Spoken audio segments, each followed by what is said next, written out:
Komið þið sæl og blessuð og velkomin að Rauðaborðinu á Samstöðinni í beinni útsendingu. Það fjölbreyttur og spennandi pakki framöndan hjá okkur í kvöld. Aðeins 11 dagar til kosninga. Allt að verða vitlaust. Gjörsamlega allt að verða vitlaust. En það nú ekki öll dagskráin sem að markast af því að stjórnmálaumræðan áberandi núna síðustu daga fyrir kosningar. Við ljúkum þættinum á spjalli Gunnars Smára Egilssonar við Gunnar Blaðasalla sem margir kannast við. Nú Vigdís Grímsdóttir rithöfundur og Oddný Eir, þær koma á ræða við Kristínu Ómarsdóttur skáldkonu nýjustu bók hennar Móður ást draumþing ömmurnar og karlana og lífið í skáldskapnum. Sigurjón Magnús Egilsson kemur og ræðir við Rán sem skipar fyrsta sætið sem frambjóðandi sósíalista og hér á eftir koma Vilhjálmur Birgisson verkalýðsleiðtogi og Vala Árnadóttir hvalfríðuna sinni og taka hörkur yfirliti hvalveiðar, hvort við eigum að veiða hval eða ekki. Og meint spilling inn í matvælaráðuneytinu, hún kemur einnig við sögu. En við hefjum leik á því að spjalla hér saman í klukkustund eða svo í beinni útsendingu og 4 góðir gestir komnir til okkar. Eins og alla jafna, við höfum gert þetta allar götur frá sunnudeginum þegar Bjarni Benediktsson lýsti því yfir að hann ætlaði að sprengja eigin ríkisstjórn. Og í kvöld hafa orðið hér með mér Starkaði Björnsson. Þú ert fyrrum þáttastjórnandi á Samstöðinni hér og nú ertu þolandi, þú ert hérna í MR. Mikið rétt. Þannig að hérna, það er eins gott að reyna að virkja þig með því að draga þig í spjallþætti frekar en að þú gerir ekki neitt inn í herbyggi. Ég segi það, sko. Já, ég veit, sko. Já, ég geri lítið annað en bara fara á engar og spila töluleiki, sko, þannig að það er mitt gott að breyta til og skemmtilegt, sko. Og langt síðan þú gerðir síðasta þátt hér við Rauðaborðið? Jú, mikið rétt, sko. Ég var farin að... Sig ekki hálft ára eða eitthvað? Mikið rétt, sko. Ég var farin að sakna Rauðaborðsins og nú er ég komin aftur. Einmitt, frábært. Nú, hér líka, ég að reyna, ég hérna í vandræðum með tölvuskjáin minn. Hérna Tómas Ellert Tómasson, byggingaverkfræðingur. Velkomin, þú kemur frá Selfossi, ekki satt? Jú, kemur alla leið þaðan. Já, hvernig var heiðin? Hún var bara nokkuð góð, hálkublettir. Já, en það var eiginlega meiri hálka hérna eftir að ég kom inn til Reykjavíkur heldur en yfir heiðina. Já. Og það reyði vel. Já. Og Jasmína Vatsjövík, baráttukona og stjórnmálafræðingur, þú fluttir til fyrri heitna landsins Íslands, hvað, 80? Nei, 96. 96? Ég fæddist 81, sko. Já, einmitt. Það er fínt að hafa þetta svona, smá millibilana. Já. Þú hefur áður komið hingað og alltaf fengur að því að fá sjónarhorn þitt. Já, þakka ég fyrir. Það er bara mjög gott að koma til ykkar og ræða stjórnmál. Einmitt. Og Kristín Vala Ragnarsdóttir, prófessor emerita. Já, góða kvöldið. Já, góða kvöldið. Velkomin. Og við erum svona einhverju leyti með Við erum einhverju leyti með sko sum ykkar hafið einhvern pólitískan bakgrunn missterkan, það kannski skýrist hérna á eftir. En ég ætla að byrja á smá randi skoðanakannanir og svona, þú veist, hvernig þetta leggst í ykkur núna. Nú til dæmis á spursmáli á mbl.is í dag, þá var verið að fjalla svona veiknar skoðanakannanir, þú bætir alltaf við sko endalaust, leggur það saman og þeirra niðurstaða er svo að 3 flokkar verði stærstir, Samfylkingin, Sjálfstæðisflokkur og Viðreisn. Mörkin geta verið svona 6%. Hvernig haldið þetta gangi eftir? Við byrjum bara þér, Kristín Vala. Já, ég held að fylgi sig ennþá mjög á reiki og mér skilst að það bil 3/4 kjósenda ákveði sig ekki fyrir en þeir eru komnir í kjörklefan. Þannig að ég held að þetta sé ekkert komið á hreint ennþá hvaða flokkar verða yfir 5% og verði stærstir. Það er gríðarlega spennandi sko bæði með hérna svokölluðu fallhættu og svo eins hvaða flokkar verði stærstir, hvaða flokkur fer stjórnarmyndunarumboð. Ég meint sko, það leit mjög lengi út fyrir að það yrði Samfylkingin. En núna virðist Viðreisn vera komin á par Þannig að það verður spennandi að sjá hvernig það fer. Já, einmitt. Þú hefur stutt Pírata og ert á lista, ekki? Ég á lista í Reykjavík Norður, nummer 5. Já. Þannig að ég ætla náttúrulega að fara á þing. En ekki hvað. En sko, er ekki svolítið svona kvíði í maganum þegar þið sjáið kannanir mæla ykkur alveg mörkin vegna þess að Píratar eru frægir fyrir að fá lakari útkomu úr kosningum en skoðanakannanir síðustu vikundar fyrir kosningar benda til? Jú, við náttúrulega ræðum það sé möguleiki en við erum samt full vonar. Við höldum að við eigum heilmikið inni ennþá. Já, einmitt. Hvernig leist þér á þetta, Jasmína? Mér leist bara rosalega vel á þetta. Ég hef gaman á stjórnmálum og hef gaman að líka taka þátt í þeim en hef mjög gaman að pæla í því en það náttúrulega hægri sveifla í heiminum og og Evrópunni. Og þá hún endurspeglast hér líka og að mínu mati sko þar sem ef við byrjum einmitt eins og þú sagði saman þá mín spá svo að Sjálfstæðisflokkur bæta einhverju 3-4% í viðbót. Og enda þá með hvað? 17-18? Kannski, já, 17-18. Ég held samfylkingin verður svona nokkuð veginn í stað, svona í kringum 20%. Viðreisn, hún sækir sér veðri en það sem sko gæti náttúrulega spila núna náttúrulega finnst mér málið Þórður að mér skilst að það sé einhverja 4% sem fór bara strax yfir til Viðreisnar og 2% fór til Pírata einmitt og þannig það verður mjög svona fróðlegt að sjá hvernig það þróist en það eru 11 dagar og það getur ýmislega skeð. Ég held líka miðflokkurinn fæ meira heldur hann mælis með. Þeir hafa verið að falla eða síga núna? Já, reyndar, en ég held þau eiga alveg eitthvað inni. Já. Hvers vegna? Vegna þess að það eins og það þessi hægri sveifla í þjóðfélaginu. En heldur að þeir mun ekki gjalda núna fyrir það að Þórður Snær þurfti að gera betur bót og siðferðið þannig, núna siðferðislega umræða, heldur þá að fulltrúar miðflokksins, klausturfulltrúar og aðrir með vafasama fortíð eins og Panama maðurinn Sigmundur Davíð og Bjarni, eru þeir ekki skrútinnar í öðru ljósi núna? Ég held ekki. Nei. Það ákveðin, þetta ákveðin típur kjósenda sem eru hjá miðflokknum og ég held þessi þessi orðræða sem hefur áhrif á sjálfan, það vegna þess að hann hefur verið náttúrulega gagnrýna rosalega harðlega sjálfur þessa baráttu og var í svona, hvað maður segir, tala fyrir kvenfrelsi og þetta, þannig hann svolítið svona kannski komið sér svolítið í bobban með það að síðan að þegar þetta kemur upp. Já. Þannig ég held þetta sé svona svolítið þar en ég held kjósendur sem eru hvað maður segir, þeir pæla kannski endilega ekkit kvenfrelsi í jafnrétti eða allan ekki eins ofarlega hjá kjósendum miðflokksins heldur kannski kjósendum samfylkingar eða Viðreisna eða Sjálfstæðisflokksins. Ég held þeir sé meira svona frjálslyndir og pæla meira svona í kvenfrelsi. Allan ég svona spá í því en þetta náttúrulega allt saman spennandi, þetta náttúrulega eins og hún sagði, hún Kristín, þetta náttúrulega kemur náttúrulega alltaf upp á kjörkjósum á síðustu stundu og ég minna Framsókn yfirleitt á líka oft inni. Það mælist með 7%, ég spái honum alveg að hann mun ná orðlega 90% og við erum að sjá slagorðin orði svona miklu sterkari núna heldur þú voru í byrjun kosningabaráttu, þannig við munum sjá svona meira af. Svo eru þau líka svolítið skemmtilega á TikTok.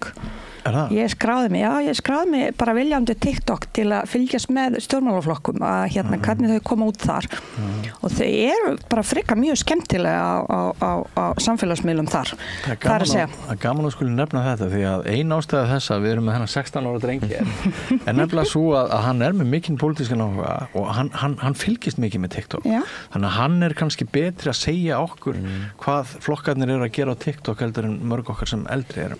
En áður en hleypið þér Ástarkaður, þú ert nú búin að konverta úr miðflokknum yfir í Framsóknarflokkinn, ekki satt? Ég er óflokksbundin. Ertu óflokksbundin? Ég styð náttúrulega Framsóknarflokkinn í þessa kosningu, ég styð mína konu í Sigurgjördæmi, hann Hallur Hund, eins og ég gerði í sumar í forsetakosningunum. Já.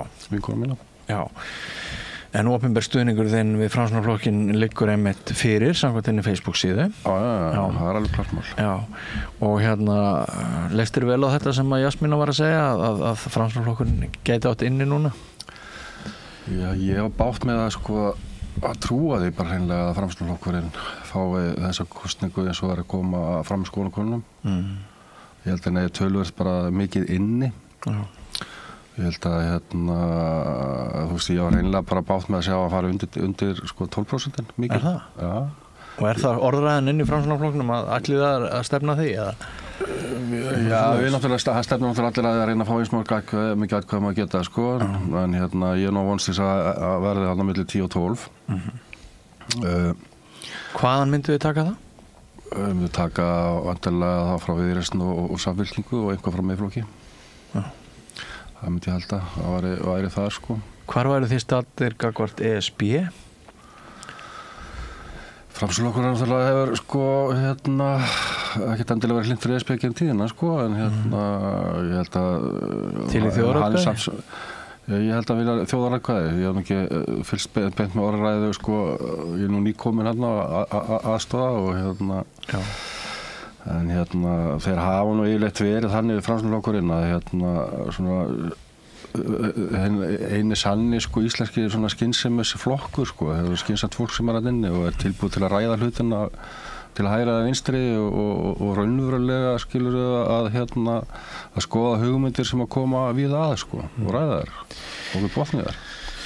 En allt opið sem sagt, við erum öll saman. Já, Framsóknarflokkurinn hefur nú verið þannig gegnum tíðina og enda verið við stjórn þjóðarskútunnar í mjög langa tíma en varðandi skoðanakanna öðru leyti. Ég til dæmis ekki að koma virkilega óvart að sjá Miðflokkinn ennþá mæli svona hátt, sé alls verð og því að það eru þarna kandidatar til dæmis ef við horfum bara þess að Suðurkjördæmi sem ég hef nú fylgist náttúrulega bara langsamlega mest með vegna þess að ég er þar. Að þá hafa þeir sem eru mjög óánægðir með Sjálfstæðisflokkinn, þeir hafa rosalega góðan valkost svona til hægri sem er náttúrulega er lýðræðisflokkurinn sem er Elvar Eyvindsson fyrir varaþingmaður Miðflokksins og fyrir sveitarstjóri í Rangárþingi eystra.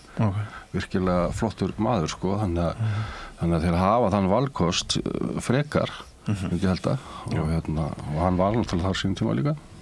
Það er ýmis svona atriði sem að geta skipt máli út í héraði, út á landi sem að eru ekki í fréttum landsfjölmiðlana en ég þekki það frá þeim árum þegar ég bjó fyrir norðan að við sjáum stundum alveg óbúslegan mun á fylgi flokka eftir kjördæmum og eftir svæðum og þá er þetta náttúrulega bara mjög oft einhverja persónuvinsældir og það er bara einhver flottur dúti eða manneskja sem bara fólk treystir Það hefur lýðræðisflokkurinn til þess að vera að mælast með 5% eða meira í Suðurkjördæmi og mest fara landinu og svo hvað maður segja, það er akkurat það sem þú vart að segja, þetta út af landi þetta rosalega þetta svona nærið því að vera persónukjör heldur nokkuð annað. Oft er það, já. Því að nálægðin er svo mikil, menn þekkjast einhvern veginn betur og þá skiptir miklu, svona kannski frekar máli hvað fólk er í forsvari fyrir flokkan heldur en hvaða flokkur það er.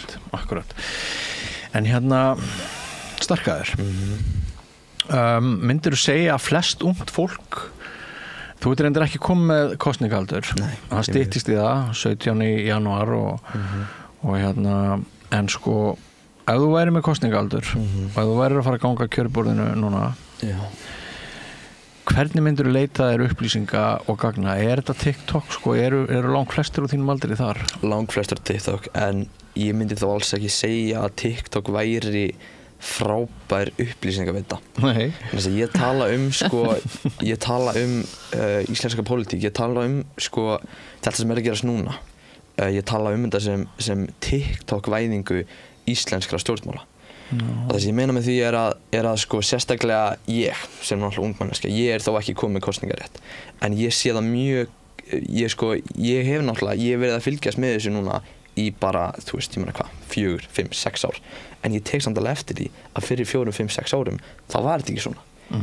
flokkar eru orðnir, sko, flokkar eru að mínum að því farnir að sko að ráðast á aðra flokka í stað þess að reyna að bæta þeirra eigin málstað og reyna að segja það sem þeir gera vel.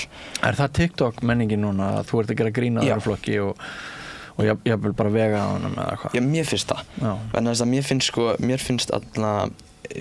finnst, og því ég meina, samfélagsmiðlar eru náttúrulega ekki gerðir svo að við séum öll vinir. Þeir eru í grunninn gerðir svo að við deilum okkur í grúpur og nákvæmlega, svo að við skiptumst meira í tvennt. Og það er einmitt ein afleiðingin á TikTok-væðingu íslenskra stjórnmála, er að fólk er annarkvort eða. Það er, mér finnst allan fólki í kringum mig vera voða lítið í þessum miðjuflokkum. Mér finnst það mikið frekar vera bara annarkvort miðflokkurinn eða sósíalistaflokkurinn. Og mér finnst það mjög áhugavert að sjá sko þetta og þessa þróun undanfarin ár, en þess að þetta hefur náttúrulega bara gerst á bara svona, bara svipstundu. Og hérna sko við heyrðum það í sumar að dóttir forsetans Höllu og börnin hennar, þau hefðu verið alveg gríðarlega öflug, þau hefðu lesið samfélagsmiðlana og ekki síst TikTok landslæðið rétt og það hefði skipt mjög miklu máli þegar Halla var forseti að hérna bara ungt fólk var þarna að höfða til ungs fólks. Heldur það sko, sýnist þér að þetta þá ungt fólk sem í vinnu hjá þessum stjórnmálaflokkum og er það að grípa tíðaranda unga fólksins eða hvernig það? Já, sko, þetta er náttúrulega mjög góð spurning. Mér finnst persónulega eins og að Halla til dæmis, hún gerir þetta frábærlega. Og við sjáum það mjög svona línlega að samfélagsmiðla presence, eins og ég segja á góðri íslensku, skiptir ógeðslega miklu máli. Ég tek eftir íslensku stjórnmálaflokkar, þeir eru oft á tímum sko, þeir eru flottir. Ég sé alveg rúm til bætingar sko, en mér finnst þeir flottir og ég verð að segja bara alveg svo þetta var ekki svona fyrir ári. Þetta var ekki eins og svona fyrir hálfa ári. Það bara í kjölfar kosninga þá hljótaði að hafa ráðið einhverja rosalega bara snillinga skilur mig til þess að ná einmitt athygli. Grípa athyglina.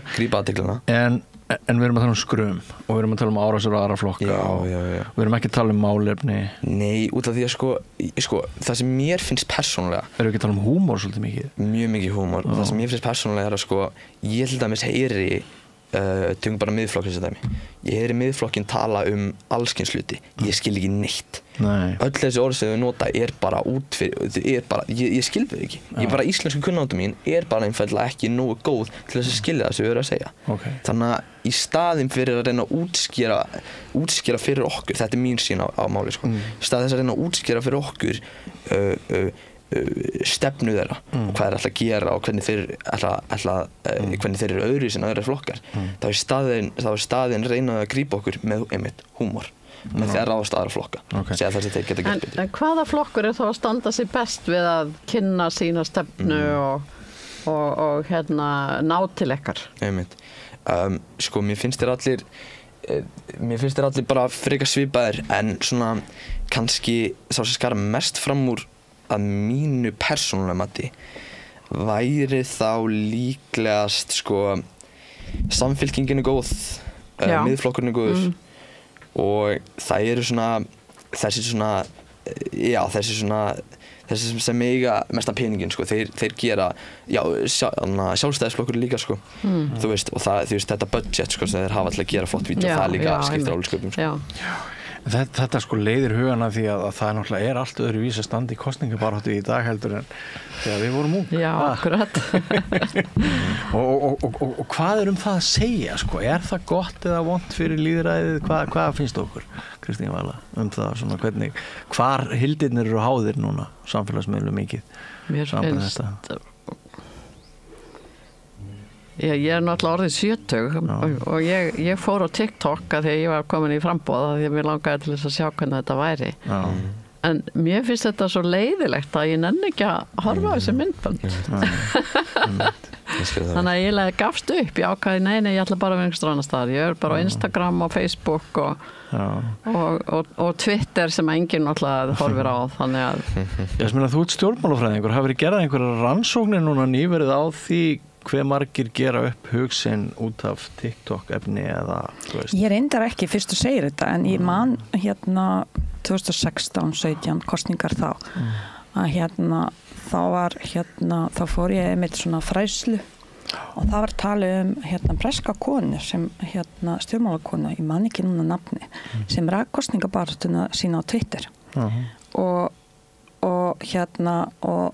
það hjálpaði henni rosalega mikið, þannig það hlýtur að við getum svona álíktað að þetta skiptir máli. Ég veit allavega að unga fólki á mínu heimili hefur virkilega gaman að TikTok og horfa mikið, þannig og ég svona heyri, þú veist, eins og komið fram rétt áðan að svona flokkar sem hafa pening eins og Sjálfstæðisflokkur, það næ svolítið til fólksins. Fyrir mitt leyti að ég svona miðaldra, ég nenni ekki heldur kannski að horfa þessi myndbönd, en ég gerði þetta viljandi einmitt að því ég er stjórnmálafræðingur og vil pæla í þessu og svona skoða þetta svona, þú veist, hversu hvert erum við svolítið, þú veist, hvernig þróun er í þessu málum, og ég get tekið undir það sem ungu maður sagði rétt áðan að þetta er rosa mikið grín, margt fyndið, margt mjög hallarslegt að mínu mati og ég held sé að mati margra unga líka. Það er engin beinlegis, þú veist, en engin bóskapur þannig nema bara að þú fattar grínið og þú þarft vera svolítið involverið inn í pólitíkina til að gera það, þannig það er ósköp skilja að þetta 16 ára, 17 ára eða 18 ára kannski ná ekki þessu orðaforða ef þú er ekkit inn á þingi og fylgjast kannski með öllum fréttum út á hvað grínin gengur. Ég held að svona þróun sé bara mjög, þú veist, að því góða. Við þurfum bara að finna svona takting hvernig við notum þetta og ég held leiðin sem er notuð núna TikTok mitt að tala aðra niður og það er búið að vera svona eiginlega rítilrætt þetta á samfélag, eða þú veist, almennt í fréttum. Mér finnst rosalega mikið þetta að mitt að reyna einhvern veginn fara höggva að einhverju með eitthvað í staðin fyrir að flokkarnir tala sínu máli og og það ég hef pirrast svolítið mikið yfir því þú veist, og í staðin fyrir að eyða tíma í það að koma með sína stefnu, með sína áherslu, með sín mál, það hafa sumir flokka farið einmitt inn í það að tala gegn eða svona, hvað maður segir, setja eitthvað út á hina flokkana og mér finnst aldrei málefnalegt, mér finnst aldrei nú gott. Þá spyr ég mig, Tómas, er þetta kannski í og með vegna þess að okkur greinir ekki á marga stóra hluti? Er það kannski ein ástæða þess að kosningabaráttan fer út í þetta? Er það vegna þess að það vantar snarpari átakalínur, meiri skil eða hvað? Nei, þetta eru Íslendingar ansi líkir á mörg leyti, en nei, kannski ekki alveg. Þetta er svo góð pæling og ég hefði alltaf haldið að væri vænlegast til árangus að einmitt að frekar að stjórnmálaflokkar myndi tala bara út frá sínu stefnu í staðinn fyrir að höggva í hvern annan. Ég held bara að því að nú er svona stutt í kosninga, menn eru örvæntingafullir, bara frá fyrsta degi sáast bara stjórnarliðum leið ekkert vel að vera fyrir að vera fyrir kosningar og stjórnarandstaðan var alltaf tilbúin til að vera kosningar. Erfiðasta 60 metra hlaup sem hægt er að hlaupa bara. Já, þetta er svo, já, þú veist, ef aðeldardina verið lengri þá allavega hefur séð kannski meira svona kosningabaráttan að þróast eitthvað. Þú veist, út að byrja, núna er þetta bara með látum að hafa bara skotið á allavega hægri vinstri og ég skil það vel að fólki til dæmis leiðist að mikið að vera til að horfa á TikTok sem er verið að skjóta hvort annað niður í staðinn fyrir að hafa bara gaman og tala út bara frá sínum málefnum En hvað finnst ykkur að við séum að kjósa? Ég kannski bara byrja á þér Starkaður. Hvað finnst þér svona þessar kosningar snúast Í númer 1, 2 og 3 bara það sem sé í kringum mig bara húsnæðismál. Það bara klappa klárt sko. Þið unga fólki. Við unga fólki. En það sem kom kannski mjög óvart voru útlendingamál. Og ég til dæmis sérstaklega bjóst ekki við því að sjá bara marga vini mína sem ég hef alist upp með og ég hef séð þá bara sem mjög bara svona, þeir eru mjög bara svona opin hugaðir og bara bara frekar bara svona liberal fólk sko. Og síðan heyri ég og tala það að þeir vilji loka landaræmurinn. Þetta, nú ætla ég að gefa þér orðið vegna þess að þú skrifaðir grein nýverið það í fyrsta skipti í sögunni værum við að upplifa það að börnin okkar væru fordómafyllri heldur en foreldrar. Já, ég var á þessari kvennaráðstefnu í Hörpu í síðustu viku sem heitir Reykjavík Global Forum og hefur verið haldin síðan 2017 og þar var mikið af kvenleiðtogum frá held ég 70 löndum og talaði alls konar mál og þar að meðal var það þessi greining af fólki sem fer fram þegar þú kemur inn á netið, alveg sama hvar þú ert, að þá er hent yfir til þín sérstökum upplýsingum, þannig þú endar inn í einhverjum bergmálshelli. Og þá talaði að sérstaklega sko börnin í einhverju bergmálshelli sem tengjast einhverjum leikjum sem þau í og síðan kallmenn sem hafa áhuga á fótbolta, þeir eru þar og konur sem áhuga að kaupa sér ykkur falleg föt eru þar og þar myndi göttunum. En í fyrsta skipti í mælingum, bæði mælingum sem hafa verið gerðar á það sem heitir Reykjavíkur stöðullinn og víðar í rannsóknum í heiminum hefur komið í ljós að unga kynslóðin í dag afturhaldssamari heldur en foreldrar þeirra og það í fyrsta skipti í sögunni. Já. Og þetta fyrsta kynslóðin líka í dálítið langan tíma þar sem að ekki sko línulaga vöxtur í framförum, ekki satt? Jú, einmitt. Þetta mikið umhugsunarefni. Þetta mikið umhugsunarefni, já. Og sko ég velti fyrir mér þú veist hvort að það skipti fólki engu máli hvaða sögu fólk hefur sem ætlar að gefa sig fram í stjórnmál. Maður myndi nú halda að fólk myndi spyrja sig, hef ég eitthvað í farateskinu sem gæti komið upp eins og kom upp hjá Þórðisnæ. En svo eru miðflokksmenn og þeir sem voru á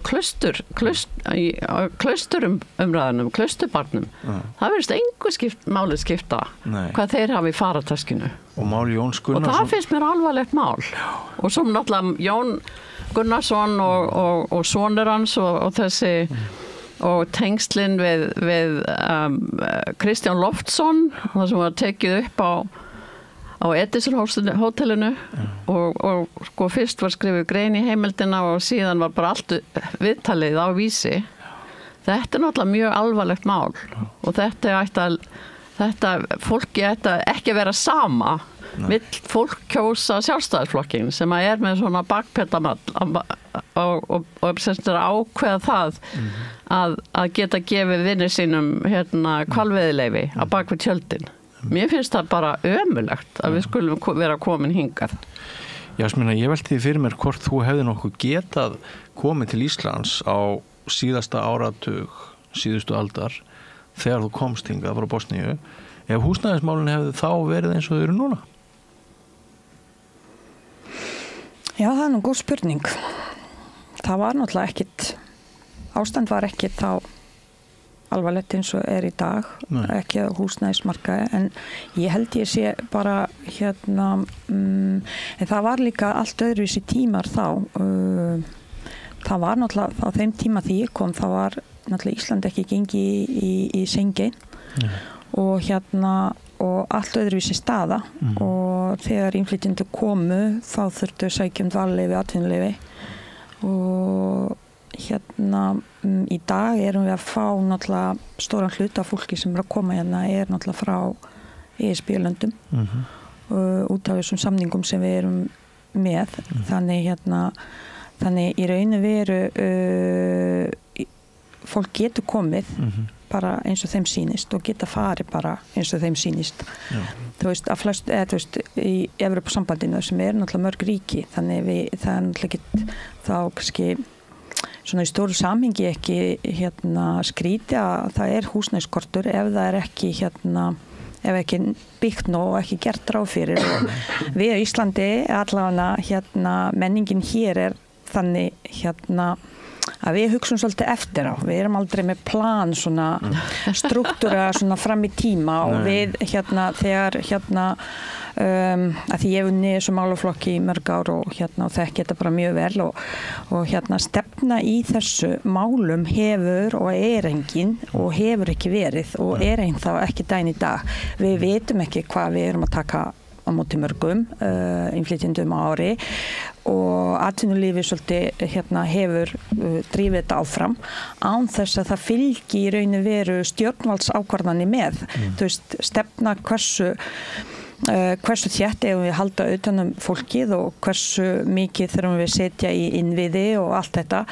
Þannig það í svona ástandi það myndast einmitt þetta þessi togstreita eins og við erum að sjá núna í íslensku samfélagi og ég held að við höfum fylgt í eftir og höfum haft einhverju svona stefnu í þeim málum þá hefðum við ekkert enda hér í dag og við hefðum örugglega sannlega ekki rætt innflytjendamál og húsnæðisskort og allt þetta vegna þess að yfirleitt þá fylgir fjármagn og það fylgir líka plön En við gætum ekki dregið samfélagið án þessa fólks og þess vegna þarf að gera ráð fyrir því og líka koma vel fram við fólkið sem að vinna hér í túrismanum og í byggingariðnaði og á allum hótelunum og út allt land.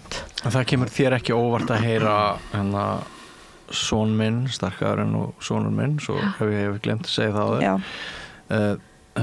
Það kemur ekki óvart að heyra hann í rauninni gefa í skyn að aukin rasismi sé á meðal ungs fólks? Nei, það kemur ekkert óvart. Ég vinn alveg við þetta fræðafólk í skólum og fyrirtækjum og annars staðar og það hefur komið mér alveg óvart að börn bara niður í bara grunnskóla í bara pæli rosalega mikið í þessu og ég hef alveg verið spurð alls konar spurningar og ég hef alveg verið í skóla þar sem sagt af börnum að þessi útlendingar liggja á velferðarkerfinu og það þarf að senda heim og því tengt þannig það kemur mér reyndar ekki óvart það kemur mér heldur ekki óvart ef ég skoða bara umræðuna sem búið að vera á samfélagsmiðlum og sem búið að vera út til loftið og hvernig stjórnmálamenn tala innflytjendamál og útlendingamál eða hvernig sem það grautu öllu saman það þeir sem sækja alþjóðavernd síðan eru flóttamenn síðan eru innflytjendur þetta eru 3 hópar mjög ólíkir og það sem við leggjum rosa mikið áherslu einhverja 300 einstaklingar sem hælisleitenda eða þeir sem sækja alþjóðavernd það sem að setja alls saman á hliðina sem bara í raun og veru ekki rétt vegna þess þetta bara mjög ólíklegt í staðinn fyrir að horfa á stóru myndina þessi 70.000 sem við erum nú þegar þú veist stór hópur innflytjenda bara einn hópur sem að skila sem að vinna og skila inn í ríkiskassa en tekur út rosa lítil vegna þess að við vitum það alveg það ekki nægilega fjármagn fyrir börn erlendum uppruna til að læra íslenska tungu við niðurgreiðum ekki námskeið fyrir fólk erlendum uppruna til að læra íslenska tungu við bara erum einhvern veginn þau eru svolítið blöðubögglar í þessu samfélagi líða fyrir það að þetta sé einhvern svona öðruvísi fólk heldur allir hinnir Ég umgengst rosa mikið innflytjendur og þekki rosa marga þetta mitt starf og rosalega bara mestu hluta ævina og ég bara mjög sjaldan, ég hef aldrei hitt glæpamann til dæmis, ég hef aldrei hitt fólk sem hangir á velferðarkerfinu og ég hef aldrei hitt manneskju sem segist ekki vilja vinna hérna. Allir sem eiga sameiginlegt, allir sem innflytjendur sem ég hitt og það eru 20 í tali, eiga eitt sammeilegt, það að þau vilja læra íslensku, þau vilja fara út í vinnumarkaðinn og vinna. En því miður við erum bara með fordóma og ég verð bara að segja bara eins og hvít kona sem 43 ára eins og ég á rosalega erfitt með að finna mig vinnu. Vegna þess að þú veist, ég vel mentuð, ég tala góð íslensku, en leið til dæmis fólk sér nafnið að erlendum uppruna, það svissa yfir á ensku, tala við mig og ég alltaf að segja, ég íslensku, þú mátt alveg tala íslensku við mig. Þannig þetta eitthvað sem breyst og þetta hef ég ekki lent fyrir 30 ára síðan þegar ég kom til landsins. Þetta tiltölulega nýtt? Já, ég að lenda í þessu núna. Já, bara undanfarin 2-3 ár? Já, undanfarin 2 ár og ég að lenda í fordómum. Fólk beint að segja við mig, þú ert búið að eyðileggja landið mitt. Farðu bara heim til þín. Þú veist, ég að fá svolítið samtöl. Ég hef aldrei átt svona samtöl fyrir 20 árum síðan og en ég á þessi samtöl í dag og ég verð að taka þau. Og hversu réttlátt það líka fyrir mig að ég þarf að taka þessi samtöl og við Íslendinga og þurfa að segja að ég Íslendingur þegar ég Íslendingur, ég tekki ekki neitt annað, ég er búið hérna í 30 ár. Þannig þetta staða, þannig það kemur mér ekkert óvart og það sem ég hef líka áhyggjur af, þessi krakkar sem að alast upp núna og eru í grunnskóla og eru að fara í framhaldsskóla, háskóla, allt þetta. Ég velti fyrir mér þessari þróun, hvernig skildi þeim líða vera 15 ára gamall að geta ekkert svara fyrir sig, því það geta ekkert allir svara fyrir sig. Að allt einu vera svona skilin út undan og hvers konar kynslóð erum við fá þá í framtíðinni, þú veist, þegar þú finnur strax sem barn að þú tilheyrir ekki, en þú ert fæddur uppalinn hér, þú þekkir ekki neitt annað. Þetta sláandi að heyra það sem þú hefur að segja. Áður en ég vík mér að þér, Tómas, þá ætla ég að segja ykkur það að við byrjuðum á að skora gegn Wales áðan. En nú erum við orðin 2-1 undir í hálfleik. Oh my god. Ofan á allt annað. Já. Þetta bara mest áhyggjurnar í dag. Já. Heyrðu, en Tómas, sko, þetta akkurat það sem að miðflokkurinn reynir, hann reynir að gera útlendingamálin að risavöxnu kosningamáli, ekki satt? Jú. Já, hvernig finnst þér að þeim gangi það? Mér finnst þeim að hafa tekist alveg ótrúlega vel með það. Af því að ég alveg sammála því að þessi náttúrulega öllu grauta saman, þetta eru fyrir hópar og en samt sem áður er svo miðflokkurinn, hann boðar byggja meira, virkja meira og staðan á vinnumarkaðinu bara þannig að þú veist að þú færið ekkert smið eða innanmann eitt eða neitt og hvað ætlar þá að sækja þetta vinnuafl? Jú, það sækja erlent vinnuafl. Akkurat. Og það sem náttúrulega þetta svo dæmigert líka ef við sem komin á þennan stað þetta fyrirhyggjuleysi okkar Íslendinga ofta tíðum, við erum að slökkva elda alltaf. Það er ekki til neitt sem þetta forvörð á Íslandi, þetta er einhvern veginn alveg merkilegt og reyndar íþróttastarfi. Já, íþróttastarfi á Íslandi er mjög öflugt. Mjög öflugt. Sem betur fyrir, við höfum það. Já, björgunarsveitirnar líka. Já, sammála. En það sem ég ætlaði nú að segja, einmitt, hvað var ég þegar við vorum trúbuminn? Miðflokkinn og útlendingamálin? Já, miðflokkinn og útlendingamálin. Þú veist, þessu er öllu grauta saman og ég skrifa nú rétt á ágætisgrein held ég í Vísi í morgun. Hvort að ég spurði bara hreinlega að því hvort að það væri rökvill að ganga þú var að segja bara svo kvef að það gengur ekkert upp þessi málflutningur að loka landamærum, halda á stjórn á landamærunum og annað þegar að hinn og allir að fara að byggja meira og virkja meira og þetta fyrirlesi líka okkar Íslendinga að þú veist við náttúrulega fengið gríðarleg fjölgun orðið á Íslandi á síðslegum árum borið uppi af erlendu vinnuafli sem er komið til vinna atvinnustigið mjög hátt hjá þeim og það er við hefum ekki verið tilbúið með skólakerfið eða þú veist, eitt eða neitt svona til að taka á móti þessu fólki og við erum bara, þú veist, einhvern veginn okkur vantar svona Já, bara þú veist að geta tekið almennilega á þessu móti þessu fólki hérna, þá skapast vandamálin í skólanum, það tungumálveruleikar og annað. Ég til dæmis vilja að færa til dæmis skólaskilduna niður upp af þessu krakka fyrr inn í skólakerfið, svona sem dæmi.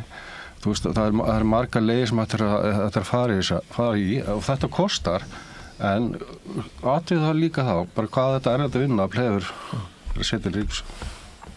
Í þessari grein sem þú nefnir þá skýtur þau líka á Sigmund Davíð fyrir að ætla að gefa þarna hlutinn í Íslandsbanka.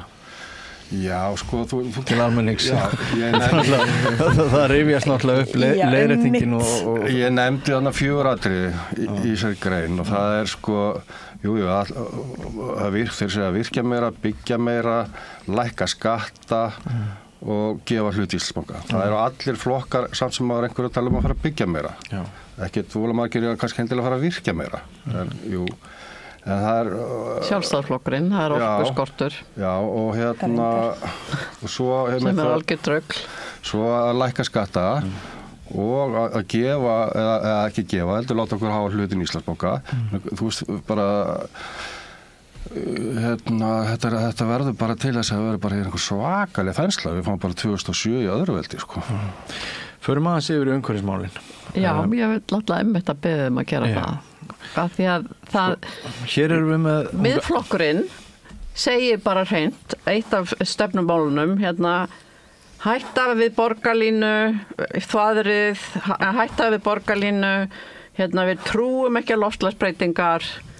Við viljum gefa Íslandsbanka til þjóðarinnar og kaupir fólk þetta og loka landamærunum. Bara kaupir fólk þetta rugl. Já. Sko loftslagsmálin eru alvarlegustu málin í heiminum í dag. Við getum náttúrulega sagt kannski að ófriðurinn sem er núna í gangi sé líka mikið vandamál, ófriður í heiminum. En ef við náum ekki utanum þessi loftslagsmál okkar, þá verður ekkert líf á þessari jörðu í lok þessarar aldar. En loftslagsmáli ekki sko að dagskrá allavega ekki í þessum kosningum. Við erum með metnaðarfyrstu umhverfisstefnuna, það skiptir máli fyrir marga. Já, en ég er að tala almennt, nú er ég ekki tala endilega alla flokka, bara svona almennt bara sem, eins og segi, bara hvernig ég sé þetta þessi máli eru ekkit sett einhvern veginn ekki að dagskrá þess að eiga að vera númer 1 hjá öllum. Man er dettur í hug, sko, af því að húsnæði við þurfum það 1 og 3, en loftslagsmálin eru svona morgun eða hinn. Að þegar ég heyri þig sko segja að húsnæðismálin séu bara 1, 2, 3, 4, 5 kannski eru þau að ýta aðeins loftslagsmálunum út af borðinu því það er svo óbúslega þörf á því að við leysum einhvern veginn vanda alla þeirra sem eru húsnæðislausir. Dettur mann í hug.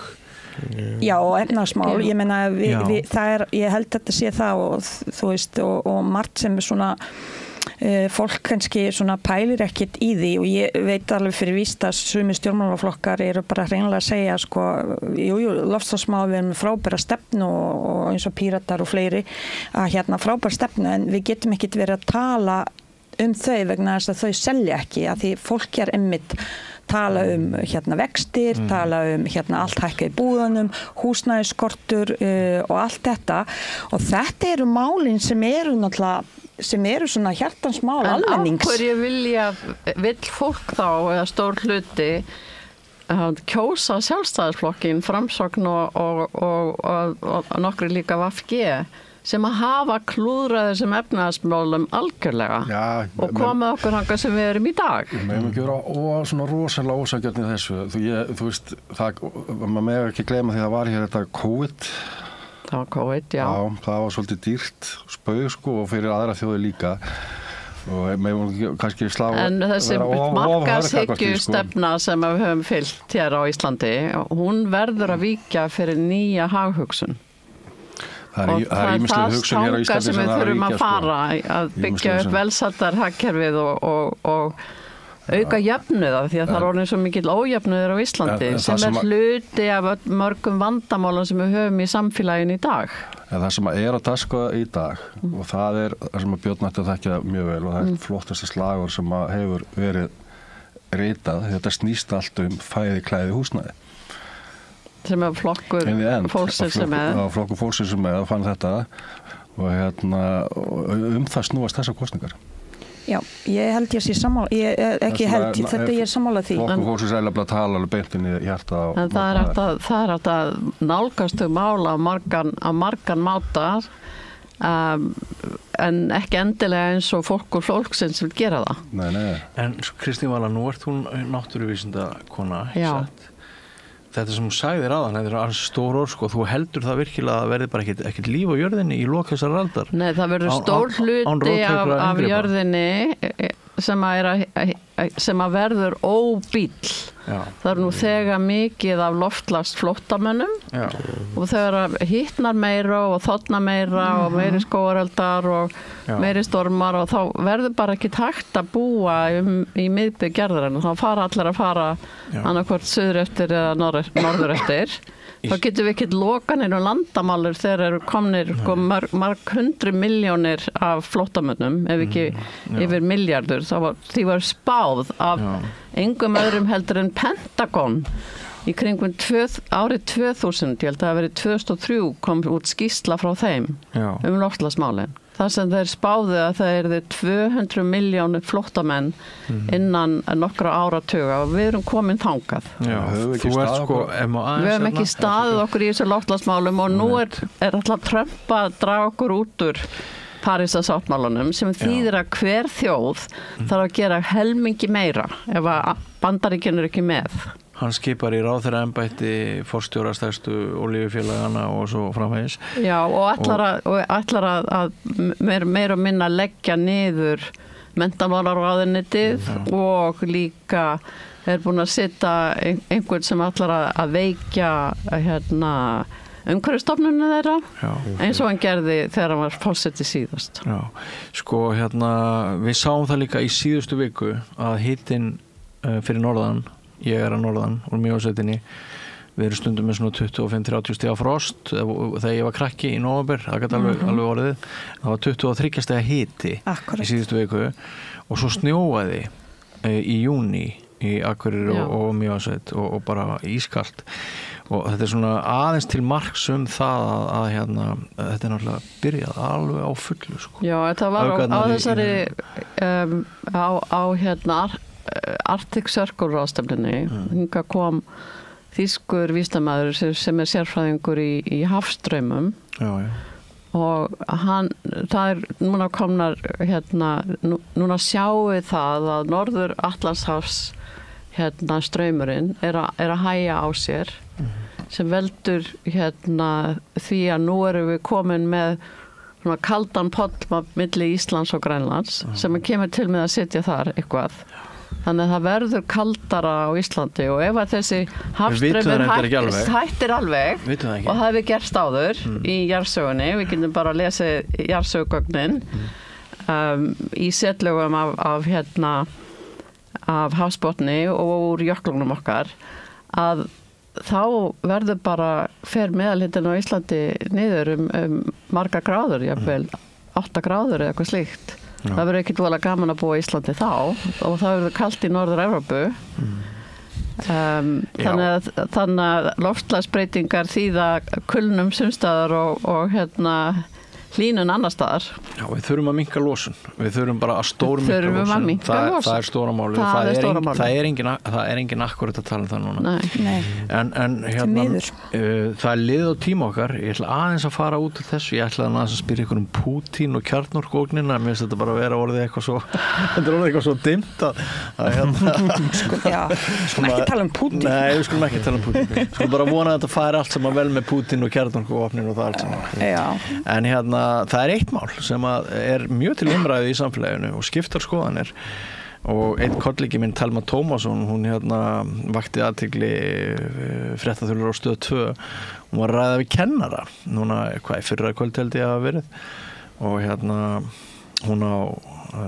hún er amma barns sem ekki kemst í skólan og það var þessu skæru kennaraverkfalli sem er svona tilviljunarkennt hvað hittir mann fyrir og ég örugglega svona pínlítið gramur líka af því að þetta barn sem situr mér á vinstri höndin nemandi í MR og kemst ekki í skólan og mér finnst það bara mjög slæm skilaboð fyrir ungt og efnilegt fólk að það sé akkurat bara nýbyrjað einhverju framhaldsskóla og þá bara akkurat þeim framhaldsskóla lokað og lítið við að vera og næsti framhaldsskóli við hliðina, hann opinn og svo framvegis og mér langar bara til þess að taka eitt rúmt á þessu hjá ykkur og ég ætla að byrja á þér.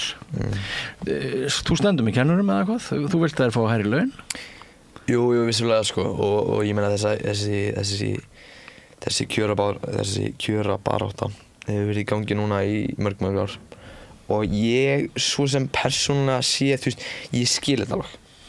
Ég skil alveg verkfall, ég skil af hverju þau myndu fara í verkfall en á þessum tíma ég meina í alvörinni, ég sko verkfalli byrjaði núna ef mér minnir rétt hjá þér bara á mánudaginn? Já, bara í gær. Í gær, já. Í gær mitt og síðan stendur yfir til 20. desember sem þýðir að við sleppum við jólaprófin en við sleppum samt ekkert við þau við þurfum síðan bara að taka þau seinna sem veldur meiri streitu og í kjölfarið þá verður, þú veist, þetta að skólinn sé styttur 1 ár og síðan fara kennarar í verkfall og síðan þessu öllu þjappa saman og þessi meiri þjappa, þú veist, hvert markmið? Og ég skil alveg að þeir skuli fara í verkfall og ég fordæmi það ekki fyrir það. Nei. En ég meina, þú veist, ekki, en þessi random, sko, að þetta sé eitt skóli hér og... Já, einmitt. Ég meina, þetta gerir ekki neitt fyrir neitt. Að mínum mati. Mér finnst, ég meina, ef þetta hefði verið einhver rosalega svona, ef þetta hefði verið bara allir skóla á landinu eða þegar megnið af þeim, þá hefði ég skilað 100%. En ég meina, þetta eitt skóli. Það skóli á þínu upptökusvæði sem hefur verið lokað nokkuð lengi. Jú, sem ég útskrifast frá á sín tíma sem stúdent og Hvað finnst þér þetta? Og það hefur nú ekkert heyrst háttu það í fjölmiðlum að þeim fyrir austan finnst það var eiginlega ekki fyrir að MR var lokað bara í gær og þetta er dag 2 og það var allt bara vitlaust sko. Elítu fjölmiðlaveldið, já, svolítið þannig. Já, ég tek undir. En ég auðvitað skilja til að, þú veist, hvernig staðan og allt þetta og menn hafa samúbæði með kennurum og nemendum og aðstandendum skiljanlega. Ég held að mér minnir að ég hafa nú einhvern tíma að fara í gegn svona verkfall á sín tíma en þetta, ég held að Er þetta ekki 65? 65 Já, fyrir ekki 70 Afsækja Það kann ég kærlega fyrir ræðum þetta eftir sko, þessi hópur, þessi krakkar líka sko, þeir eru búnir að fara gegnum COVID sko, þú sem á ömurlegu tíma 2 ár á ömurlegu tíma og ég svona nefnir var benda á svo framhaldsskólinn búið að stytta hann 3 ár sem að mér varst alveg bara breyting til verra skemmtilegast árið ekki burt nákvæmlega þú veist, breytið svo bara tilbaka hafið þetta 4 þú hafið hvort þeir alltaf mögulega að klára þetta 3 árum á auðvildir og en sjáðu, einmitt það sem hann lýsa sem að hann og þetta sem krakkar lendi í komnir í skólan og stöðsverðan COVID var með öllu því gríni sem það var svo lendi þessu núna og allt einhvern veginn sama þjappað og einmitt það sem hann nefnir streitun á vanlíðuna þetta á eftir að hafa mikil áhrif samfélagslega áhrif bara á næstu árum Það kemur líka ofan á ömurlega atburði sem bara íslenska þjóðin átti bara í mestu vandræðum með að taka á í sumar ég ætla ekki að rifja upp þá atburði þeir voru svo skelfilegir en hvað segir það? Eigum að standa bara með kennurum alveg blind eða? Nei, sko, það þarf náttúrulega það sem líka oft sem eins og ég segi íslensku umræðu vandar oft sanngirni og og passa sig hvað, þú veist og auðvitað skilur maður náttúrulega kennarar þurfa að fá sín kjör og þetta er náttúrulega eina leiðin sem þau hafa til þess að bæta sín kjör eða þetta snýst meira held ég þessar samningar snúast meira kannski ekki bæta kjör heldur standa við þar sem þau sömdu skilsmið 2016 þannig að uppfylla þau skilyrði. En það sem að gerast núna, það ég sammála öllu því sem kom fram ég ætla ekki að endurtaka mig, en mín teika á þetta er ég var pæla sko, nú leikskólanir líka fara sko í verkfall sem því það að mörg hver ung börn eru heima og foreldrarnir þurfa að fara að mæta vinnu Þannig ég held að þetta sé ekki góður tími fyrir kjarabaráttu vegna þess að þau fá ekki, bæði verkfallin ekkert, það er ekki þrýstingur þar að segja, það er ekkert allir skólar sem fari í verkfall. Og síðan í öðru lagi að fá foreldrana með sem eiga styðja kjarabaráttuna auðvitað, en ofan í verðbólguna og að borga reikninga og sjá til þess að þurfa að mæti vinnu en geta það ekki. Ég held þarna svolítið röng tímasetning og ég held þó að allir skólar færa núna í verkfall, ég held að það sem myndi samt vera þannig að foreldrar myndi ekki fylgja með vegna þess að þetta bara ekki fólk ekkert efst að baugi kannski að hugsa kjarabaráttu kennara, styðja við það þegar þú ert að glíma við að borga reikninga. Þannig ég held að þetta sé ekki tímasetning, alls ekki góð.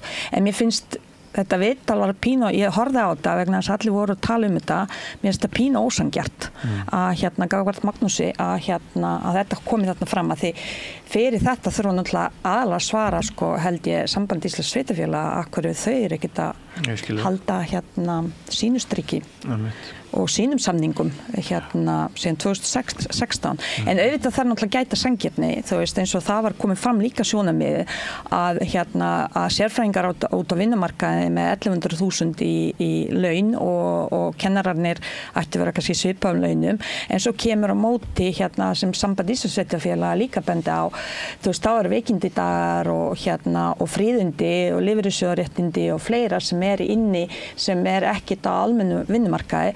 Þannig þegar við erum að taka umræðu þetta og eins og oft áður á Íslandi, mér finnst við oft skjóta hana bara strax niður, fara beint og skotgrafir, þannig við náum henni ekkert upp.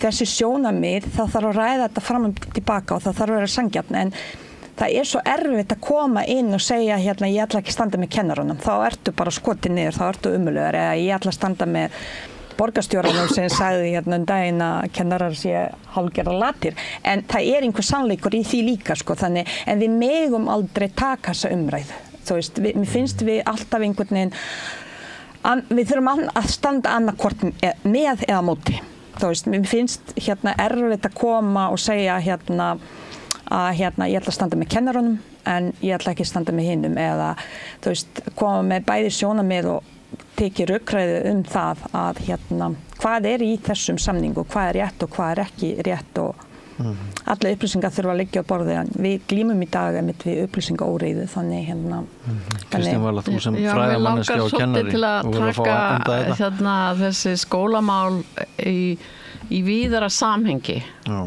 og þegar kostnaður fyrir að reka skóla var látin fara yfir á sveitarfélögin þá fylgdi aldrei nægilegt fé með. Það rétt. Það eitt mál. Síðan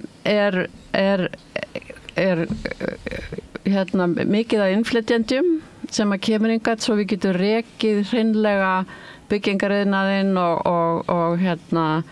og túrismann og allt þetta og margir með börn en skólarnir fá enga auka aðstoð við að þessi börn að læra íslensku hvað þá að foreldrarnir geta gert það á vinnutíma það ekki fjármagn þar og svo skólarnir fullir af margir af börnum af mismunandi þjóðunum með mismunandi móðurmál og það vantar aðstoð við að kenna þeim með því að hafa aðstoðarkennarar inn í skólunum eins og var inn í skólunum þar sem börnin mín voru í Bretlandi og síðan framhaldsskólinn styttur í 3 ár sem að mér fannst fáralegt fyrir ekki að stytta barnaskólann 1 ár fáralegt að sita svona svakalega pressu á unga fólkið að klára menntaskóla á 3 árum og fara yfir alveg sama námsefni. Mér finnst þetta ef ég má kannski bæta þessu inn í þetta þá þessi seinustu 3 ár sem ég var í skóla 8., 9. og 10. þetta hefði alltaf eins bara geta verið samþjappað í 1 ár sko. Já. Ég ekki Þér finnst þetta mjög rólegt. Þetta svo lokin á grunnskólanum. mér persónulega finnst þetta bara, og ég er samt ekki að segja að það sé eitthvað svona endilega slæmur hlutur, ég meina þetta er kannski helsta mótunarskeiðið og það sérstaklega fyrir félagslega þáttinn, en í alvörunni stytta hann 1 ár og hafa þá framhaldsskólan einu ári lengra. Já, þannig að þetta er svona viðtækt vandamál og kennararnir sita bara í súpunni. Já. En þetta sjálfsmark hjá þeim? Og þess vegna skil ég það vel að þeir vilji fá sambærileg laun við aðra stéttir, þeir vilja fá meiri aðstoðin í skólana, hvort að þetta er rétti tíminn til að fara í verkfall, ég ætla ekki að segja það. Aðferðin með slembi verkfall, að taka úr 1 og 1 skóla, hvað finnst okkur það bara? Það skila ekki árangri. Nei. Nokkuð ljóst held ég. Gremju og reiði. Já, það er gremja, reið og pyrringur, jafnvel hjá fólki. En ég sé ekki tilgangið heldur ef allir fari í verkfall. Hvað gögnumstu að því að allir skóla, framhaldsskólar, það eru rök bæði með á móti. Það er einhver líkurnar á að vera samið. Já, líklegast, já. Það kannski, já, það er alveg rétt. En svo er líka hérna það sem ég finnst, sko, það sem mér finnst menntamál á Íslandi mjög mikilvæg og ég hefði vilja sjá þau efst í baugi núna í kosningum. Já. En þau eru því miður það ekki og ég skil það ekki vegna þess að við þurfum að horfa þetta alveg út frá grunni og það er alveg hárrétt hjá Kristínu sem fyrirbæjarfulltrúi þekki þetta vel, 80% útgjalda hjá sveitarfélögunum fer í skólamálin og það er ekki nægilega fjármagnað. Því við vitum það alveg. Þannig þetta er miklu stærri mál. Síðan er allt ofan á aðstoð, persónulega mín skoðun, það þarf að minnka bekkinn helming, setja 2 kennara inn til þess að fólki fá stuðning. Kennararinn er ekkert, ég er oft með fræðslu í skólum, þau er ekkert með tæki og tól einu sinni til að kenna börnunum hvernig á að gera það, vegna þess að það er engin stefna í þessum málum, það er ekki fjármagnað heldur. Þannig það er allskyns áskoranir í kerfinu sem við þurfum að tækla en stjórnmál snúast í dag útlendingamál sem eru einhverjir brotaði en ekki nákvæmlega ekkert vandamál en menntamál sem eru fyrir okkur öll eru bara held ég stærsta áskorun næsta tíma bara út frá svo mörgu eins og við vorum að tala vanlíða barna þú veist í grunnskólum og framhaldsskólum og Já, það tengist líka að efnahagsmálum núna með þessari háu verðbólgu þar sem að sérstaklega unga fólki er að reyna að borga á húsnæðislánunum sínum sem eru komin yfir 10% og ná ekki endum saman. Einmitt. Þannig að foreldrarnir eru áhyggjufullir. Börnin, þau finna það náttúrulega. Já, akkurat. Þau finna alveg hvernig foreldrar sínu líður. Þótt að sé kannski ekki verið að tala þetta fyrir fram að þau. Og þá líður þeim illa. Og þá líður þeim illa og þau verða óörugg og kannski setja hníf í vasana því þeim finnst þau ekki vera örugg. Þetta tengist allt efnahagsmálum og efnahagsstefnu. Ég var með doktorsnema hér frá Harvard daginn sem að sagði að fljótt á liti þá sýndist henni sem íslensk efnahagsstjórnun væri svo versta í heimi og ég horfði á þann þátt. Já, ég er bara svolítið til í það. En mér finnst frábært að við höfum fundið tvennt sem að við erum ánað með. Það eru íþróttirnar og björgunarsveitirnar. Já, björgunarsveitirnar, það má ekki gleyma þeim. Þannig að nú ætla ég að fara út úr þessu herbyggi bara uppfullur á þakklæti yfir björgunarsveitunum og það er, ef grannt væri skoða þá er náttúrulega ótrúlega margt stórkostlegt og frábært í þessu yndislega dásamlega landi okkar og mannauðurinn okkar er ótrúlegur. Já, svo tónlistin og bara það bjóða okkur aftur að ræða eitthvað miklu skemmtilega. Ég veit það. Við eigum minni hjá þér. En og ef til dæmis Íslendingar myndu jafna núna á móti Wales þá yrði allt bara enn betra líka. En ég þakka ykkur öllum kærlega fyrir komuna, Starkaður og Tómas og Jasmína og Kristín Vala. Bara, það alltaf áhugavert að sjá hvað gerist þegar maður raðar fólki saman á mörgum áttum. En mér fannst þetta mjög skemmtilegt, mjög gaman að vera með ykkur í kvöld og ég vona að þið hlustendur og áhorfendur séuð á sömu skoðun, ekki fara langt því þessi dagskrá rétt að byrja. Hér eftir andartak verður, ég ætla bara að ljóstra því upp, hörkur yfirlildi á milli tveggja einstaklinga hvalveiðar og svo höldum við áfram langt fram eftir kvöldi.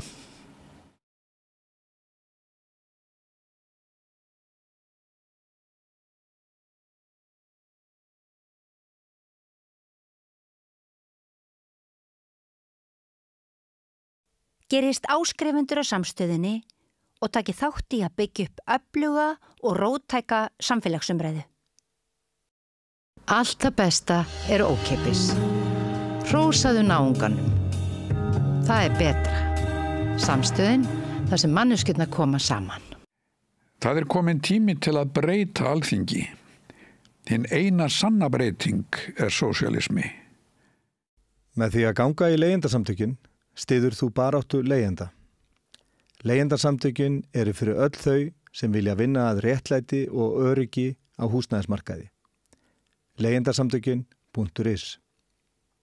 Sósíalistaflokkurinn vill að húsnæðiskerfið hætti að vera leikvöllur braskara. Meira stefnuna inn á xjóð.is. Ertu á leið heim úr vinnu? Stilltu á FM 89,1.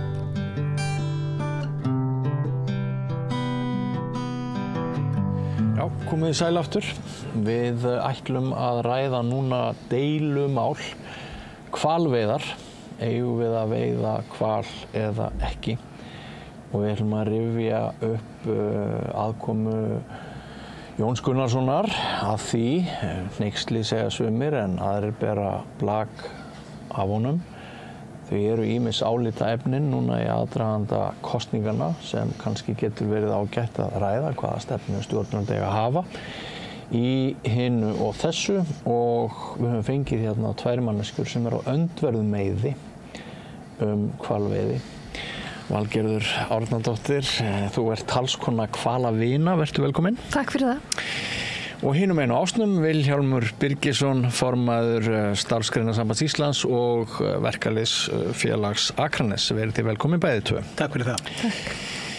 Ef við byrja á þér, Valgerður, hvernig var þér við þegar þú heyrðir þessa upptöku og sást í fréttatíma sjónvarpsins sem að afhjúpar þarna ákveðin veruleika segja sumir en aðrir segja að þetta hefur enga þýðingu. Já, það kom mér ekkert óvart við þessu upptöku. Samtalið sem að sonur Jóns Gunnarssonar að lýsa hafi átt sér stað á milli föður síns og Bjarna Benediktssonar nákvæmlega það samtal sem að ég hafði ímyndað mér að hefði átt sér stað þegar hann var skipaður í matvælaráðuneytið. En það náttúrulega kom á óvart að þetta hefði verið tekið upp og hann hafi sagt frá þessu og þú veist, og maður fór strax að velta fyrir sér hver þarna á baki og hvernig þetta kom allt til. En ég get ekki sagt að upptökurnar hafi neitt komið óvart, neitt sem þar kom fram. En þetta samt svona bara sönnun þess að það sem við höfum haldið í langa tíma, að það séu þarna hrossakaup og það sé spilling í spilinu, að þarna var það bara staðfest. Finnst þér þetta stjórnsýslulega óverjandi ef rétt það sem kemur fram þarna í þessari upptöku? Já, að sjálfsögðu, þetta með öllu stjórnsýslulega bara óverjanlegt. Enginn á að stunda svona hrossakaup á Alþingi. Þetta fólk sem vinnur í þágu okkar þjóðarinnar og það á númer 1 að vinna af heilum hug og vera heiðarleg og stunda gagnsæ samskipti. Og þetta með öllu óviðunandi í okkar samfélagi og maður eiginlega bara skamma sín fyrir þetta, verandi Íslendingur, að við skulum láta svona yfir okkur ganga og að það séu engar afleiðingar fyrir þá sem eigi hlut af því. Vilhjálmur, áður en við förum í spurninguna hvort við eigum að veiða hval eða ekki, Nú eru þeir Jón og Kristján Loftsson sennilega vinir, velkunnir, þeir eru að ferða saman, viðskiptasamband á milli. Sonurinn þarna sem rættir við, hann hefur hagsmuni, hann er fyrrverandi formaður Hrefnuveiðimanna eða hvort hann er núverandi, ég veit það ekki, hann hefur verið í þessum bransa. Alveg burtséð frá því, af því ég veit að þú vilt að við veiðum hval, en burtséð frá því, er þetta ekki algjör skandall og hneyksli eins og Valgerður segir að hvernig kaupin gerast á Eyrinu og er ekki töluverður trúverðuleiki í þessari upptöku? Ég ætla að byrja því að segja það þarf ekkert Jón Gunnarsson til varðandi það að gefa út leyfi. Þannig að í mínum huga er allt þetta mál í raun og veru ekki frétt ef að þannig má orðið komast. Einfaldlega vegna þess að matvælaráðuneytinu ber skylda til þess að gefa út leyfi eftir að óskað hefur verið eftir að viðkomandi fyrirtækjum að fá að hefja leyfi, að hefja veiðar. Þetta er bara samkvæmt lögum og ef að það er boðlegt varðandi stjórnsýsluna þá er í raun og veru ekki nema eitt sem er óboðlegt í mínum huga. Það er það þegar framkvæmdavaldið fer ekki eftir lögum, fer ekki eftir stjórnsýslulögum, fer ekki eftir andmælarétti og fer ekki eftir stjórnarskrá Íslands. Og hverjir eru það sem gerðu það ekki?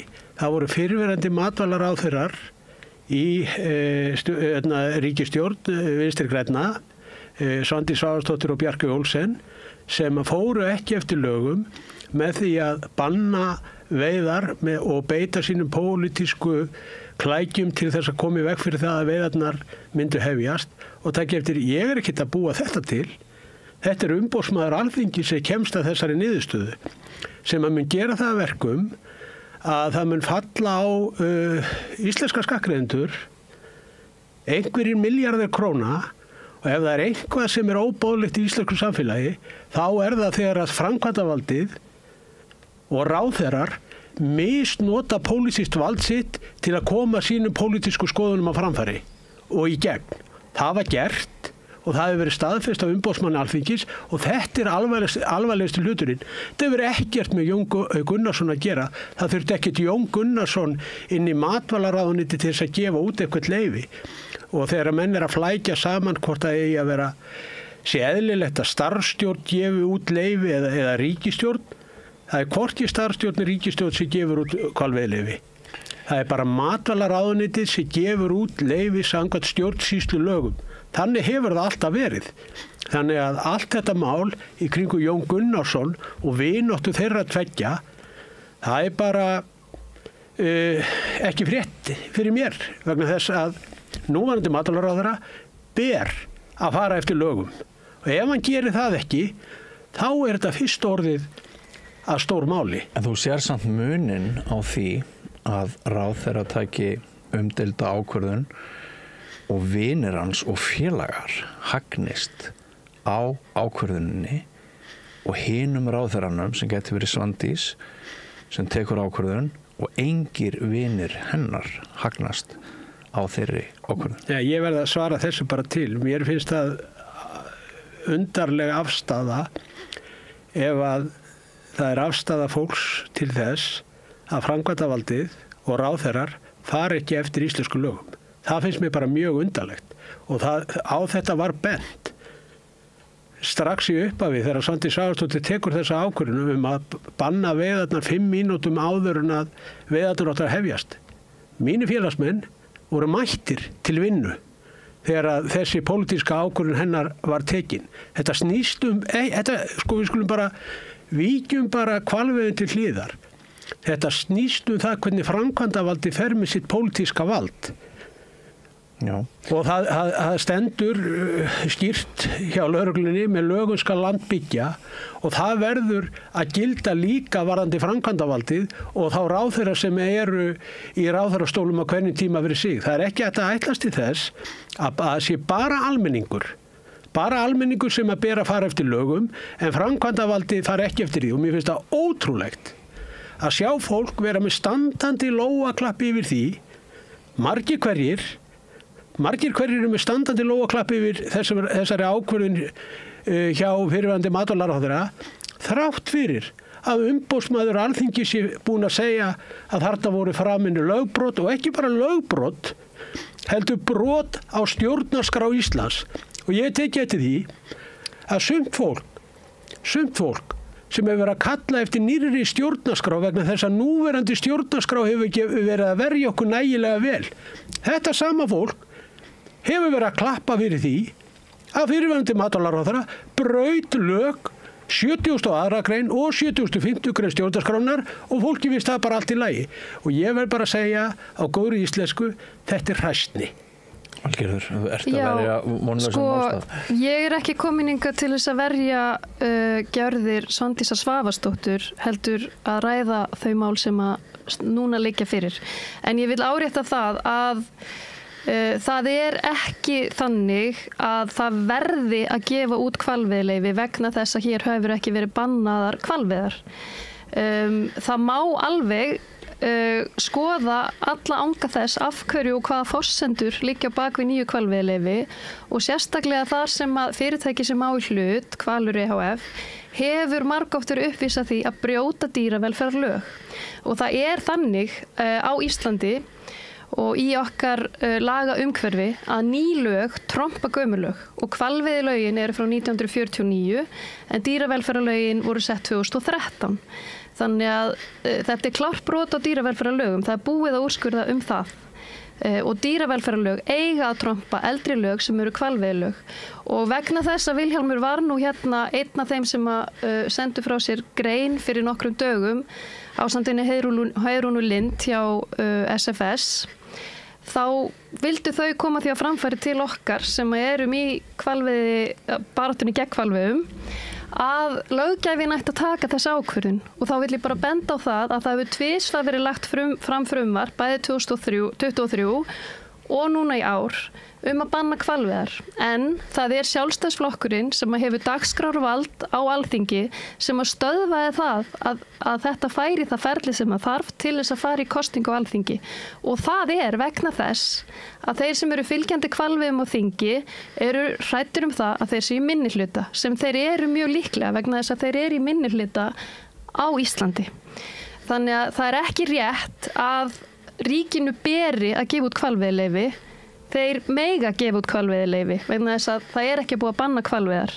En þetta á að hafa sinn feril og það hefur aldrei gerst áður að það hefur verið sátt hvalveiðileyfi á þessum tíma. Það oftast gert eftir áramót en núna var þetta svo greinilega þannig mál að vegna þess að Sjálfstæðisflokkurinn fekk óvænt matvælaráðuneytið í fangið þá ætluðu þeir að nýta þennan litla 6 vikna glugga til að þrýsta sig gegn og við erum búin að sjá núna bæði af upptökum og því sem Jón Gunnarsson sjálfur hefur sagt að það var hans hlutverk í matvælaráðuneytinu. Og það spilling að þínum mati? Það spilling og það talandi að framkvæmdavaldi fara lögum, þá þetta gegn lögum og stjórnarskrá Íslendinga. Svo finnst mér líka sérstakt, fyrst við erum hérna með honum Vilhjálmi, að hann skuli eyða svona miklu púður í það að vera að verja þessa atvinnugrein þegar það hefur aldrei verið að treysta á það að Kristján Loftsson fara á veiðar. Annað hvert ár frá 2009 hefur hann farið á veiðar. Hann hefur meira að segja hætt við veiðar út af kjaradeilu við ykkur og við sjómannafélagið tvívegis og kennt ykkur það. Þannig að mér finnst þetta bara mjög sérstakt og mér finnst að verkalýðsleiðtogi eins og þú eigi frekar að vera að horfa á aðrar atvinnugreinar og uppbyggingu á þínu svæði vegna þess að það þörf á því. Og þetta bara hluti á réttlátum umskiptum sem við erum að fara í allstaðar í heiminum að sumar atvinnugreinar, þær eru deyjandi vegna nýrra tíma og þetta eina því. Já, ég svara þessu til að ef að þetta veri rétt sem Valgerður væri hér að segja í upphafi, þá hefði umboðsmaður Alþingis komist að annarri niðurstöðu.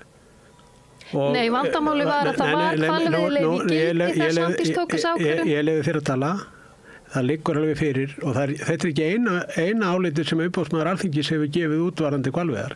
Það var gert líka árið 2009.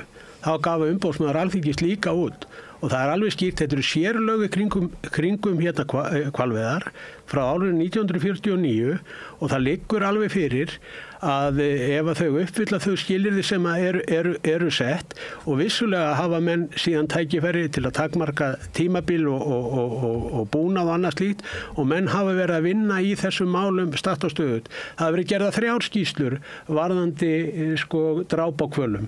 Það var gerð skýrsla árið 2015, 22 og 23. Árið 2015 það voru 84% dýranna sem drápust í fyrsta skoti. 84%. Árið 2024 sem var urðu frávika og það var það í kringu 70%. Í nýjustu skýrslunni sem var gerð núna í september árið 2023 þá er þetta í kringum 80% dýranna sem drápust í fyrsta skoti. Sem að verður bara segjast varðandi veiðar og villtu dýrum að nokkuð góður árangur, ég ætla bara að leyfa mér að segja það, en notabenni það liggur alveg fyrir að menn eru alltaf að reyna að gera þessa hluti betri og betri og hafa verið að koma með nýjan búnað hvað þetta varðar og koma með nýja tækni til þess að þetta gerir. Ég ætla að svara varðandi hérna að ég sé að berjast fyrir þessu störfum. Bara þannig að fólk skilji eitt og mér finnst vera skortur á því hjá sumu fólki. Það áttar sig ekki á því að ekkert sveitafélag, alveg sama hvaða sveitafélag það vítt og breytt landið, það verður að byggja upp á því að hafa öflugar gjaldeyrisskapandi greinar innan sinna vébanda. Og ég ætla að taka bara sem dæmi að frá árinu 2010 þá hefur Hvalur skilað í útflutningstekjur 21 milljarði. 21 milljarði. Það að greiða 1,2 milljarði í laun. 21 milljarður og takið eftir. Þessi 21 milljarður frá árinu 2010, hann verður að stæðstu hluta eftir í nær samfélaginu mínu og ég ætla að nefna þetta sem dæmi. Þetta væri svipað og það væri og stæði til að banna atvinnugrein hér í Reykjavík sem væri búin að skila upp undir 400 milljörðum í útflutningstekjur til að setja þetta bara í samhengi við höfðatölu á miða við mitt svæði og nær sveitir. Þannig að tala bara að þetta sé bara skiptingum máli og menn eigi bara að fara að gera eitthvað annað og ég ger ekkert annað. Heldurðu það að verja atvinnuöryggi minna manna ekki bara varðandi hvalveiðar. Hart hefur verið sótt að mínu störfum varðandi stóriðuna. Hart hefur verið sótt að störfum varðandi fiskeldi og svo framvegis. Á hverju á fólk að lifa? Og mér finnst það mjög undarlegt. Ég ætla að leyfa mér að segja og ég hef sagt þetta í ræðu og riti. Mér finnst það undarlegt að verða var við það og mér finnst það vera meira hjá fólki sem á svona vinstra megin á hinu pólitíska litrófi. Að það sem að tekju möguleikar verkafólks eru hvað mestir. Eins og til dæmis í hvalveiðum, þar sem að mánaðarlaunin á vertíðinni eru alveg bara 1,5 til 2 milljónir á mánuði. Það stendur yfir í 4 mánuði. Í stóriðunum, þar sem að byrjendalaunin eru 800.000 krónur fyrir 146 tíma á mánuði. Það ráðist á þessar atvinnugreinar hjá mér að mér finnst meira fólki sem vinstra megin undir pólitíska litrófi og það fólk sem að mér finnst, og ég ætla bara að segja þetta alveg hreinskýrislega, sem talar oft að það sé að gæta hagsmuna hins vinnandi manns og þeirra sem höllusti fæti standi í íslensku samfélagi. Þetta finnst mér mjög undarlegt en bara liggur algjörlega fyrir að þessi atvinnustarfsemi á mínu svæði þó hún standi yfir í 4 mánuði, það eru reynda 20 manns sem að hafa vinnað þessu allt árið kring og svo upp undir 200 manns þegar allt tekið til yfir hávertina. Þetta skiptur okkur Akurnesinga mjög miklu máli. En ef þú værir verkalýðsleiðtogi á Höfn í Hornafirði og þetta myndi ekki skipta þitt upptökusvæði neinu máli, værirðu þá með allt þar afstöðu? Nei, alls ekki. Einfallega vegna þess að það á að vera ákvörðunarréttur okkar Íslendinga að nýta okkar auðlindir, nýta þær með sjálfbærnum hætti að höfðu samráði við það sem að Hafrannsóknastofnun gefur út. Það eru allskins þvæla búin að vera í gangi í kringu hvalveiðar. Við skulum bara taka fundin sem ég hélt árið 2009 upp á Akranesi, það sem mætti 500 manns á hann. Fáum aðeins seinna að vita því. Ég er aðeins að biðja velgerði að bregðast við þessu sem hefur komið fram. Þú mynd væntanlega segja núna að hvalveiðar séu engin venjulegu business eða hvað? Já, fyrir utan það að þessar tölur, þessar 21 milljarðar á 10 árum eru bara ekki réttar. Það hefur verið skoðað í bókhaldi Hvals sem er fjárfestingafélag að upplagi að það hefur verið tap af hvalveiðunum sjálfum. Það var 3 milljarða tap á þessu 10 ára tímabili sem að Vilhjálmur talar um. Þannig að tekjurnar frá hvalveiðum hjá hval eru alls ekki þessar 21 milljarðar sem hann vil meina. Fyrir utan að þetta er óstöðug atvinnugrein sem að eins og Vilhjálmur veit, það kannski annað hvert ár, kannski sem að einhverju nokkrir menn fá þarna vinnu í 4 mánuði og eru þá upplægi ungir námsmenn sem að fara þarna á vertíð. Þannig að þetta er ekki eitthvað sem að við eigum að vera að leggja allt okkar í að berjast fyrir. Það er svo margt annað og önnur tækifæri sem við ættum að vera að líta til. Fyrir nú utan það að Ferðamálastofa hefur gefið út að bara það að við missum 7.000 manns sem ákveða að koma ekki hingað vegna þess að við erum að stunda hvalveiðar, þá erum við búin að núlla út þennan ávinning eða svona, ef það er þá ávinningur sem er af þessu. Og núna í ár hafa til dæmis Japanir sagt að þeir þurfi ekki á hvalveiðukjöti að halda frá Íslandi vegna þess að þeir eru sjálfir byrjar að veiða hval. Þannig að það eru enga forsendur fyrir því að veiða hval. Þetta eru ekki sjálfbæra veiðar. Við erum á síðustu bara mannskepnan, á síðustu 300 árum, þá erum við búin að útrýma 90% af stórhvelum á heimsvísu. Það er rosalega margt annað sem að herjar á hvali og drepur þá. Það eru skipaflutningar, það eru sónar hljóð í hafi sem að kemur frá skipum sem eru að leita að fiskitorfum og öðru sem að trufla hval og lætur þá fara á vitlaus mið. Þannig að það er allstaðar að þeim veitt og það minnsta sem að við getum gert er að hætta að drepa þá viljandi. Skiptir vitsmunarlíf hvalsins einhverju máli í þessu samhengi? Að sjálfsögðu. Þetta eru stór gáfaðar skepnur. Þetta eru spendýr sem að hafa fjölskyldur, þau hafa tilfinningar og þau eru með mikla greind og þau eru með tungumál og sömu tegundir eru með mismunandi tungumál eftir því hvaðan þau kom í heiminum. Þetta hefur verið rannsakað og er ennþá verið að rannsaka, þannig að sjálfsögðu skiptir það máli. Þetta eru ekki einhverja plöntur sem að má fara með hvernig sem er. Og í síðustu könnun þá liggur alveg ljóst fyrir að það er mikil þjóðar meiri hluti hér á landi gegn hvalveiðum. Er það ekki nánast 60? Jú, það er í kringum 60% Íslendingar sem eru alfarið á móti hvalveiðum. Og það eru tæplega 30% sem eru fylgjandi hvalveiðum. Og það er aðalega hópurinn kallmenn sem eru eldri en 50. Þú vilji.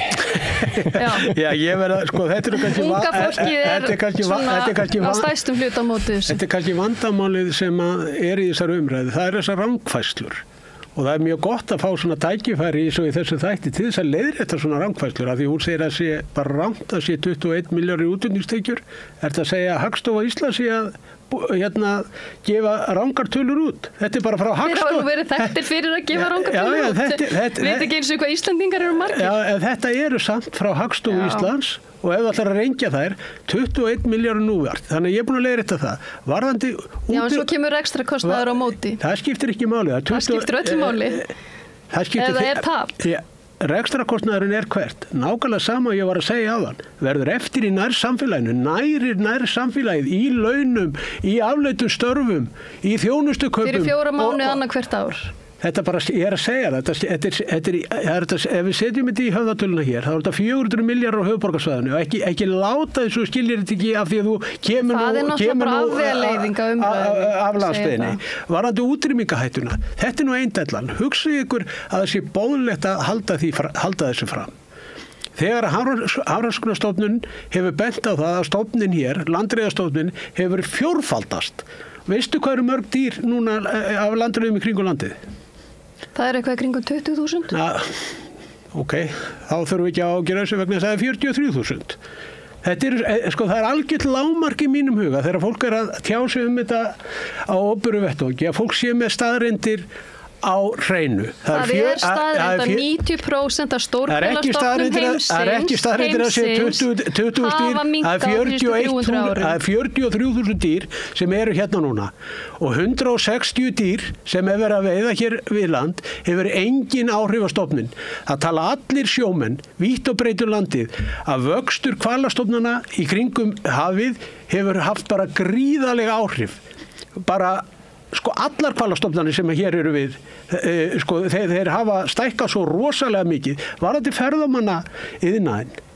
2009, þá mættu fólk var að ferðaþjónustunni og öðrum sem voru á móti hvalveiðum og sögðu hvað. Hér mun bara ekki koma einn einasti ferðamaður. Landið er nánast uppselt af ferðamönnum. Landið er nánast uppselt. Það er átróningur hér út allt. Þetta bara vita allir. Þannig að hvalveiðar varðandi þetta, og bara til að rökstyðja þetta enn og frekar, þá gaf Hagfræðistofnun Háskóla Íslands út skýrslu þjóðhagskvæmni hvalveiða. Og í þeirri skýrslu kom ekkert fram það að það þyrfti hér að hætta hvalveiðum og þetta væri þjóðhagslega ábatasamt. Þannig að öll þessi rök sem þú ert búin að nefna, Valgerður, þau standast ekki í skoðun út frá þeim bara vísindalegum og staðreyndum frá Hagstofunni, frá Hafrannsóknastofnun og frá Hagfræðistofnun. Ekkert af þeim. Ég held að það reyndar þannig núna að hlustendur og áhorfendur þeir vita ekki alveg hvort ykkar hefur rétt fyrir sér. Það er enginn búin að sanna eitthvað. Ég er bara vitni í gögn.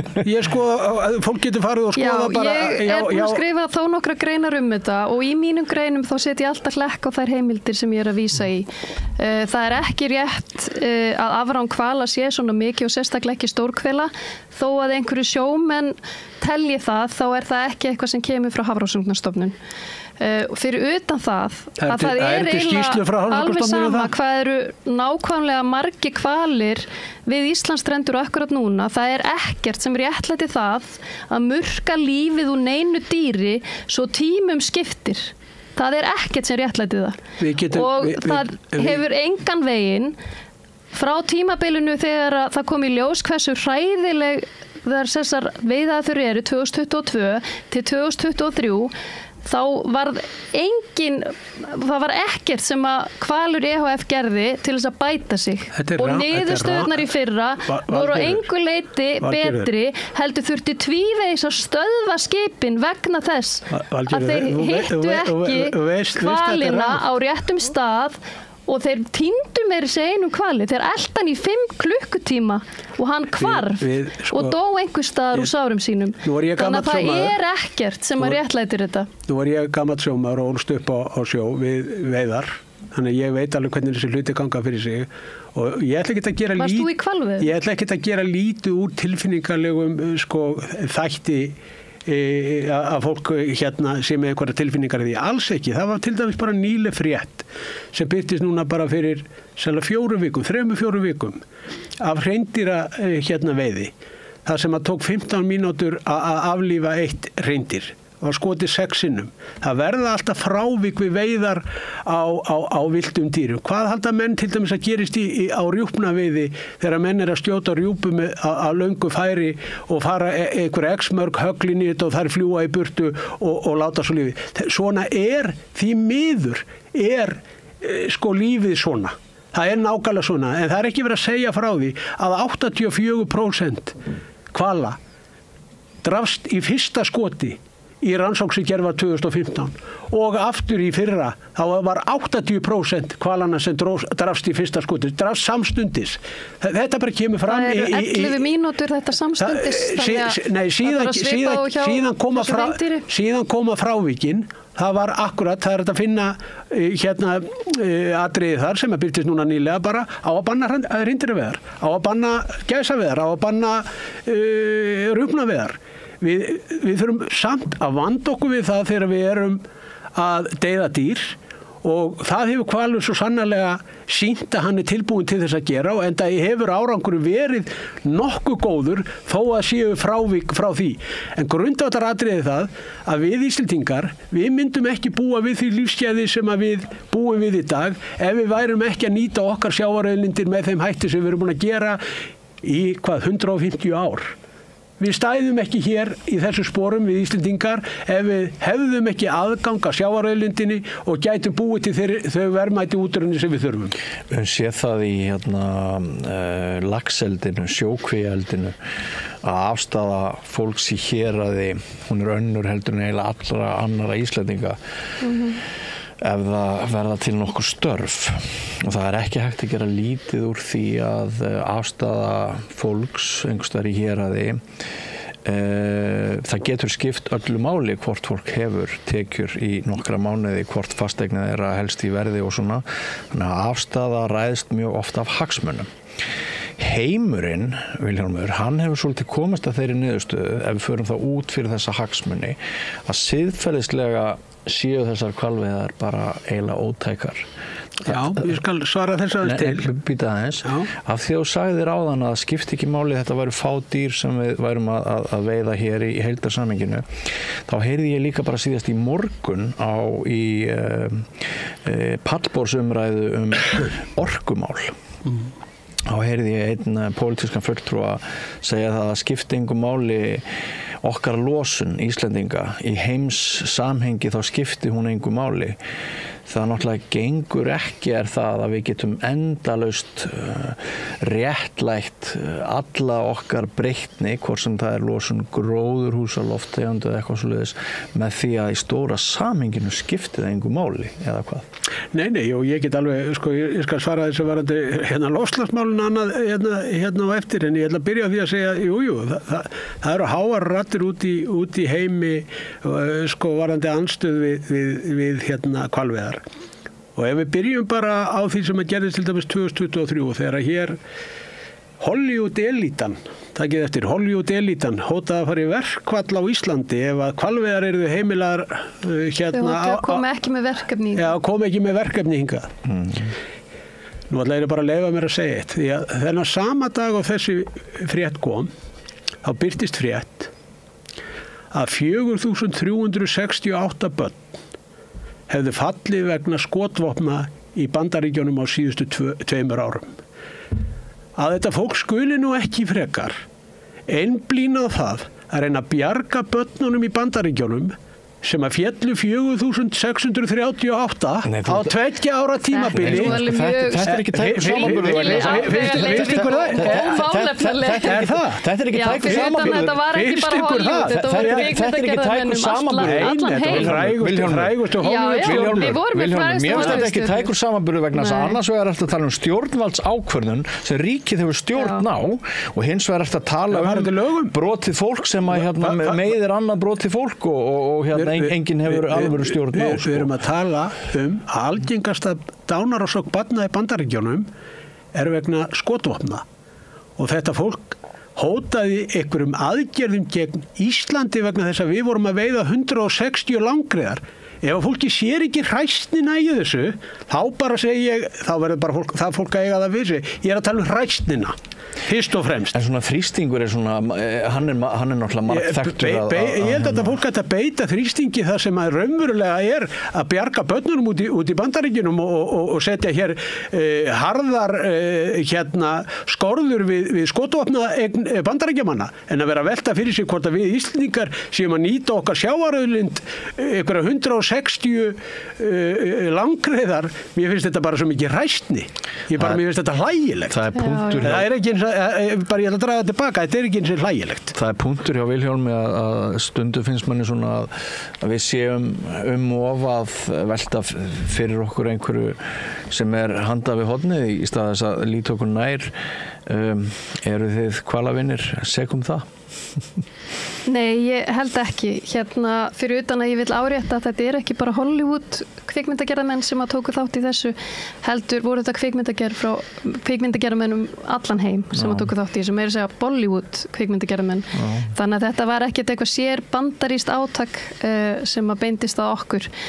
Fyrir nú utan það, ef við viljum að afveglega umræðinu í þessa átt, af hverju notar Kristján Loftsson þá ekki þá milljarða sem hann á til þess að hjálpa fátæku fólki á Íslandi. Það eru hérna 10.000 börn sem að búa við fátækt. Hann að gera það með því að skapa hér atvinnu handa verkafólki. Já, þetta eru ekki mörg störf og hann gæti gert margt annað betra við sitt fé fyrir utan hann hefur tapað á þessu og það sýnir bókhaldið.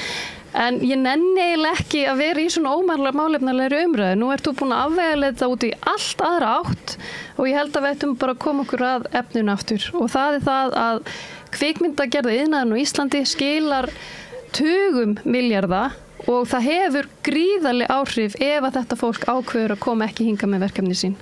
Það er eitthvað sem við þurfum að áhyggjur af fyrir utan ferðamanniðinaðinn sem er töluvert stærri heldur en það sem við erum að tala um. Það er margir sem fylgist núna með umræðinu Jón Gunnarsson í ráðuneytinu og hvað verður, hvort það verður gefið út leyfi.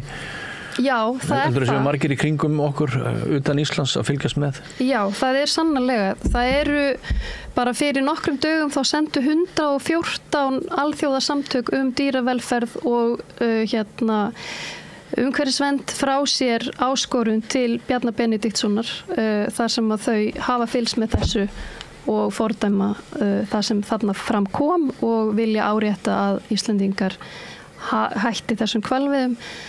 Svo hef ég reyndar heyrt í mörgum blaðamönnum sem eru bæði frá Bretlandi og Þýskalandi og víða sem eru að vinna í umfjöllun þetta. Þetta hefur svolítið fallið í skuggan af COP-fundinum sem á sér stað núna í Bakú. En já, ég held að alþjóðasamfélagið sé að fylgjast með og miðað við öll þau skilaboð sem að ég fæ og símhringingar út af þessu þá er það alveg ljóst. En þegar þú rifjaðir áðan upp að það er ekki á vísan að róa hvað Kristján Loftsson var það í. Núna eru fleiri en eitt félög að sækja hvalveiði leyfi, ekki satt? Eru þið ekki 3-4 eða eitthvað sluðs? Það eru 4 og það er bara til að útskýra það eru 3 sem snúa hrefnuveiðum, hvalur er eina sem að sækja veiðar á langrið. En eru þetta félög í eigu Kristjáns? Ég hef ekki hugmyndu það. Ég hef aldrei nokkuð tíma að tala við Kristján Loftsson að undanskildu einu skipti. Við erum að fara núna í skaðabótamál varðandi matvælaráðherra sem ég var að segja og það mun lenda á skattgreiðendum einhverju milljarða króna. Það voru 800 milljónir sem við erum búin að reikna þetta núna út. Þegar við tökum allan mannskapin eins og hann lagði sig að frádregnum þau launum sem það hafði á sama tíma þá mun bara tapa launatekjur starfsmanna nema 800 milljónir sem mun lenda á skattgreiðendum. Þetta finnst bara fólki bara allt í lagi bara vegna þess að þeir ekki farið til lögum. Það er óþarfi kannski að segja að fólki finnist eitthvað svona í lagi en það eru augljóslega alls konar sjónarmið sem að koma saman. Eitt er sjálfsákvörðunarréttur frumbyggja, eyþjóða eins og Íslendinga. Vilhjálmur er augljóslega af þessum gamla skóla. Hann vil bara við að fá að ráða okkar auðlindum. Er þetta ekki bara rétt hjá honum? Við náttúrulega, það er ekki hluti á okkar menningu hvalveiðar. Við erum bara búin að stunda það síðan 1948. Þannig að við erum ekki einhver frumbyggja þjóð sem að þurfum að hvalveiðum að halda. Það er töluvert ólíkt. Fyrir utan það að ég held nú að hlýtur hafa að tala við Kristján Loftsson þegar að félagið þitt fór í mál við hann 2018 vegna vangoldinna launa. Það sem ég var að segja, ég hef ekki talað við hann frá því að það gerðist og svo hitti ég núna daginn vegna þeirra stefnu sem við erum að undirbúa núna. Þannig að hagsmuna árekstra mínir gagnvart hval og það er mikilvægt að fólk áttu sig á því. Mér er skítsama þessi fyrirtæki. Ég er fyrst og fremst að verja atvinnuöryggi minna félagsmanna og það er hlutverk stéttarfélaga að verja atvinnuöryggi sinna félagsmanna og ég tala nú ekki þegar að í boði eru laun sem ekki þekkjast á hinum almenna vinnumarkaði og síðan er ég að verja samfélagið mitt, Akraneskaupstað sem að hefur orðið af sennilega á 100 milljónir í útsvarstekjur vegna aðgerða fyrrverandi matvælaráðherra. Þetta eru stórar upphæðir, þetta er ígildi þess að reka leikskóla 1-2 í mínu nærsamfélagi. Þannig að þessa veiðar skipta okkur gríðarlega miklu máli og það er svo dapurlegt þegar fólk segir bara, gerið bara eitthvað annað. Það er ekki þannig. En hvað eru margir félagsmenn sem eru í ferðamanniðinaðinum? Þetta hefur nú áhrif á hann. Þetta hefur engin áhrif á hann. Þú getur bara að lesa skýrsluna frá Hafræðistofnun Íslands sem gefin var út fyrir rétt rúma ári síðan. Þar kemur fram að þetta hefur engin áhrif á ferðamenn. Það bara kemur fram í þeirri skýrslu, ítalegri skýrslu. Talandi skýrslur, þá náttúrulega var starfshópur myndaður þarna í vor til þess að taka saman lagalega umgjörð hvalveiða og allt þetta með í reikningin, hvort það hagnaður af því og eitthvað.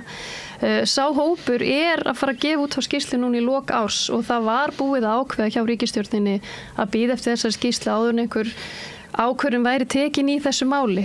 Þannig að staðan eins og hún núna ætti auðvitað að halda áfram vegna þess að þessi starfsstjórn sem tók við á ekki að vera með einhverja meiri háttar stefnubreitingu á fyrri ríkisstjórn sem var svo að bíða eftir þessari skýrslu til þess að þetta færi í venjulegt ferli hjá löggjafavaldinu. Þannig að það eitthvað sem ég vona innilega að starfandi starfsstjórn taki til sín og gef ekki út þetta veiðileyfi vegna þess að það þarf bara að gera þetta vel og vandlega. Við viljum ekki, það að næsti matvælaráður að lendi í því sama og Svandís lendi í. Grundvallar atriði þetta að í 75. grein stjórnarskránar, ein mikilvægasta greinin í stjórnarskráni og lítur að atvinnufrelsi einstaklinga og fyrirtækja. Og það segir í stjórnarskráni, þessari tilteknu grein, að það óheimilt að skerða atvinnufrelsi fyrirtækja og einstaklinga nema almanna hagsmunir krefjist þess. Og þeir hagsmunir, eins og umboðsmaður Alþingis hefur komist að, þurfa að vera mjög ríkir. En lög dýravelferð má heldur ekki brjóta kerfisbundið. Það má ekki brjóta það, alveg sama hvernig atvinnustarfsemi. Það alveg sama hvernig við lítum á það og það liggur algjörlega fyrir að það engin ágreiningur það að það eru allir að reyna að bæta sig, alveg ég held að þessi öllum iðnaði. Þar sem verið að fara með dýr, þar þarf að passa sig vel og við erum reyndar að horfa upp á það bara varðandi dýravelferð almennt, svínin, í hænsnabúanum og víðar. Þetta nú ekki til þess að rópa húrra yfir og í raun og veru, það allavega ekki að vera með standandi lófaklapp fyrir því. Ok, Við erum alveg sammála því. Við erum þá sammála eitthvað. Engin svínabú Akranesi. Þá einmitt orðið bara, þá akkurat rétt í tíminn til þess að fara áfram. En kæra þakkir bæði, Valgerður Árna og Vilhjálmur Birgisson fyrir komuna. Vonandi verða fleiri svona rökræður hér á næstu dögum hjá okkur álitamál sem við ættum sannarlega að ræða fyrir kosningar, en við förum yfir í aðra sálma rétt bráðum, ekki fara langt. Með því að ganga í leigjendasamtökin styður þú baráttu leigjenda. Leigjendasamtökin eru fyrir öll þau sem vilja vinna að réttlæti og öryggi á húsnæðismarkaði. Leigjendasamtökin.is Gerist áskrifundur á Samstöðinni og taki þátt í að byggja upp öfluga og róttæka samfélagsumræðu.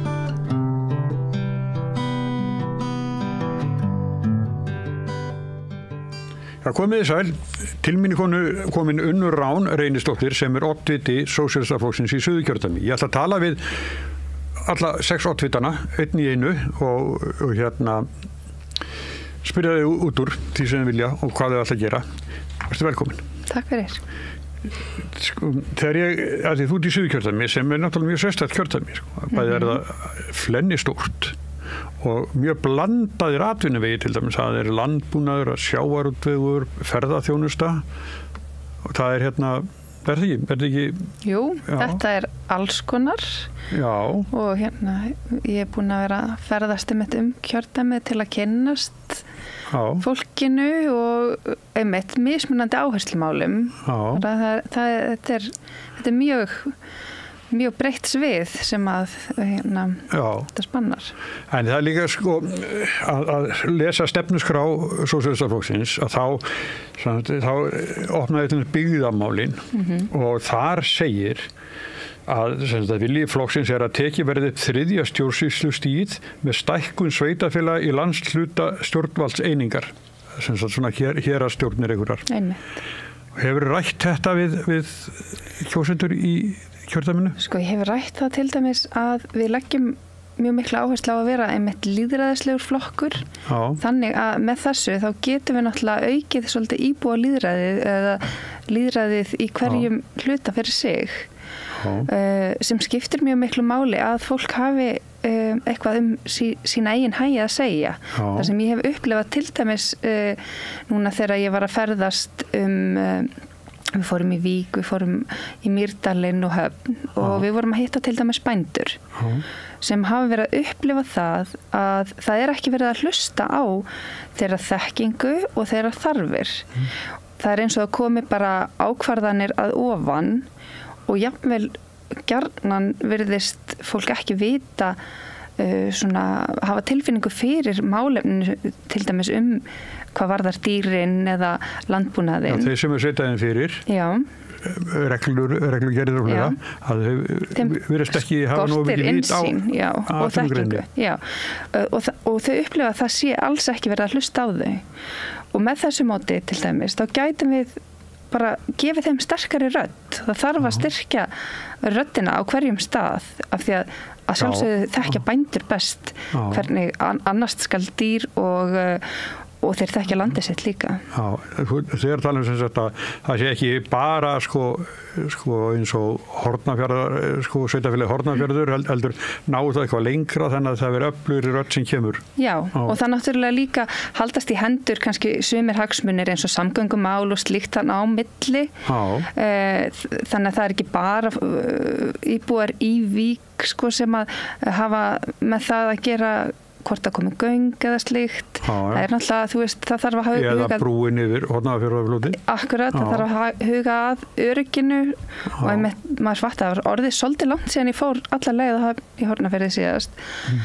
Og ég bara, það bara endalausar innbreiðar brýr til dæmis. Það bara, manni fannst eins og það væri búið að fækka þeim meira heldur en raun bara við henni. Síðast ég keyrði frá Egilsstöðum til Reykjavíkur, þá taldi ég innbreiðu brýrnar og þær voru 46. Akkurat.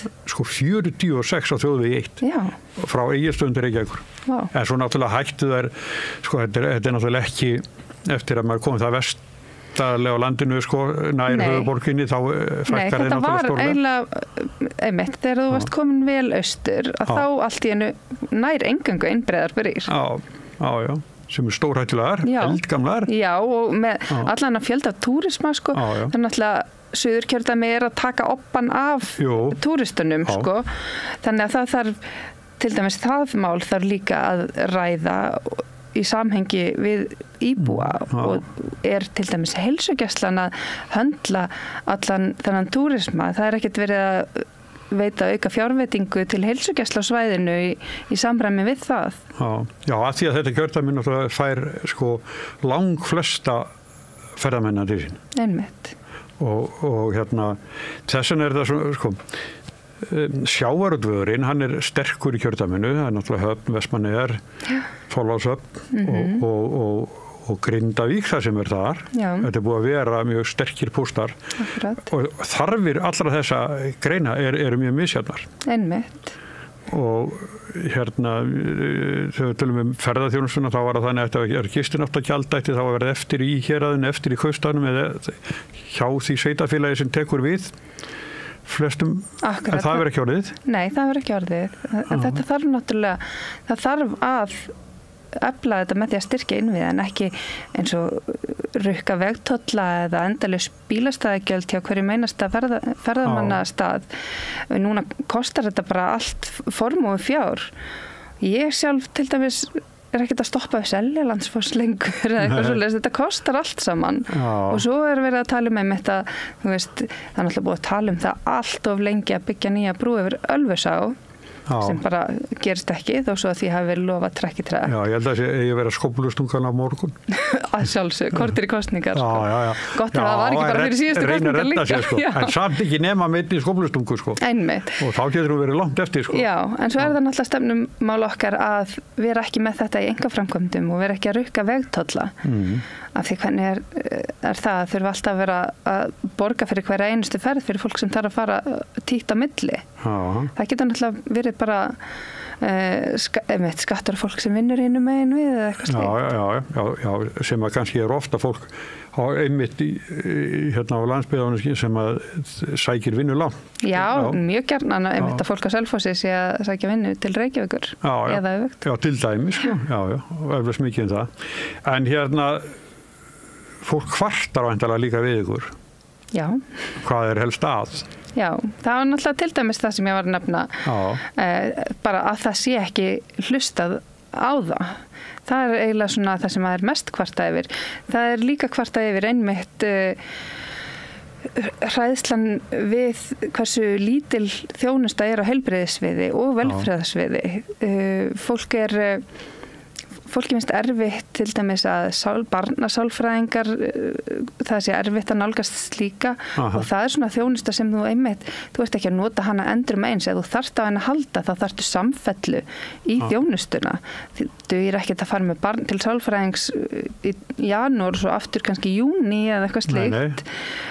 Þannig að það þarf miklu meiri samfellu á þjónustu og það náttúrulega það sem að við þurfum að bara hafa öll gott aðgengi skiptir ekki máli hvar á landinu við búum eða hversu mikla peninga við eigum. Þetta náttúrulega eitthvað sem á ekki að spyrja stétt eða stöðu. Nei, og svo veit náttúrulega enginn með vissu hvað margt fólk sem að raunverulega í umdæmi viðkomandi heilsugæslu vegna þess að ferðamenn svo margir og koma fram og tilbaka. Einmitt. Heyrir á fólki að það heimafólki erfiðara með að nálgast þá þjónustu sem þó heldur en var áður? Já, þjónustan hefur svona minnkað og fólk sem kannski nú þegar á stöðum þar sem hefur kannski verið lengi sami læknir eða eitthvað slíkt, það óttast bara, hann að fara að komast á aldur og hvað gerist þá? Verður það eins og í næsta sveitafélagi þar sem bara happa-glappa hvort ég komist til læknis eða get ég bara hringt og fengið samband við kannski, hjúkrunarfræðing eða einhvern sem tekur bara niður svo verður bara hringt í þessi og þú veist ekki neitt hvað að fara að gerast. Það mikil hræðsla við þetta en það náttúrulega á öllu landinu þetta spannar alveg hringinn í kringum. Og við finnum það einmitt eins og í Reykjanesbæ. Ég man fyrir síðustu kosningar þá einmitt skrifaði ég grein heilsugæsluna í Reykjanesbæ, þá var ekki komin þessi einkarekna heilsugæsla sem núna komin. Sem hefur breytt miklu. Hún hefur vissulega breytt miklu en náttúrulega samkvæmt okkar stefnu þá þetta ekki rétta leiðin. Ég ætla ekki að fara einmitt að tala niður læknana sem á þeirri heilsugæslu eða þjónustuna heldur aðferðina. Og það var búið að svelta svo mikið heilsugæsluna á svæðinu, jafnvel þótt það hefði gríðarlega fjölgað í íbúum. Þannig að allir voru farnir að þrá það að fá aukna þjónustu.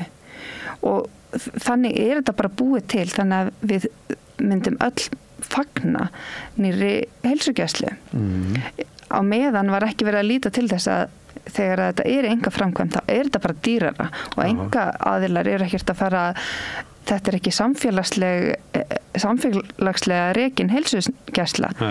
Þau vilja borga sér út arð og svo framvegis. Við viljum náttúrulega að heilsugæslan og bara heilbrigðisþjónusta sé gjaldfrjáls og aðgengileg öllum. Það hefur sýnt sig í Svíþjóð eftir að það var farið í að einkavæða heilsugæsluna að þá fór að verða stéttskipting í heilsugæslu. Og það náttúrulega bara gríðarlega varhugavert. Við viljum það ekki, við viljum öll geta lifað bara öruggu lífi.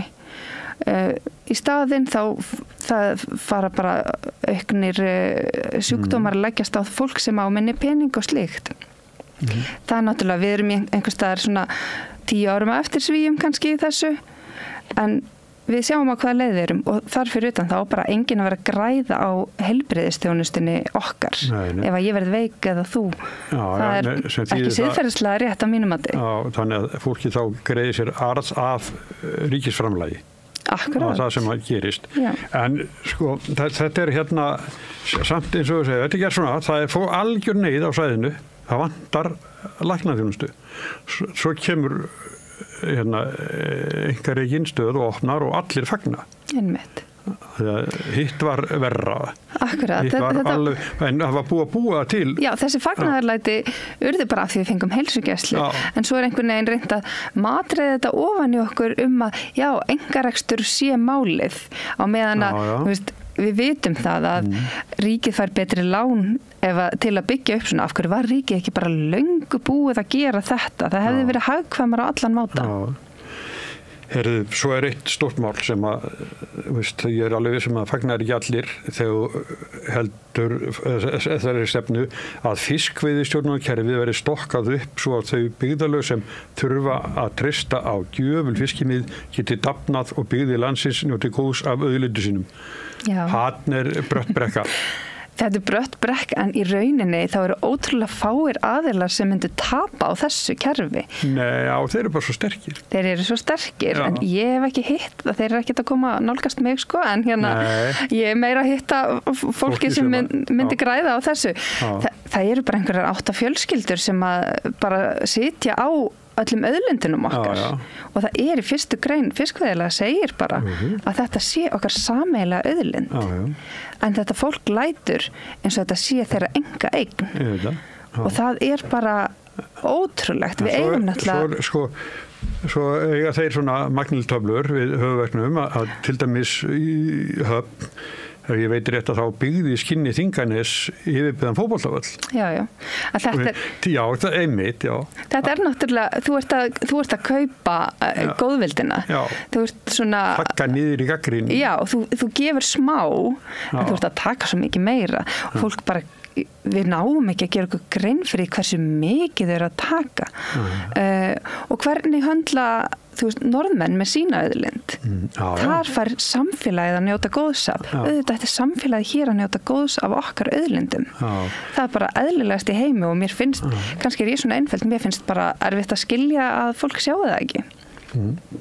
Ég var einu sinni að tala við Vestmanning sem var mjög harður svona, eða sem annari skoðun ég og ég var að segja það að ef að Guðbjörg Matthíasdóttir í Svílæðinu ef það er ekki til rafræni peningar að ef það væri þannig þegar Herjólfur væri að fara að þá kæmi alltaf nokkur bretta 5.000 köllum til að flytja frá Vestmannum upp á land. Einmitt. En núna fer þetta bara, þú veist. Akkurat. Já, bara gegnum strauminn, en ef þau sæju þetta, hvað, færu mikli peningar úr þeirri sveitafélagi með ákvörðun einna mannesku sem svo að kaupa fyrirtæki til fyrirtæki og meðal annars styrki mokkan veglega en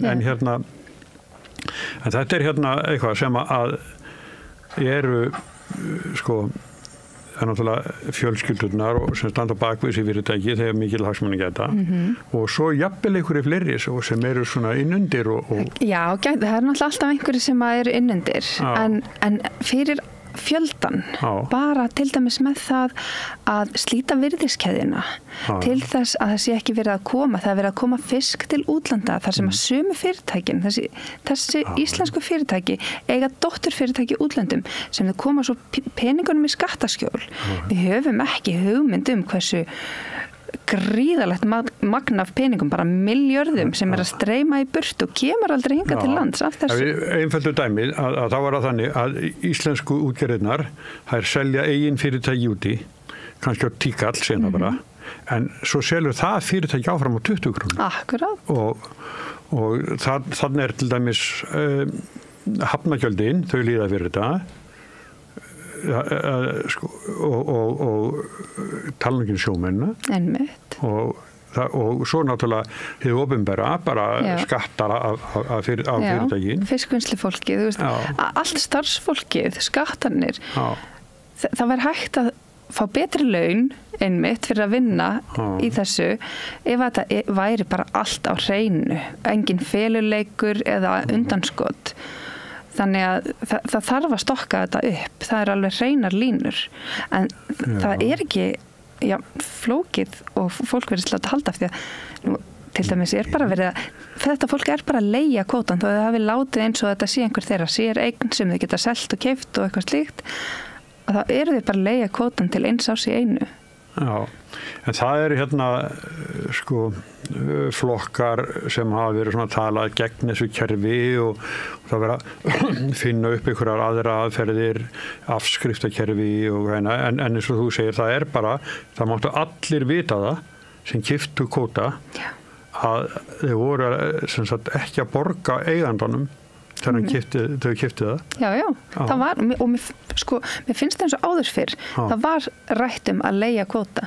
Svo allt í henni fannst mér breytast umræðan að þetta væri einhver svona eign einhverja og hvað ætlar þá bara að gera eitthvað eignanám hér eða eitthvað slíkt. En það ekkert umræðan það þegar það til dæmis verið að ræða að það væri hægt að færa þetta yfir í dagakerfi út úr kvótakerfi svona að vel ígrunduðu máli og við þurfum að vanda okkur við þetta en við erum með leiðir til þess að vinna þetta. Já, og þjóðin á auðlindina. Já. Þannig og það líka leiðir einmitt til þess að rentan renni til þjóðarinnar en ekki til örfara. Eitthvað skemmtilegast útgerðarmaðurinn á Íslandi sem Guðmundur Kristjánsson í Brimi, hann segir þú átt ekkert kvóta nú, ég á ekkert kvóta. Nei, þú átt ekkert fiskinn og ég á ekki fiskinn. Fiskun á þessu bara sjálfur.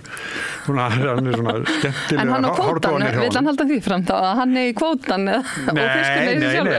Nei, hann er svona gaman að þvæla málin bara. Skemmtilega maður. Ég reyndar, af því að spyrja hvort mér hefur verið tekið illa, þá hefur það eiginlega verið þvert á móti. Ég var á fundi í Vestmannaeyjum. Og ég bjóst ekki við að svarið mitt myndi slá í gegn þar sem að það var svona afdráttarlausasta svarið í pallborðinu. Þegar ég kom svo niður af sviðinu eftir fundin þá kemur til mín maður skælbrósandi og knúsar mig bara rosalega fast, ég aldrei hitt þennan mannaður og þá var það maður sem spurði kvótaspurningarnar og þannig að það gladdi mér rosalega mikið, ég fikk mér sér símtöl kvöldi eftir þetta kannski er þetta ekki það er hljómgrunnur það er einhver hljómgrunnur já en það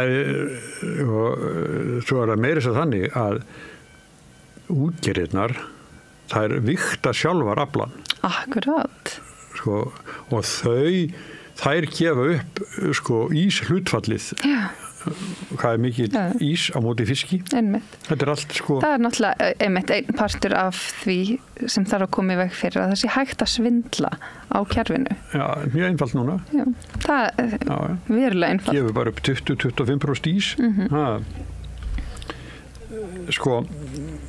svo er það hérna þetta við erum samanlega þetta þarna er verk að vinna en þú varst á svona fundi í Vestmannaeyjum að þá töluðu fulltrúar hinna flokkana ekki jafn ákveðið og þú ekki jafn ákveðið og meira segja sumir fannst mér svona pínu á bremsunni sem hafa alveg kannski verið að tala eitthvað í þessa átt jafnvel, en ég segi ekki að ég hafi verið eitthvað einum það að vilja breytingar í þessum málum, alls ekki Nei, þú varst, nei en þú sagði sem að þú talaði ákveðnar heldur innir og férst knús fyrir Já, ég fekk knús fyrir, bara langt og fast það var verulega gaman herði, en svo er annað sem er stór mál það eru samgöngunar Já, akkurat það er hérna, þetta eru götóttir vegir og illafarnir vegir og slísin og Suðurlandi hafa bara verið með nokkuð mörg svakalega mörg og það er náttúrulega og þar kemur líka gati í viðbrás teimið því að Kirkjubæði klustur þetta er engan veginn nógu vel staðið að viðbræði alls ekki og þetta er bara stór hættulegt það þarf náttúrulega að íhuga það svo sjúkraflugvél sem er staðsett á Norðurlandi þannig að það þarf verulega að huga að vegum og viðhaldi þarna og ákveðnum vegum sem eru kannski hættulegir en aðrir og við þurfum að gera ráð fyrir því að hér eru kannski að koma ökumenn sem eru ekki vanir að keyra í þessum aðstæðum þannig að samhangandi er það einmitt að bæta samgöngunar bæta vegina og einmitt brýrnar eins og við töluðum áðan en líka einmitt heilbrigðisþjónustana á stöðunum til þess að það sé auðveldar að bregðast við og þetta einhvern veginn setur alla í meiri hættu hvort sem er íbúa eða ferðafólk og oft erum við bara að tala erlenda ferðamenn þegar við erum að tala ferðamenn svo er náttúrulega bara hellingur af innlendum ferðamennum náttúrulega líka í þessu kjördæmi Þannig, og það fólk er ekkert tekið með bara fólki sem eru í sumarbústöðunum eða upp á Hálendi eða eitthvað svona Herðu að hérna það eru bara nýli dæmi sanna það hvað ferðamennska getur verið hættuleg það er bara stutt sem var banaslys í Íshelli Einmitt og það sko við hinn sem bara alveg enn eitt slísið og bara nei ekki meira þessu en þá það komið að því sko hvort það þurfi ekki að vera strangari skilyrði fyrir starfsleyfum. Jú, klárlega og ég eiginlega bara mjög hissa til dæmis á ferðamennsku í íshellum hvað þá svona yfir sumartíman þegar þetta eiginlega bara býður upp á eitthvað svona slys. Það þarf að fylgjast vel með þessu.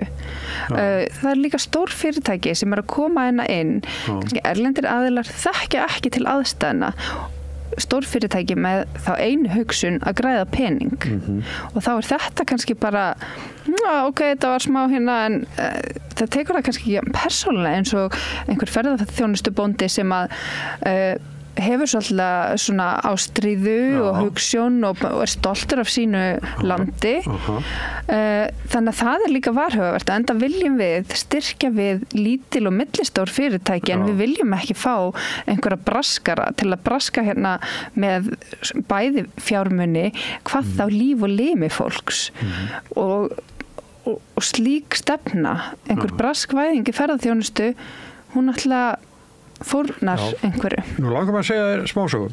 Það var þannig að við fórum 4 til Skotlands til að spila golf og áður við fórum þá urðum við að panta okkur rástíma á þeim völlum sem við vorum að fara að spila. Það þýðir að koma bara og fara að spila, það maður verið að panta rástíma og þá eigum við bara sko 18. ágúst klukkan þetta á þessum velli og þá erum við bara mæta á réttu tíma og við erum búin að borga fyrir fram og hana. Ég hef oft velt þessu fyrir mér, akkur ekki Laugavegurinn, þessi vinsalega gönguleið, akkur hún ekki bara þannig, akkur það ekki bara að panta tíma?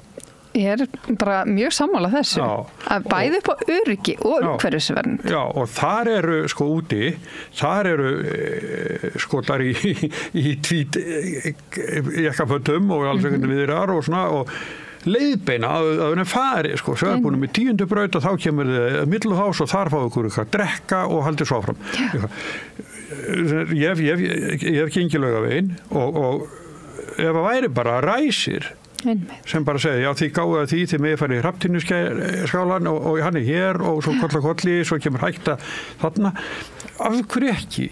Og það bara sko, til að verði aldrei of margir og þá er líka til dæmis með þarna á Suðurlendi eins og íshellana og annað, akkur fyrirtækin þurfa þá að panta sér eitthvað tíma sem þau ætla að selja og borga eitthvað af tilbaka og þar eru bara svona skilyrði sko. Þú átt bara tíman milli 10 og 11:30 sko. Já, það er mjög góð hugmynd og já, sem heldur bæði utanum einmitt öryggi líka upplifun fólks og umhverfisvernd, það verður ekki of mikill átróðningur og hérna þannig og enginn getur farið á sléttu skónum og svona já, og eða alltaf illa búnum bílum eða slíkt sko. Við einmitt ætlum að fara að hitta bónda síðustu helgi og sá hafði verið alla nóttina í að bjarga einmitt ferðafólki einhvers staðar upp á hálendinu þannig að hérna fólk gjarnan einmitt að fara á vanbúnum bílaleigubílum eða illa búið í göngur eða slíkt og einmitt það þarf að halda utanum þetta. Mér finnst, sko, við borguðum bara glöð það sem að kosta að spila við gerum ferðingin ókeypis og eitthvað svona þegar að til að hafa reglu á þessu þá er þetta svo, akkur er þetta ekki bara eins og golfvellinir nákvæmlega bara sko ræsti út bara með hálftíma millibili einmitt mjög góð hugmynd. Já, mér finnst það. Því ég hugsa oft þetta í hérna af hverju ekki, sko. Akkurat. Okkur fannst þetta svo sjálfsagt, sko. Nákvæmlega. Já, hérna, og það stendur líka hérna hjá okkur, sko, að óspilt víðerni hálendið og fleiri svæði verið skilgreind sem þjóðgarðar og varið fyrir ágangi manna og dýra.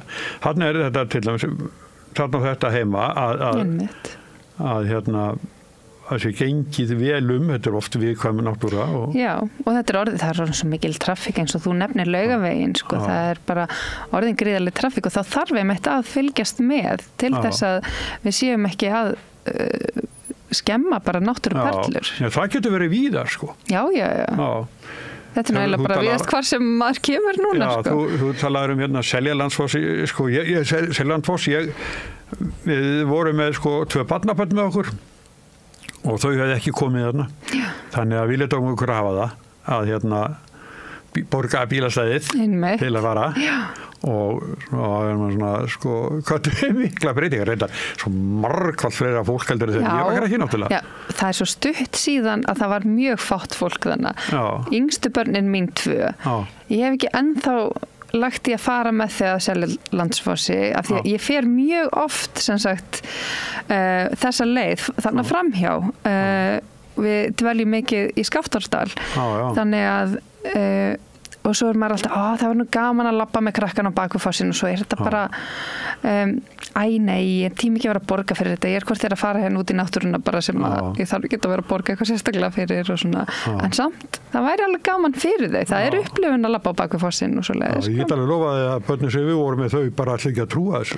Já, eldri börnin mín hafa farið oftar sko, því að þá var ekki byrjað að virka svona. Þetta er eins og þetta algjört ævintýri. Þetta er það. Já, en Suðurkjördæmi er svolítið sérstakt. Það er mikil uppbygging til dæmis í Árborg og Þorlákshöfn eða Ölfusi. Já, einmitt. Og væntanlega flestir íbúar bránaði með það eða ekki? Heyrist það ekki eða hvað? Jú, mér heyrist alveg flestir vera það. Svo hef ég tekið eftir sko til dæmis eins og það er þannig að stórfyrirtækja komið í Þorlákshöfn sem að þau voru greinilega það átt að fara að veita eitthvað leyfi og þau voru farin að gefa peninga í hitt og þetta, svo tók ég eftir því að það var eitthvað körfuboltalið sko sem að hérna hjá Þór væntanlega í Þorlákshöfn sem að foreldrarnir segðu bara stopp. Við viljum ekki fá þessar auglýsingar á okkar búninga og svona, en það er þetta líka einmitt, það sem maður hugsar, þegar kemur eitthvað stór fyrirtæki, allar kannski fara að raska náttúruna þannig gríðarlega. Raska náttúruna, þetta bara taka litla sandfell og flytja á landi. Já, þau eru bara að fara með þetta í burtu. Og svo skilum maður þegar að, sko, eins og ég heyrði, það var bara verið að senda peninga hérna bara út allt, sko, til að halda fólki góðu. Það gladdi mig alveg að heyra það væri þannig að foreldrar í körfuboltaliðin sem voru bara, nei, hingað og ekki lengra, sko.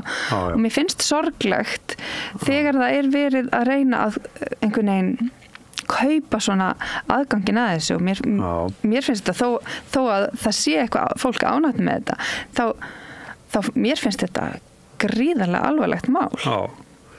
En sko þeir fá fyrst þarna 2 fyrirtæki sem ætla að vera með landeldi, svo er það alveg milljarða framkvæmdir og ég kannast nú við forstjórun öðru þeirra og hann sagði bara nei, það var að vera eitthvað malarmulning hérna bara það sem við erum með. Akkurat. Og við erum búin að segja við erum búin að byggja þetta fyrir milljarðallir þessu komar og vísa bara möl yfir okkur. Einmitt. Og þarna finnst mér að þurfi til dæmis þetta íbúalýðræði. Til þess að fólk geti áður en að það kemur einhver og eis peningum í einhverjum svona velvalda staði til þess að kaupa sér góðvild að þá þarf bara að taka hérna, við þurfum að ræða þessi mál frá A til Ö og við ætlum ekki fara bara hérna og selja heilt fjall og hvert fyrir síðan meira segja þessi peningur, bara eitthvað út úr landi, búin að selja fjallið sem er gríðarlegt rask. Ég skil ekki alveg þessa hugsun. Gróf aðför mjög, rosalega gróf aðför. Ég gengið upp á þetta, þetta er ekki stórt. Nei, mér er alveg samfótt að sé hóll. Ég var á Mosell sem var hinum minna, ég tók þetta bara leiðin. Þetta er gríðarlega alvarlegt mál og ég trúi því ekki að fólki finnist það í lagi að horfa upp á bara landið keypt einhvern veginn í burtu. Og svo er líka náttúrulega vikurflutningarnir frá Hjörleifshöfða og til Þorlákshafnar líka. Þá eru sko trukkar full hlaðnir að vikri að keyra til Þorlákshafnar og hérna svo tókum við tilbaka og ég man ekki hvað við vorum eitthvað að ræða þetta einmitt eitthvað 18 bílar við vorum á Vík vegakerfið er ekki að höndla þetta og þú veist þetta er ekki þú veist saman hvað finnst sko náttúruverndarsjónarmið sem að ég bara á mjög erfitt með að skilja þessa aðgerð að vera að selja vikur úr landi og þetta mengar gríðarlega þá dettum við niður á sama stað. Hér erlendir stóraðilar að koma og kaupa landi í burtu og hvert fyrir gróðin hann fyrir eflaust bara eitthvað erlendis líka. Já. En það, svo hérna, sem þetta tengist svo margt, við vorum búin að ræða á hann til dæmis eins og heilbrigðisþjónustuna, að tala vegakerfið sem okkar sem bara alveg kapút, Það bara eiginlega sama hvað lítið Það ekki frekar í einu kjördæmi heldur en hínu, þetta bara alveg kapút. Við höfum ekki náð að hérna viðhalda þessu og enda hafa held bara aldrei verið fleiri panaslýs heldur núna Nei, nákvæmlega. Og þetta að versna alltaf versna og ég bjó í innri Njarðvík þar til fyrir stuttu og mjög stundum ef ég var að keyra suðrættir eða hvora leiðina sem var að þá alltaf einhverju kaplar að Reykjanesbrautinni sem var svo mikill vatnselgur Já, láttu mig það ekki það. Já, þetta stór hættulegt. Já, ég segi stundum að ég var nú sjó hérna á það, þetta var eins og sigla í brælu, Já, bara ágjöf á bílinn, Nákvæmlega, og bara mjög hættulegt ef að fólk missir stjórnar á bílnum, Já. Þetta alveg, ég kannast mjög vel við þetta, ég keyri gjarnan þessa leið, Og þetta alveg bara ótrúlegt. Þetta fyrir útlendinga að koma, þetta mest ekni þjóðvegur landsins. Einmitt. Og hann stundum bara stundi vatni. Algjörlega. Og fólk manni bregður þó maður búist við þessu, Ég get ekki ímynda mér hvernig þeir líður ef þú hefur aldrei lent í svona og lendir ofan í þessum hjólförum. Stórhættulegt. Gjörsamlega stórhættulegt. Fljóta bílarnir bara. Já. Og þar fyrir utan einmitt svona hann virðist vera bara svona stagbættur við ætlum að laga hér og hér þetta svo mikilvægur vegur sem svo mikið notaður að það þarf bara að halda honum almennilegum alltaf. Þetta koma blessið mennirnir sem eru á hólu fylla þetta með skóplum bara, handskóplum að reyna að laga, þetta alveg ómögulegt en ég segi þetta því að hér að þjónusta fólks í nærumhverfi sínu sé bætt þannig að hægt sé að draga úr löngum akstursleiðum sér í lagi á landsbyggðinni en þetta náttúrulega alveg hárrétt að þetta ein rökin til viðbótar fyrir því að það sé alvöru heilsugæsla og í hverju Algjörlega, við þurfum að hafa allt öryggisnetið nálægt fólkinu. Við getum ekki látið það bara einangrast einhvern veginn og þurfa bara, ég þarf að fara til Reykjavíkur til þess að gera þetta eða hitt, En allt kostar þetta. Já. Og þá það spurningin, við vitlaust gefið. Það svo vitlaust gefið í þessu þjóðfélagi. Það bæði öryrkjar, endurhæfingarlífeyris og ellilífeyrisþegar með lágartekjur og launafólk með lágartekjur sem að borga skatt af launum sem ætti ekki að vera að borga skatt. Líka milltekjuhópar sem að greiða of mikinn skatt meðan að hæstu tekjuhópanir og kannski bara hæsta 1%. Það algjör ósangirn í því hvernig skattkerfið hérna byggt. Og þar að ekki þegar við komum inn á áðan hvernig sjávarútvegsmálunum háttað.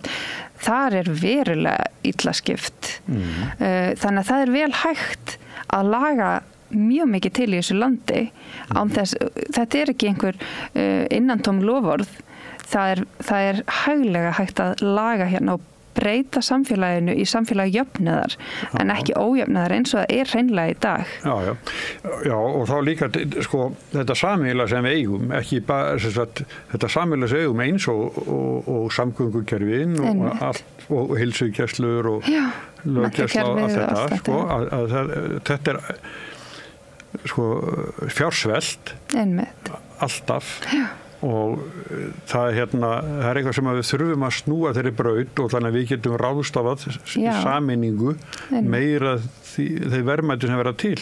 Og meira segja ef við hugsum út í eins og bara hreinlega öll þessi kerfi en ef við erum hugsað út í velferðarkerfið og heilbrigðiskerfið að með því að hafa öflugt velferð- og heilbrigðiskerfi og menntakerfi þá erum við í raunin að fara að spara fjármuni. Af því ef við erum að láta heilsu fólks reka á reiðanum, að þá munum við á endanum þurfa að borga það dýrara verði. En ef við grípum til dæmis börn sem að verða utanveltu, sem búa við erfiðar aðstæður eða eitthvað slíkt, þá erum við til langtíma séð að fara að spara, ef þú hugsa bara um peninga, þá ert að fara að spara peninga, en þú ert líka að spara líf, þú ert að bjarga lífum sem að geta endað illa.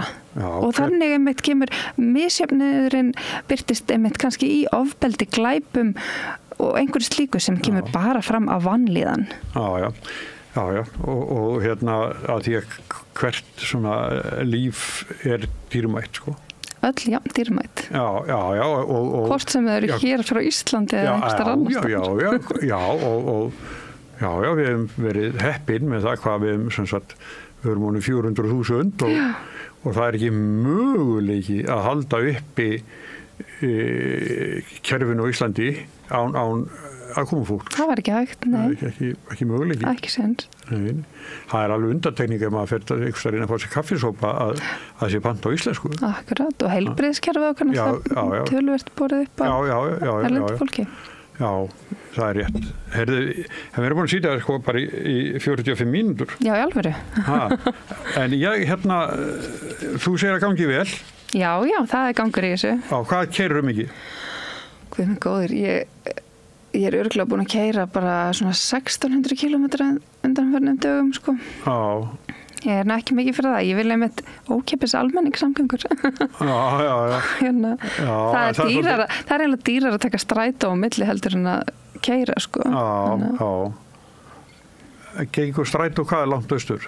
Það er svolítið erfitt, hann gengur alveg austur, en þú kemst ekki alla leið í einu og það er alveg happa klappa.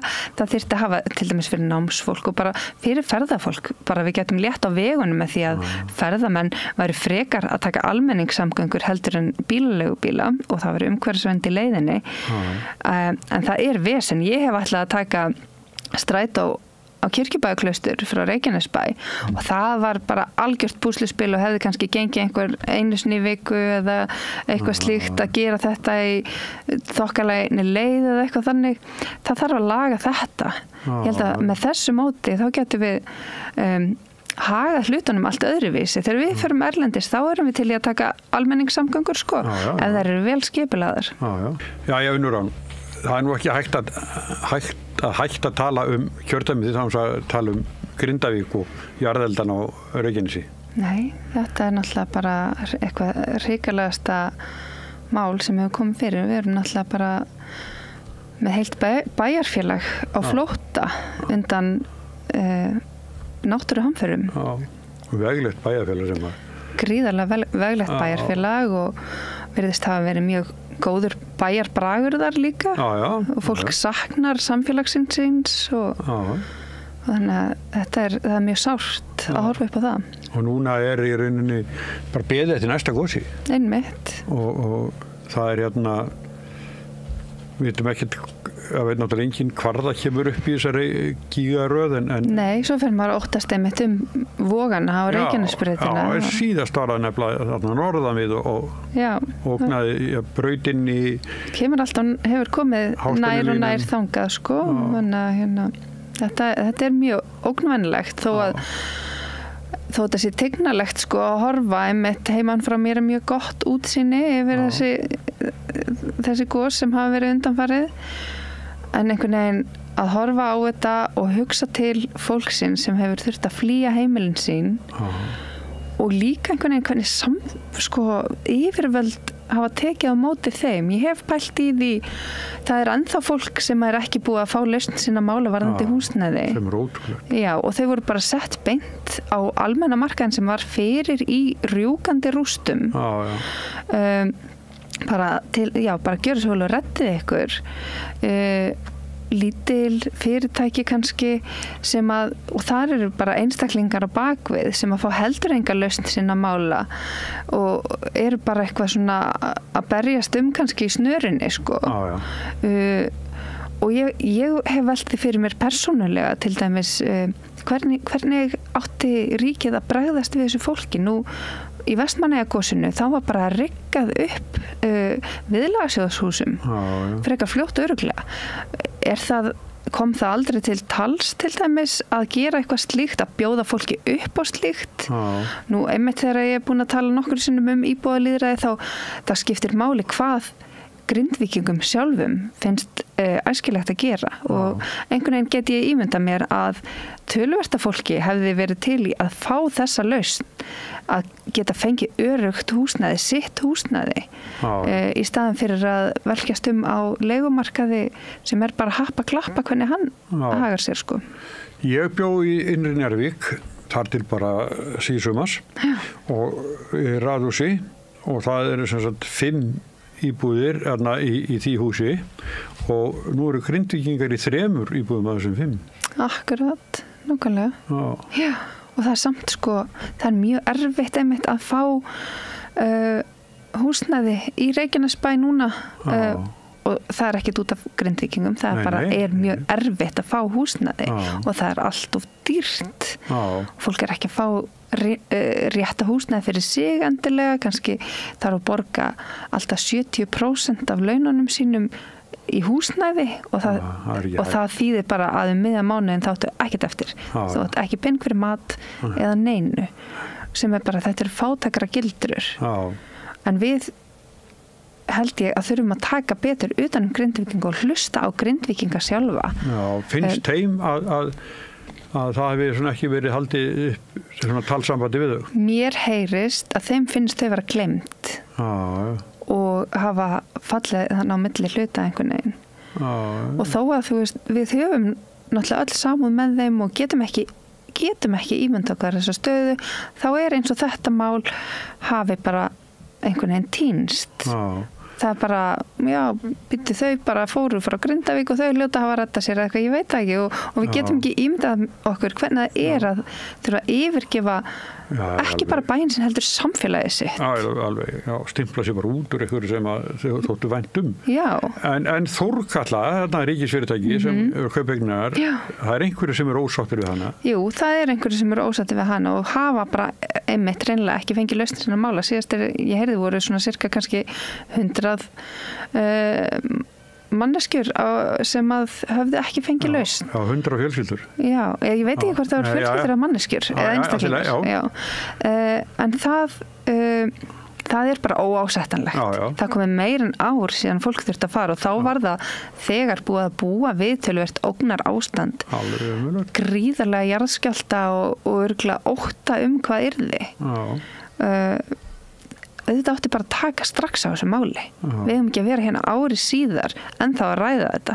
Við höfum að vera búin að finna út úr því hvað best að gera fyrir þetta fólk og við þurfum að hlusta og það held ég að það sem bara mikilvægast fyrir yfirvöld að gera. Sko, hvað þjóðin stendur í raun og veru með Grindvíkingum að það búið að kosta milljarða þessi varnargarðar og þú heyrir aldrei manneskju andmæla því. Nei, og þetta ekki hug.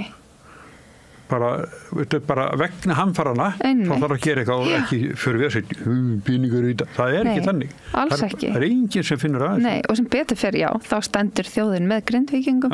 Það skrítið hvernig þetta hefur einhvern veginn svona fallið á bakvið bara held í kosningabaráttunni en líka einmitt hjá stjórnvöldum að svona gera meira heldur en bara rétt að bjarga þeim til að byrja með. Að það vantar einhverja eftirfylgni og þetta samtal og hlustun. Og svo og svo þessi uppkaup og standa húsin tóm. Einmitt. Og þau sem að seldu Þórkötlu, þeir fari bíltúra til Grindavíkur og bara með tárinu í honum að horfa á. Nákvæmlega. Nú skilst mér að þau megi geyma dót þar megi ekki sofa þar eða eitthvað slíkt. En ekki alltaf ekki hitta húsum, ég veit ekki hvernig þetta er. Nei. Ég veit ekki.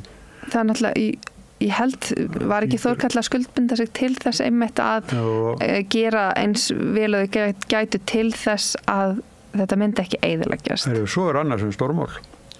Ekki rétt hjá mér að Þórkatla borgar ekki fasteignagjöld. Nú segir mér fréttir Nei, ég held að sé þannig og það sem kannski það sem að Grindavíkurbær treystir á bara sínu rekstri og sínu tilveru og þá sé bara sá sem áorðið megnið af húsunum.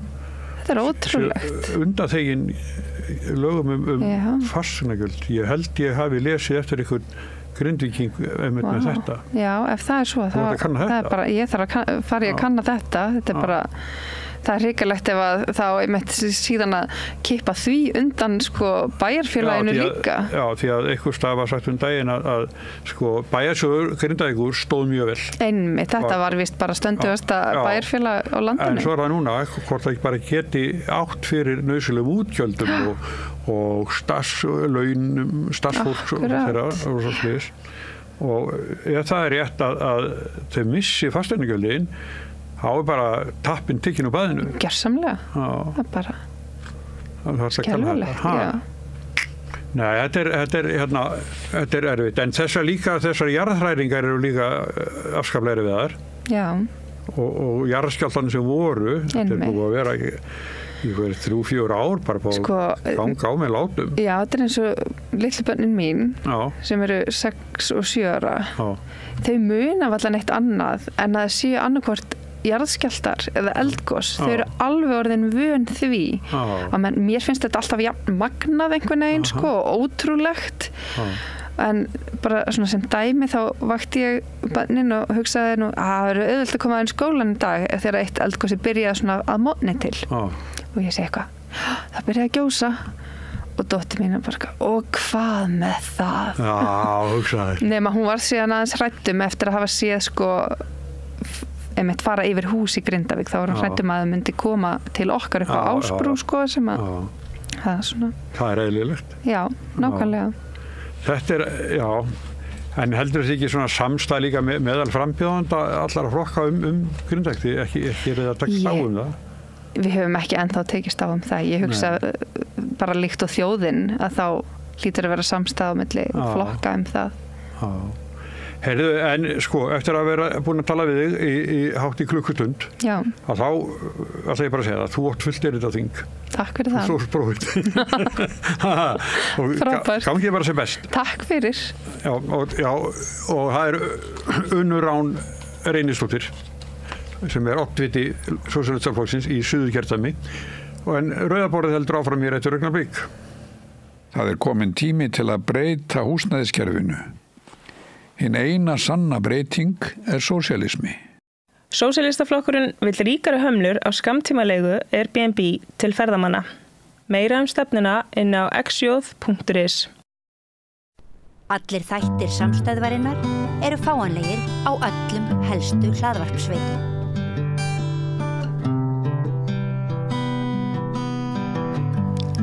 Komið sæl og verið velkomin að Rauðaborðinu. Ég heiti Oddný Eir og með mér er nýr gestastjórnandi. Það er engin önnur en skáldkonan góða Vigdís Grímsdóttir. Já, komið sæl. Takk fyrir að því við ætlum nefnilega að fara að gera þetta tilraun með að byrja með svokallað bókaspjall fyrir jólin, allavega fyrir jólin og helst lengur og erum komnar með ansi góðan svona fyrsta gest sem að allar eiginlega hjálpa okkur að þróa svona þetta form og svona til að við áttum okkur á því eiginlega hvers konar þátt eða spjall langar okkur til að vera með hérna og það er engin önnur en Kristín Ómarsdóttir. Vertu velkomin og takk fyrir að koma. Já, takk, komið sælar og sæl. Og þú ert nú með sko jólabók líka í meðferði, það er bókin Móðurást draumaþing sem er hún ekki svona sjálfstætt framhald? Jú, á bókinni fyrir Móðurást Oddný. Og hérna, þannig að við kannski biðum þig á eftir að segja okkur frá, eða að byrja að biðja að segja frá bókinni eða Já, mér finnst það. Ég er svo forvitin, ég er náttúrulega búin að lesa bækurnar báðar. Og það er voða gott svona áður maður fyrir að spjalla bækur og lesa það smá í þeim. Eða aðeins sko, ekki endilega samt en allavega aftan á. Og þessar bækur eru fyrir mig langar að spyrja. Má ég spyrja? Já. Að því sem ég langar að spyrja. Já. ætti ég kannski að spyrja mig eitthvað sem ég langar ekkert að spyrja Nei, kannski eftir. Já, ég ætla að spyrja þig, Kristín, akkur fyrir að skrifa langömmu þína? Já, ég ætlaði að skrifa mömmu og var byrjað á því og var að skrifa svona alls konar hana á 7. áratuginn, 50s og það og fór líka yfir 40s eða þess að 4. áratuginn eða hún fæddist 1938. Stundum var þetta orðið að svona einhverjum söngleik eða eitthvað svona já, langaði eiginlega að skrifa söngleiku já. En svo var ég náttúrulega að byrja að skrifa fæðingu hennar og þá var náttúrulega mamma hennar sem að fædda hana sem tók eiginlega dálítið söguna og ég fór þá aftur og bak eitthvað 40 ár og ég byrjaði upphafið 20. aldar í Reykjavík og var að reyna að elta þessa þá móður minnar og systur hennar og en þá einhvern veginn hugsaði ég þarf að fara að tekka á foreldrum þeirra, ég get ekki skrifað þessar systur, það voru 3 ár byggu í Vesturbænum þar sem núna Holtsgata nema ég viti svona foreldrum þeirra svo ég fór alltaf að lesa aftur og bak og eiginlega þá bara allt í hennu tekur þessi rödd móður minnar af skarið og þar byrjar sagan já, þar strax komin tónnin líka Hvaða ártal ertu komið með þá? Þá er ég komin 1863 þá hún fæðist þá og hún byrjar þá sagan 1870 og 69, 70 og þegar hún er 8 ára Já, þú átt að tala fyrir bókina Já, fyrir bókina, já Getur kannski sýnt áhorfendum þú getur ekki sýnt hlustendum en áhorfendum þessa seinni bók þessa sömu Oddnýju og sagt þessi bók sem ég er að tala núna hún er rauð Já, hún er rauð og hún átti að heita rauð snjókorn en hún er líka rauð af því það er bara rauður litur sem gengur í gegnum bókina og þess vegna var sú bók rauð og hún er alveg eins og hún nema þessi blá og þessi blá út af vatninu þess að hinn er rauð út af þessum rauða lit, rauð húa, rauð alls konar sem að rauði liturinn labbar í gegnum þá bók og líka því rauður ég ímynda mér hafi verið draumalitur svona ömmu minnar og langömmu minnar og mömmu minnar rauður kjóll og rauður skór og allt þetta En má ég spyrja hvaða gögn þú segir þú að farið til að lesa mömmuna hvaða gögn er þetta svona? Ég byrjaði bara í svona bara plain sagnfræði og það eiginlega fyrsta bækurnar sem ég er að lesa Reykjavík bækur hans Guðjóns Friðrikssonar og ég les þær tvisvar og þær byrja 1870 eða 1870, ég man ekki hvort og í kringu það þannig að þá er ég komin á það tímabil og ég er búin að lesa það alltaf vel og þá fer ég að lesa svona alls konar þætti úr Árnessýslu og svo fyrir ég að lesa bara tímarit.is og Þjóðólf og svo þræði ég mig gegnum kirkjubækur og mantöl og að því að flestar persónar sem að nefndar í báðum bókunum hafa verið til, svo bý ég til einhverjar persónur. En varst ekki með einkaskjal, varst ekki með bréf frá þeim? Nei, ég átti móðursystur sem að þegar foreldrar mínu voru báðir dánar og við systir mín komum heim til hennar og sögðu minni að þú veist, pabbi minn skildi eftir reikning fyrir dekkjavexta í 1955, hann skildi allt eftir en mamma mín var með bara litla tösku og þar var nokkur tískublöð því hún hefði skrifað tísku þegar hún var eitthvað svona ung og í höndunum, hún átti aldrei ritvél og hárfléttan hennar sem hún klippti hárið sitt daginn eftir fermingu bara því hún var dálítið pönkari eins og þegar hún var 60 daginn sem hún var 60 þá bara snáði á sig en þetta eru svona stór tímapunktar í lífi manneskju að fermast að vera 60 ára kannski en allavega þá fórum við til móðursystur minnar út af öllum þessum gögnum sem pabbi skildi eftir og mamma með þessa litlu tösku og hún sagði hendi þessu öllu og það sem mér fannst svo áhugavert við móðurfólk mitt það er með mjög gott minni og það er ekki að skrifa niður það segir bara hlutina og sagði það myndi þá En sko pabbi og fjölskylda hans, þau voru alltaf eitthvað skrifa niður í dagbækur. En amma mín sú föðuramma mín, hún sá nú alveg til þess að fara yfir það og rífa út leyndarmálin. Það? Var hún búin að fara? Já, hún fór yfir þetta allt. Hún flýtti sér á þann og færi að missa sjónina eða eitthvað svona. Að rífa út leyndarmálin? Já, hún tók bara Já. Og ég hef ekki svo að vísu sé það sem var eftir sko. Ég hef ekki aðgang að því, en allavega þá er þetta það stendur, ég las eina frænku mína, þú veist, í ykkur ættabók, það var stóð sko, já, hún er fætt þetta, hún var minnug. En mér var þetta áhugavert með móðursystur mín, vilja bara, þú veist, þau voru ekki að skilja, vildi ekki skilja eftir þessi spór, bara. En hvernig var það að þú segir þessi rödd, einhvern veginn var þessi rödd tók yfir eða svona byrjaði að segja söguna, leiða söguna eða þannig og var það bara gerist svona sjálfu sér eða það var ekki hennar rödd beinlínis, þú last ekki hana eða þannig?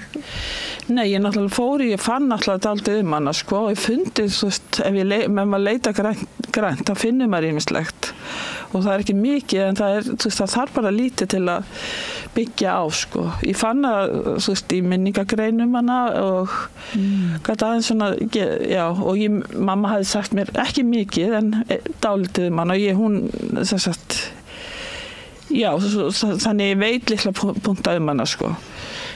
En þú fer líka í ferðalög, er það ekki? Þetta er endalaus heimildavinna. Jú, þetta er endalaus heimildavinna og það er stöðugt alltaf meðfram skrifunum, það er maður stöðugt að lesa sem er rosa skemmtilegt, þetta er alltaf svona eins og að vera spæjari sko. Svo þykir mér alveg bara að vera það og svo kemst maður að ýmsu sem fer að skoða bara í gegnum, þú veist, eitthvað sem dó úr bólgum, það fyrir maður að byrja hvaða bólgur voru það og eitthvað svona litli punktar alls konar sem maður finnur og ég fann meðal annars að hún sko spilaði á langspil og svo veit ég ýmislegt eitthvað pínlítið það sem gerir seinna þannig hún flytur svo í Reykjavík en ekki mikið samt sko.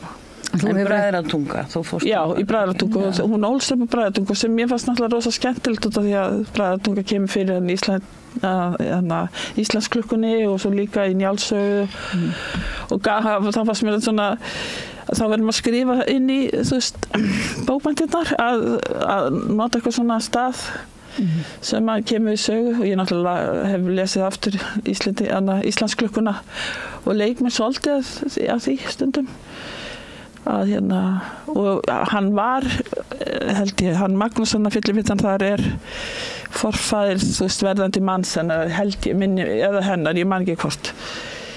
En er þetta ekki svolítið nýtt hjá þér svona að skrifa sögulega skilgreinur þetta sem sögulega skáldsögu með svona tilvísunum í tíðaranda og allt svoleiðis? Já. Ég held að ég hljóta að verða það sko því að þú veist eins og nöfnin og svona og ég fylgi náttúrulega, ég læti engan lifa lengur en hann lifði sko og eitthvað svona og svo sem ég náttúrulega, þetta er náttúrulega skáldæfisaga, ekki mín skálduð æfisaga þannig eitthvað skonar en hann að, já þetta er nýtt. Hvernig það hefur því tekið bókunum? Já, ég veit náttúrulega ekki hvað mamma og móðu, það vildi helst að ég tala sko, ég held að það hefði ekkert fílað þetta sko, því að það var einhver maður til þess að fara að skrifa hann Bjarni fyrir austan á Selfossi, hann skrifaði bók sem heitir Krónika og það fjall og svo bók kemur mér á sporið úr Biskupstungum. Bjarni Harðar. Já, Bjarni Harðar og þar les ég þetta fólk sko og hún hleypir mér alveg rosalega langt af stað en þegar hann var að skrifa þessar bók, þá var hann alltaf að hringi mömmu og móðursystur mína Sofíu og þær nefndu alls ekki að tala við hann. Þær ætlaði bara, hann var að hringja enn einu sinni. Þess bara þær bara, nei, þær hjálpuðu hann ekkert. Því þær bara nefndu ekki, þær hafði engan áhuga á því. Það segir náttúrulega heilmikið þær. Mjög mikið, sko. En svo að segja á þann, sko. Já, og líka, þú veist, ég held að þær myndi ekkert vilja þetta. Þær var að Tína, hvað ert að gera? Þú veist, nú er hún. Ég held að mamma henni, að því ég þekkti hana nú, að ég held að henni var voða lána með þessa bækur, sko. Já, er það ekki? Jú. Hún er ekkit skammað hana fyrir að vera... Nei. Og það er heimildir, en segðu kannski frá sem svo skemmtilegur hluti fyrir bókinni sem menn hafa komið að mála við mig og sakna þeirra persónu úr seinni bókinni. Þessari. Já. Og hvaða persóna heldur þú? Mér dettur í huga að sé Ída. Ída, og hver er hún? Það er kýr hérna. Hún er kú í hérna. Það er kýr. Hún er kýr. Það er kýr kú. Já, hún er kýr í hérna fjósinu. En hún mun koma fyrir aftur fyrir. Nei, afkomenda hennar koma fyrir í næstu bók. Nú er þriðja bókin á leiðinni? Já, og þar verður aftur, og hún talar líka færisku og kannski fleiri tungumál. Það er aldrei að vita ég er búin að koma að staði ég er að fara að koma að staði hvaða tungumál álfarnir tala. Það er ekki endil íslenska. Þeir tala álfamál sko. Ég kendi nú lengi álfum þannig að ég veit hvað. Kendur álfum? Já. Nú, hvar var það? Það var svo fáir í skólanum sem ég kendi á Ströndum. Þannig að það var einn álfabekkur. Já, þannig að þeir var töluð íslenska. Þú er ekki að hugleiða hvaða tungumál þeir tala. Þeir tala bara og þú talar saman og þið verðið ekki dörfið það hvaða tungumál það er. Já, en þessi kýr hún talar Ída. Akkur heitir hún það Ída? Hún heitir í höfuð Ídu Pfeiffer, austurískri ferðarkonu sem kom eitthvað í kringum 1840 til Öskju. Já, og hún fer hann svæðið og Gullfoss og Geysi og það og hún fer og heimsækir dætur, svona sýslumastætur á í staðnum, í Árnessýslu.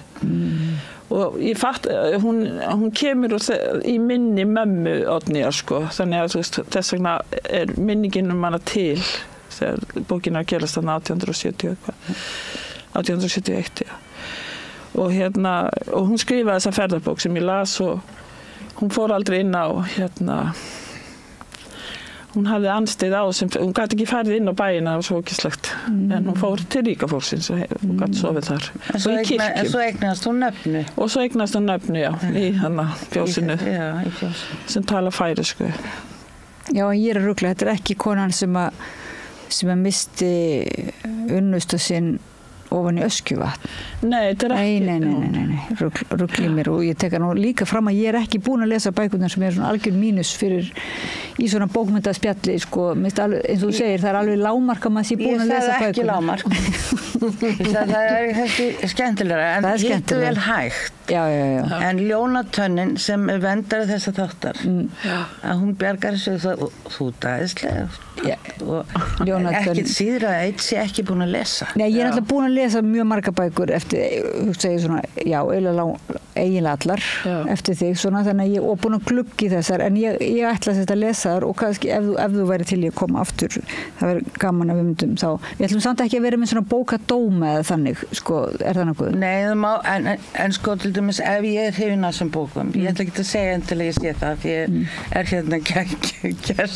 er gestanemandi, en það langar mér samt að spyrja og líka því svo forvitin og ég hef ekki spurt þig. Hvað er mikið af þér í þessum stelpum? Sko hún er orðin 15 ára í seinni bókinu, Draumþing. Já. En í fyrir er hún 8 ára, það ekki? Já. Hvað er mikið af þér í þessu? Þessi leikur, þú veist, þarna, þessi samtöl, þetta ofsala ímyndunarafl, ég meina, er eitthvað þér þarna? Þú er náttúrulega ekki ímyndunarafl. Nei, ég tek bara frá öðrum, sko. Já. Ég náttúrulega hef frænku mínar og systur og svona, og þú veist, ég get, og móðursystur mín og mömmu, þetta er ég hef rosa karaktersafn að vinna úr af því ég held að þetta allt einhvern veginn renni eins og lækur einhver staða frá og allt sem ég geti séð í systur mín og frænku mínum og svona, það eigi sér uppruna, eins og ég var með þeim í Stokkólmi, af því einn frænka mín á heim í Stokkólmi og fyrir 2 árum við fórum á Abbasafnið og fleira og það var gott og skemmtlegt, systir mín líka, og þá þær eru ég er ekki að móðga neitt, en þær eru óhemju duglegar og þeim, þú veist, það hverfur alltaf borðum eða, þú veist, og það allt orðið hreint og það þú veist, og alls konar svona lítil smáatriði sem að fylgir þeim sem ég svona kannski hnöpla og les ég les bæði í eitthvað og svo og held að það eitthvað sé hliðstæði til fyrir tíma. En fannst þér svara spurningunni þarna, var þetta ekki svolítið kvenlegt svar? Þú spurðir hvað mikið af þér, þá fyrir hún að svara hvað mikið af systrum og frænkum sínum. Nei, það ekki, þá spyr ég bara aftur að því að... Já, ég hef reynt að segja að það sé ekkert af mér í þessari, ég reyni að segja það sé ekkert af mér í þessu, en ég verða að viðurkenna að það slatti og sérstaklega í þessari bláu, sko. Já, af því þá hún orðin aðeins eldri. Já, og það bara beinlínis, ég tek En ertu sammála því sem einhver sagði að hún streitast við að halda áfram að vera barn? Já. Í þessari bók? Já. Hún 15 ára, 14 ára? Já. Þú ert nú svona svolítið þannig, er það ekki þú ennþá? Nei, ég ekki þannig, sko. Nei, sko, frænku mín. En frænku mín að norðan. Þær allar eins og börn. Þú veist þetta, ég var náttúrulega ekki að gera það. Ég var að flýta mér að vera fullorðin. En já, mér finnst samt að ég ímynda mér að þessi kona hafi verið rosalega róleg og yfirveguð. Að þess vegna, það var einhvern veginn þannig sem ég fekk á tilfinningu af því sem mamma sagði. Og það held ég að ég reyna að gefa henni, en ég held að það eigi ekki við mig. Að þú sett ekki róleg? Já. En allavega þá er ég að gefa henni helling frá mér, held ég. En þegar þú skrifar, ertu róleg þegar þú skrifar? Já, mjög róleg. Þú ert ekki róleg svona bara í venjulegu lífi en svo þegar þú ert að skrifa þá? Já, þá er ég, það er einu staðar sem ég er róleg, held ég. En ef þú ert að skrifa æst Já, þá æsist ég alveg. Já. Þannig að þú ferð svolítið inn í ham þessarar, svolítið situr á þig svona, þetta er svona eins og sjamanismin er ekki að fara inn í feldin einhvern veginn. Ég stundum mér sem þegar maður er sest og eitthvað finnst það örugglega líka að maður sest og fer að skrifa, þá finnst mér stundum mér sem maður sé svona flugstjóri að fara að setjast í flugsætið og svo bara, ef maður sest og allt er reddi og maður bara fer á stað. Þú meinar þú samsamaði við fólki sem þú ert að skrifa? Já, en ég meina bara það að skrifa, þá maður bara eins og maður fari í flugstjórasæti og svo bara maður sest og svo bara líður allt í 3 tímar kannski og maður bara, nú er maður lentur. Jú, ég kannast við, en þess vegna finnst mér alltaf einhvern veginn mikilvægt að hafa vatn og kaffi svona tilbúið hjá flugmanninum, þú veist, og sjúkrakassa jafnvel og eitthvað svona tilbúið. Það er stundum bara eins og maður spennir jafnvel beltið, sko, á þess að maður þarf ekkert beltið, sko. En það er ráðlegt, þú veist það þegar þú ert að skrifa, að því þú ert nú svo ofsalega róleg þegar þú ert að skrifa og þú skrifar í 3 klukkutíma í einu. Þú stendur ekki upp eða neitt. Það er ráðlegt, Kristín Ómarsdóttir, að standa upp á klukkutímafresti. Út af bakinu. En þú ert alltaf mjög róleg. En það sem ég nú að reyna að fiska eftir og við báðar, hvort þú samsamið þessum persónum, hvort þú verður pínlítið þær. Já, líklega, ég held að þið getið líka sagt það. Eiginlega er maður enginn, þú veist. Nei. En hvað gerir maður, það er náttúrulega margir sem að skrifa aðra persóna, en sérstaklega eins og kannski formaður sínar og það er einhver kraftur í því, ég held að svona flestir segja það sem að reyna að ekki endilega ættartengsli, það er eitthvað svona einhverja manneski sem hefur verið lifandi að fara inn í, er það ekki alveg svona sérstakt að þá sérðu eiginlega allt, til dæmis ef það er ættmenni þá sérðu ættarbógan, sérðu ekki þessar frænkuðinar allt öðruvísi út frá svona hvað er það sem einhvern veginn gerist? Af hverju er þetta svona magnaður gjörningur? Þetta er náttúrulega, það er eiginlega alveg svakalega magnað, sko. Eins og ég uppgötaði bara eiginlega strax þarna þegar ég var að reyna að skrifa, þegar allt inn vaknaði nótt og þá er móðir minnar að segja frá fæðingu í dóttur sinnar. Og það var bara dálítið svona magnað. Þú dreymdi það? Ég bara vaknaði upp nóttina og byrjaði að skrifa það, sko. Og þetta er einhvern veginn, það er ekki bara áföllin sem er verst. Það allt lífið. Já. Þetta eins og sé inn í manni, já. Ég myndi segja það. Og ég ætla nú ekki heldur að tala að því frænku mína muni kannski bara aldrei bjóða mér með sér neitt framar. Ef það hlusta á þáttin, ég vona. Þetta var nú að fallið sem þú sagðir þær. Já, algjörlega. Það bjóðu kannski oftar, Kristín. Já, ég vona það. Svo ég geti stólið meira. Nei, alls ekki þannig. En þú hefur verið að lesa upp úr bókinni, eða ekki? Viltu lega okkur að heyra kannski smá brot, svona... Sko, þetta fyrstu persónufrásögn, eða ekki? Jú. Já. Heldur þú fáir ekki þá frekar spurningar eins og frá mér það hvort þetta sért þú að einhverju leyti? Jú, en þetta ekki ég, sko. Nei, við erum búin að ræða það. en þegar maður skrifar í fyrstu persónu, þá býður maður þessu heim. Já. Þú veist, ef þetta væri glæpasaga, sem þetta náttúrulega ekki, og hún var búin að drepa mann í lokin, í fyrstu persónu, þá víst að fólk myndi spyrja þig, hefur þú verið í fangelsi? Þú veist, ég veit þetta, sko. Já. Þegar, sko, fólk verið að rugla saman, sko, höfundinum og það sem maður skrifar, og ég teki eftir þetta sérstaklega hjá konum, skáldkonum eins og Nína Björk myndi segja. Þú hefur maður nú alltaf verið ekki mjög, Jú, algjörlega. Titillinn Ég heiti Ísbjörg, ég er ljón, svo ertu með ljónstönn. Já, ég er með ljónstönn sem vendarið þátturins. Og fæstu þá ekki ansi oft þessa spurningu? Jú, ég sagðist að auðvitað hafa setið í fangelsi. Það hefur hver kona gert sem er mikið heima með börnunum sínum. Ég sagði það ekki, sko. En, jú. En ég held að þetta sé að fólk sko ruglar saman höfundunum og þeim sem skrifar. Já. En mér fannst ég verða að spyrja. Já. Ég byrst innilega afsökunni því þú ert ekkert lík henni Oddnýju í þessari bók. Hún heitir náttúrulega Oddný. En sko, en þá kemur einmitt að því við ætlum að undirbúa okkur undir líka þessa bókmynda þetta. Er þetta ekki samt, myndur þú segja að þetta væri bara, þú spyrði þessara spurningar, ekki bara til að minnast allra hinna sem spurði þessara spurningar heldur, þetta er á einhvern hátt, hlýtur að vera á einhvern hátt áhugaverð spurning. Hvar er þessi, eða hvað er í þessari spurningu? Hvað varðar lesandan hvort þetta er nákvæmlega, skiptir það einhverju máli, hvort þetta að þú ert að skrifa þig eða einhvern annan? Það er alveg rétt, flesta lesendur langa til að vita ert að skrifa þig út frá þinni reynslu. Er það að því að ef þú ert að skrifa þig, er það þá meira satt? Að því þá veistu það? Eða... Ég veit ekki hvað akkur fólk spyr, en ég spurði vegna þess að þó hún vil ekki viðurkenna þess að ég skil mjög vel að þá finnst mér, sko sem lesanda, að ég þekki hennar sögu dálítið í gegnum þessar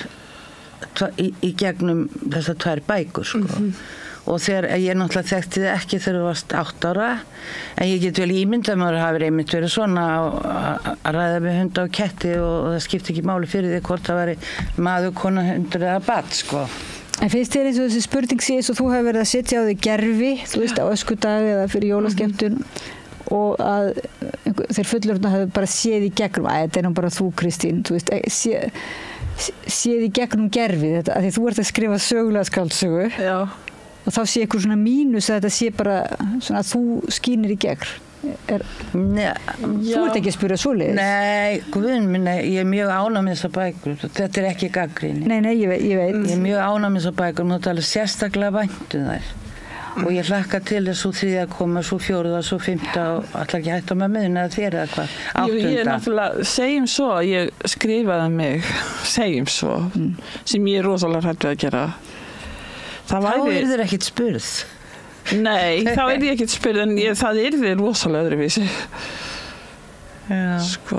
En kannski að þú ert búin að fara í gegnum þessar, þá verður það bara allt í einu eðlilegt. Já, ég ætla líka að skrifa vísindaskáldsögu inn í þetta, sem kemur eiginlega fram í fyrstu bókinni. Og það er Ída Kýrin sem er vísinda. Það fannst mér nú þegar ég var að lesa þá bók, sko, að hún segir voða margt sem þú myndir segja. Kýrin. Já, kannski er það það. Ég er ekki að draga það í efa að þessi heimildanótkun þín á þessari ákveðnu belgi fjósi sé rétt. Já, ég held að þetta þú sért að komast að þínu sanna kannski. Ég sé kannski kýrin. Já, Kristín. Já, ég held að ég sé að lauma mig þangað. Og þess vegna kannski sakna maður hennar úr öðru heftin en fær hana í... Já, þið fáðu aðeins, já. En allavega þá fer hún, sú bóka að heita, ég ætla bara að segja það, sko. Því þá kannski skrifa ég hann aldrei. Jú. En ég er ekki hrætt við það, skilur. En hún að heita Borgfús. Þá fer hún til þeirra borgar Kýrin, þetta er ferðasaga og vísindaskaldsaga. Á færisku. Þannig ég þarf að fara til Færeyja og læra færisku. Hún tala nú ágæta færisku í bókinni, sko. Þannig að það þætti mér mjög mikil áskorun og skemmtilegt. En gaman, þetta er ótrúlega skemmtilegt verkefni. Og gerist kannski á annarri stjörnu. En það er líka svolítið gaman að því maður veit að nú hefur verið mikil heimildavinna og svona. Það er alltaf gaman að þegar maður les svona bók, maður er ekkert að hugsa það. Þannig er allir góðu skáldskapur. Að þú finnur ekkert alltaf fyrir leikstjóran. Þú finnur aldrei fyrir hann. Og það dettur einhvern til huga sem fyrir að lesa þessa bækur, þess sem gaman að vita það. Að baki hverju þetta er engin fljóta skrift, er mikil vinna og heimildavinna og hafa skal það sem sannar er reynist ef það er hægt. Og svo er hitt, ég sjálfur, einhvern veginn svona, sko. Eða mér fannst það. Já, takk fyrir. Nei, það er ekkert að það. Þetta er alveg sjálfþakka. Já, það eru búin að fá mjög svona góðan dóm. Þessar bækur. En viltu lesa þá fyrir hlustendur og áhorfendur bara, eða varstu kannski ekkert búin að undirbúa þig svona? Hvað ég ætti að lesa? Getur þú gripið bara einhver staði niður? Já, ekki bara lesa bara stutt eða, þú veist, það veit ekki hvað, já. Jú. Ég veit að það sé dottið úr tísku að lesa lengi, svona langir upplestrar. Það fara allir, þá fyrir við út. Hefðu lest lengi. Bara 88, er það ekki fín blaðsíða? Þrætur að fæðast mei, að breytast í mei. Ég er ekki hrein mei, hvíslaði Jóhanna Sigríður, en ég er samt besta fáanlega mjölið sem ég veit og ég veit margt, miklu meira en menn getur haldið. Ég veit eiginlega allt. Hver bóndi hefur eignarhald á meidómi vinnukvennan á bænum, sagði þá Guðríður. Nema vinnukonan er rík, sagði Jóhanna Sigríður og gleypti roð. Rótið mjöl er ekki rótið fyrir augliti drottins. Ert þú hrein mei, Oddný? Spurði Guðríður og hvestaði með augun undir svörtum augabrúnum. Ég horfði til mömmu, svaraði að ég væri hvorki hrein, né spjölluð og heldur ekki mei, en að ég væri femd. Hvernig þá? Spurði þær. Ófullburða manneskja er hvorki hrein eða spjölluð, sagði ég. Nei, hvert stúlkubarn fæðist hrein mei, Oddný, sagði Jóhanna Sigríður. Ef ekki klappa bara? Jú, takk. Takk. Ertu mikið að lesa upp núna fyrir jólin? Er mikið svona jólabóka lestur? Nei, það hefur ekki verið mikið. Það hefur verið þarna bókamessunni og útgáfubóðum og bóðum forleiðir með. En það er mál manna að svolítið svona druknar í kostningunum, er ekki svona þessi venjulegu... Já, ég myndi segja það. Jólabóka... Ég held það hljóta að vera. Lestrar, já. Það voru miklu fleiri fyrir. Þess vegna ætla þú að smegja þessu inn á rauðarborðið. Já. Þáttinn, er það ekki? Jú, aðeins. Aðeins að minna á að þetta er nú eiginlega verið að stela okkur. Já, og svo langar okkur líka til þess að vera með jafnvel fleiri, því við erum með 2 önnur sæti, jafnvel að stundum, ég svolítið saknaði þess að rithöfundar líka svona spjalli verk sín, sín á milli einhvern veginn. Og gefið sér aðeins lengri tíma til þess að ekki, eins og við vorum svolítið að tala það ákveðið álag á höfunda þegar þeir eiga að reyna að selja bækurnar sínar, þetta veitir kannski ekkert af, en eru þá eiga að reyna kannski að setja svona summera upp dálítið og reyna það sem kallast þeir selja hugmyndina. Sumi geta þetta rosalega vel, bara eins og það komið frá Guði það sem segjum bókina. Aðrir eru ekki þannig. Þetta er bara eins og hvernig gengur manni að selja bókina sína. Þegar bók kemur út þá veit ég marg og ég svolítið sjálf mig langar bara hverfa. sem því miður ekki hægt og mjög margir eiga erfitt með þennan tíma svo það er kannski bara gott fyrir pólitíkin inn enda stelur hún alltaf öllu, við vitum það pólitíkin, en hún stelur ekki glatt bókum sko, þær rata alltaf til sinna eins og Skáldi sagði. Ætli maður verður nú ekki feiknir að svona bara leggjast upp í rúm og fara að lesa skáldskap eftir kostingarnar, við vonum það nú kannski. En myndið þú geta sagt núna bara óforvarandi getur þú sagt hvað þessi bók er og ef þú ættir að þetta væri svona næstu þín höfuðlaust að höfða til sem flestra og bara til þess að til þess að það ylti á því hvort þessi bók seldist núna fyrir jólin og hvort að þú heldir íbúðinu þinni. Já, á ég byrja núna. Já, nú þú að auglýsa bókina. Ég held að sko sé betur þú segir það. Já, ég slá. Af því að þú veist, þetta er auglýsing. Já, þessi bók, kæri áhörandi, hún fjallar stelpu sem er 14 að verða 15. Þið vetið hvernig það er. Eflaust, þau sem eru búin að vera það, að hún er fædd 1863 og það er sumar, það er Jónsmessa í þessari bók og hún finnur land sem er ekki til. Sko. Þetta er auglýsingin. Þetta er land sem er ekki til og það er draumþing. Bókin heitir það. Já, hún er næstuð í útópía. Já. Mér finnst þetta bara ansið svona... Þetta var vel auglýst það. Já. Eins og ég hef ekki unnið við annað en að pakkin vörupakningar og stimpla eitthvað á vörurnar. Já, en þetta væri náttúrulega samt sko, en ef þú ættir að stimpla líka hvers konar bók sko, ef við sittum hann að söguleg skáldsaga stimpilinn og stúlka finnur land sem ekki er til var áður til. Já, hverfur sífellu. Já. Landnám unglingsstúlku. Þetta er landnám. Þetta er landnám unglingsstúlku frá 1863. Þetta er landnemi sem fer ekki vestur. Heldur inn í sig. En það líka eitt sem ég var að velta fyrir mig þegar ég las þessar bækur að það var sko maður les alltaf höfðingjasögur frá þessum tímum og frá eldri tímum. En það er maður bara allt innan komin inn í búr og svona farin að fylgjast með einhverju sem maður hélt bara var ekki tætt að skrifa venjulegt fólk frá þessum tímum því þetta er allt höfðingjar, prestar eða prelátar sko. En þetta fái ekki bara venjulega manneski eins og okkur hérna heldur 8 ára, 14 ára, sjónarhótt, bass og úlings og kýr sem veit sínu viti. Hvað vilja menn meira í bókum? Ég veist að þú verður kannski betri þá að selja bókina eða svona kynna bókina, ekkert betri fyrir mig fullur virðingu, en það er oft þannig að sko, það er mjög erfitt fyrir höfunda að vera einhvern veginn að segja hvað einhverja bækur eru. Já, á maður þá að segja til dæmis sem höfundur, já þetta er þessi bók það hún er bara hreint út sagt glæsileg. Getur maður það? Getur maður sagt svoleiðis sig? Getur þú það, Árný?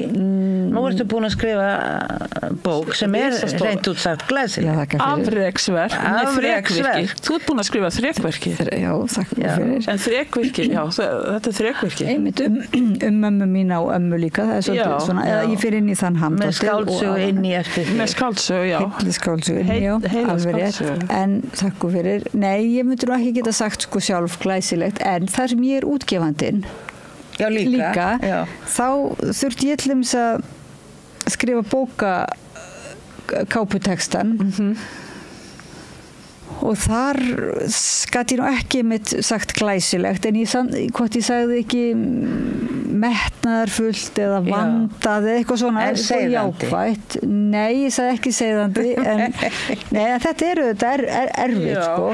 Og þá kemur líka þessi spurning, við erum ekki að fara að vera hérna kannski, við rauðaborðið að biðja höfundum að kannski selja, eða svona við erum auðvitað bara að pæli, reyna lýsa þið fyrir áhorfendum og hlustendum hvað þetta getur verið svolítið skrítið, svona þessar kynningar fyrir jólin, að kynna bækurnar og hvað kannski nöturlegt stundum, hvað lítill tími til þess að ræða almennlega eða þessi draumur allavega held ég hjá mér og held ég hjá mörgum og ykkur að þetta svona að þegar maður búin að leggja kannski mörg ári í eitthvað verk eða að ræða það svona í róliheitum og pæla og jafnvel fá að heyra frá þeim sem les og hafið þið ekki stundum saknað þess svolítið? Jú, algjörlega. Það er best að það hverfi, sko. Það er eiginlega búið. Það er búið. Áramót, eða strax á jólakvöld. Og þá bara strax ertu byrjuð að skrifa. Já. Það er enginn sem jafnast að því, en þetta er alveg rétt. Það er ekki bara í pólitík sem samtali er nauðsynlegt. Því auðvitað það að skrifa bók og vinna bók er líka pólitík. Og þú þarft að afla fjárins og stuðningsins og allt þetta. Þú þarft að hugsa þitt tengslanet, eins og mér finnst til dæmis ungir höfund að gera mjög mikið af í dag. Að huga þessu vegna þess að það þrengir alltaf að. Og því miður þá búum við þessi markaðslögmál, sko.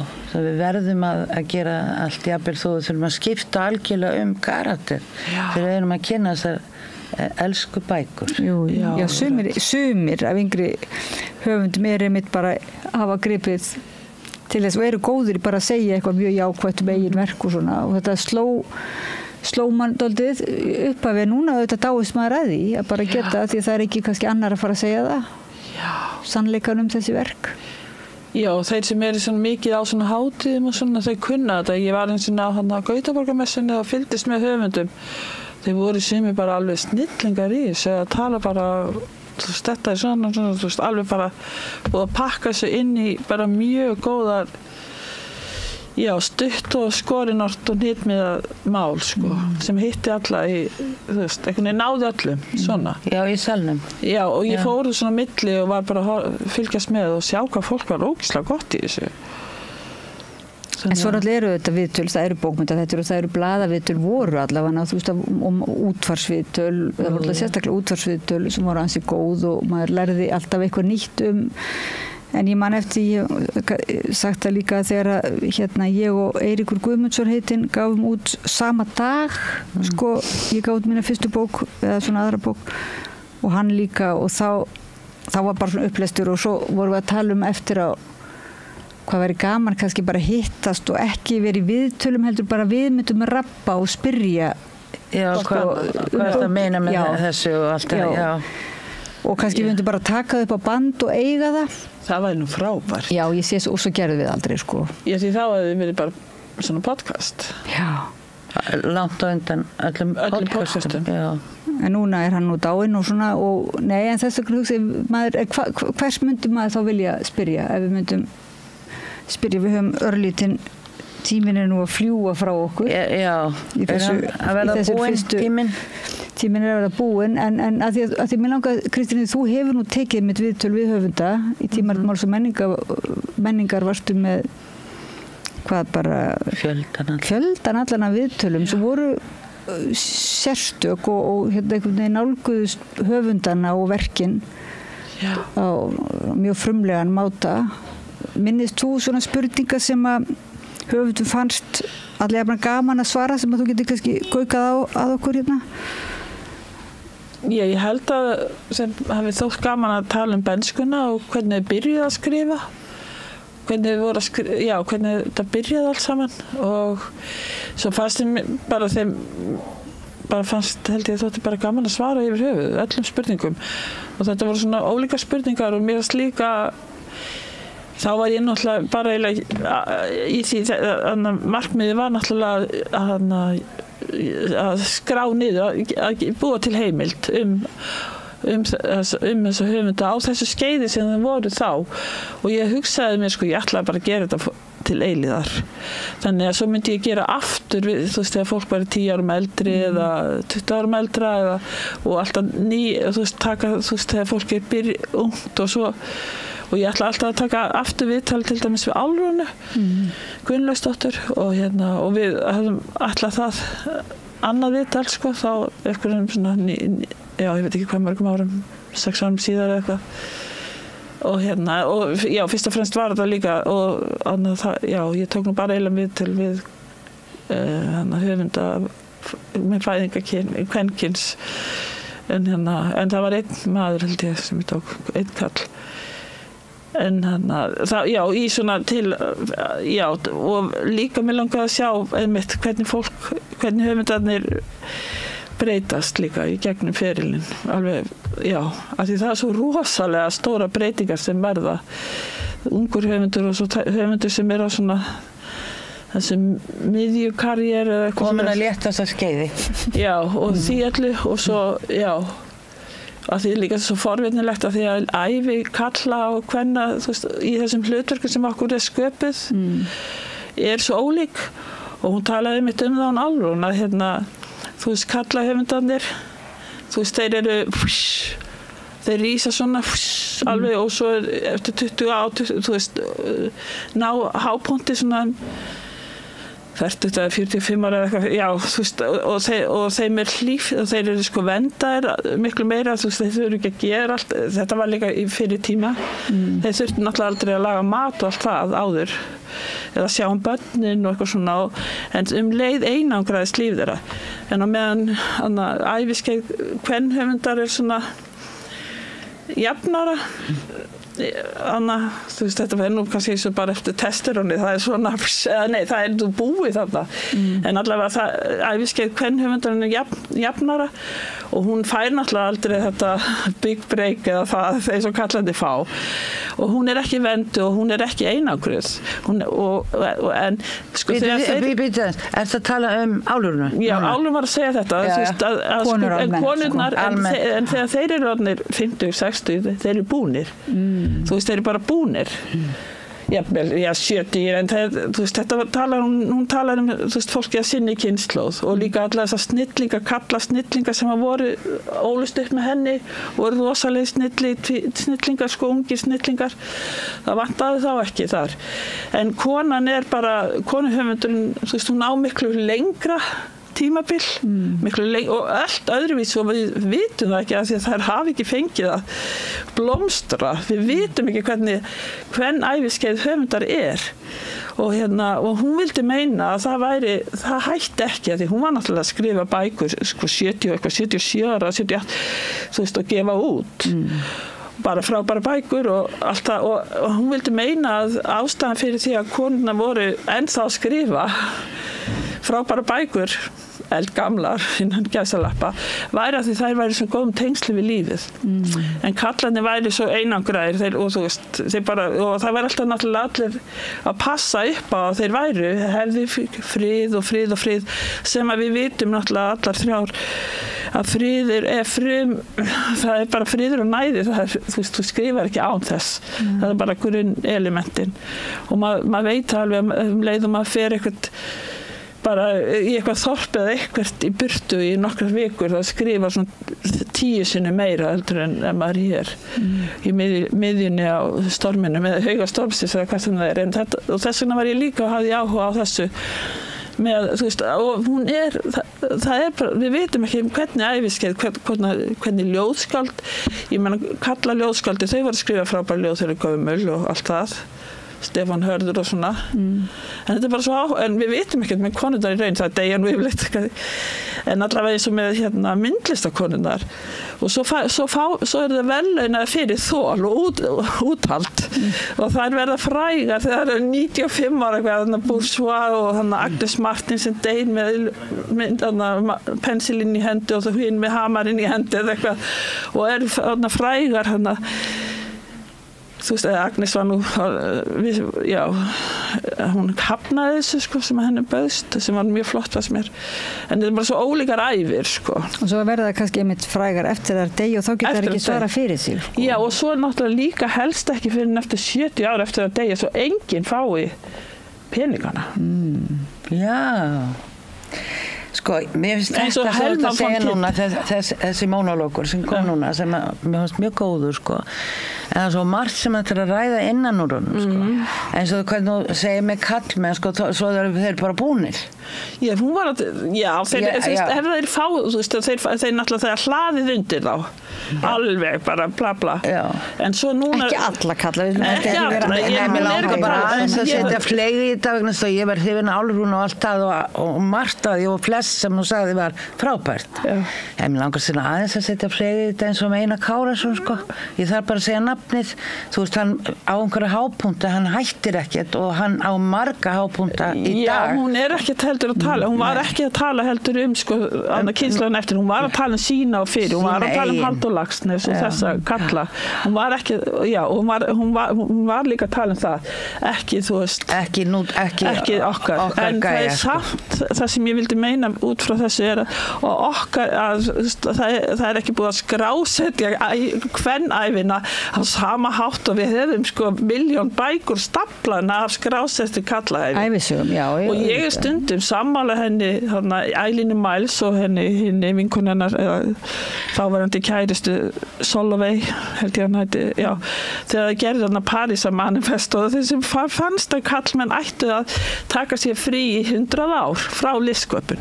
Stundum ég sammála því suma daga. En þú sammálaði akkurat núna á þessum degi, við Rauðaborðið. Ég bara að hugsa, sko, þá var ég bara að minnast allar þess að stapla, allar þess að smáatriða, þú veist, tilfinningarlíf karlmanns, allar þessi smáatriði og núna eins og við lifum núna, þú veist, í skuggakostningarna í Bandaríkjunum og það, þú veist, það svo menningin, sko, himnar menningina rignar sæði en ekki regni. Já, hérna Kristín, er þið ekki sammála mér að þetta sé efni annað þá? Jú, ég myndi segja það, en ég myndi líka segja að þetta eiginlega sönnun á því að það svakalega áhugavert efni, sko, sem verður til í kringum útgefin verk, það að segja samræðan og umræðan, en líka einmitt bara allar biografíurnar og viðtölin og þetta einhvern veginn alltaf skemmtilegt með, sko, maður hefur einhvern veginn áhuga á því, en þetta gríðilegt verk, þetta mikil vinna úr svona viðtölum eins og þú varst að gera. Þannig að þetta eiginlega bara, þarf fagfólk til þess að skrá þetta. Já, það náttúrulega á við líka allar bókmenntir á Íslandi, ekki bara, þú veist, allar bókmenntir, að það þarf að arkíf og það þarf að vinna meira, það ekki unni með þær, þetta bara eins og á færibandi svona allt og mikil hraði. En spurning, þú sagði mér einhvern tímann að ég var að velta fyrir mér hvaðan kæmu þessar spurningar, svolítið svona voru mjög óvenjulegar miðað við önnur bókmenntaspjöll og þá vísaður þessu nú upprunanum til Vigdísar einmitt, var það ekki? Já, ég var að herma eftir henni þegar ég byrjaði að gera sér viðtal. Og varst þú þá að taka viðtal? Nei, það var því að þú tókst viðtal við mig þegar ég útgáfuboði Millu 2012 og þá spurðuðu mig hvað uppáhaldsljóðið þitt, uppáhaldsliturinn, hvað uppáhalds maturinn þinn og alls konar spurninga inn á milli spurninga, rosalega svona teknískra spurninga bókmenntir og svoleiðis. Þannig ég fyrsta viðtalið sem ég tók var við þig og svo við Álfrúnu, þannig að já, fyrstu viðtalið þá vorum við ykkur tvær. Þannig að við hæfið bara það var í sama mánuðinni að ég tók, já, þetta var upp að spjalli hérna við Rauðaborðið sé hérna og var að skama þegar við taka viðtal við þig að því að þú varst þarna barshafandi og alveg rétt. Það var bara og svo kláraði ég viðtalið, þá varstu búin að eignast barni. Þetta var langt ferli og alveg gríðarlega einmitt, mikil heimild, sko, einhvern veginn, merkileg gaman að eiga svona, en sko spurning hvort við eigum að hætta núna, hvort ef þú kannski gaukir að okkur spurningurum sem að þú spurðir höfundarna, getur við ekki spurt þá líka höfundarna sem koma til okkar núna á aðvendunni og fyrir aðvenduna svona? Jú, það ekki bara gott að enda og spyrja hver uppáhaldsliturinn þinn er. Hver eins og raunverulega, sko í alvöru talað? Já, það sko gulun, en það gerðist fyrir nokkrum árum, en áður var það eiginlega rautt og svo blátt, nei rautt eða áður. Þú skrifa nú mikið svona í litum. En ég var að reyna að láta grænan vera uppáhaldsliturinn minn, en hann tekst ekki. Þú ert með grænt bindi? Já. Nokkur bindi? Nokkur bindi. Já, þetta náttúrulega þetta heimagjart bindi, það sama lit En að því þú sagðir himnandir, það ringdi sæði, þá ert þú svona til að minna á það jafnvægi, þá ertu með nokkur bindi. Já, sko, ég klæði mig þetta veitir mér öryggi út af því að pappa átti þetta Þetta græna og ég búin að fatta að þú veist að mér gaman að klæða mig svona eins og kallmannsföt og það til að klæða mig í föðu minn það á ekkert við kyn eða neitt svolítið og það þú veist hvað heitir þetta aftur? Ég er búin að veit kynveru eða kynvitund eða kynkvötu eða eitthvað svolítið það verður ekkert með það kynverund Því hann var svo góður að skrifa, var ekki? Hann var alltaf Nei, hann var ekki Ég meina hann var alltaf að halda öll til haga svona, það þessi Jú, hann elskaði penna og svona Nei, það líka þegar við búum í þessu heimili þessum heimi sem svona eins og til dæmis að því að ég get verið alveg rosalega svona veit ekkert í hvað fót ég á að stíga og enda þeir bara fjórir fætur kýrinnar, nei Já og spenarnir maður minn en leið maður fer í kallaföt þá bara, já, ég veit alveg hvert ég á að fara mér finnst þetta að vera þannig Já, það, já út af þessum, já þessu vildi ég nú bara ekkert endilega koma framfæri En þú ert búin að því og það bara mjög skemmtilegt og líka út af þessum himnum og því allir Já, gott að setja þessi hatt, bara kallmanns kúluhatt til að fá ekki þetta ofan í höfuð á sér þetta endalösa sæði sem að rignir og örglega þegar við fyrir út á eftir Já, menningar heimi úr þessu fjölmi þú veist einhverju Já, ég held ég skilja og allir sem á því hlusta að skilja hvað áttu við heldur það ekki? Ég meina Það eru bara kallar sem eru snillingar Kristín Ómarsdóttir. Eru við ekki alveg saman? Jú, það hefur ekki ennfatt nema kannski Madame Curie. Já, það kom nú ekki fyrir setna sko. Já, en hún var aldrei kölluð það Nei. Þannig að já, konurnar eru En þetta engin svona penisöfund, það hjá þér? Nei, alls ekki sko. Ég er alveg laus við hana. Það líka gott að vita það. Og þú sátt svona sem skáldkona? Ég sátt sem skáld og sátt í mínu skinni, sem að segja. Algjörlega. En hugsa ykkur sko, spjallið bara, ég meina hvað margt sem við þyrftum einhvern veginn, þessi höfundur og öll verkin, en við þyrftum allavega sko 10 klukkutíma. Já, maður fær ekki allt sem maður það vil sko. Nei. En hugsaði líka hvernig heldur að fólki liði, eða hlustaði á okkur í 10 klukkutíma og kæmis kannski ekki út úr herbygginu, það er búið að læsa það inni. Spurning. Já, en mér þykir gaman að vera hjá ykkur í viðtali því að Við þökkum fyrir að koma í fyrsta... Já, takk fyrir bækurnar. Já, takk fyrir að... Og að þetta er tilraun hjá okkur, auðvitað verður þetta tilrauna rapp hjá okkur og að því þú ert náttúrulega hefur gaman að gera tilraunir og leika þér í textarum eins og þú ert að segja leikurinn og tilraunin er nú svona, er það ekki einkennandi svolítið? Jó, mér finnst það. Hennar. Þannig að þá ætlum við kannski að byrja svolítið á, kannski getum við byrjað á höfundum sem hafa svolítið gaman að leika sér. Ég segi svona eða bara einhverjum við Nó er til Ég reynda rosalega alvarleg Áður við hættum þá langar með að spyrja ykkur sko, það hefur ekkert með þína bækur að gera eða þínara það eru viðtökunar sem að menntaskólinn nema sýndu bók Þóru Kartísar Blóðberg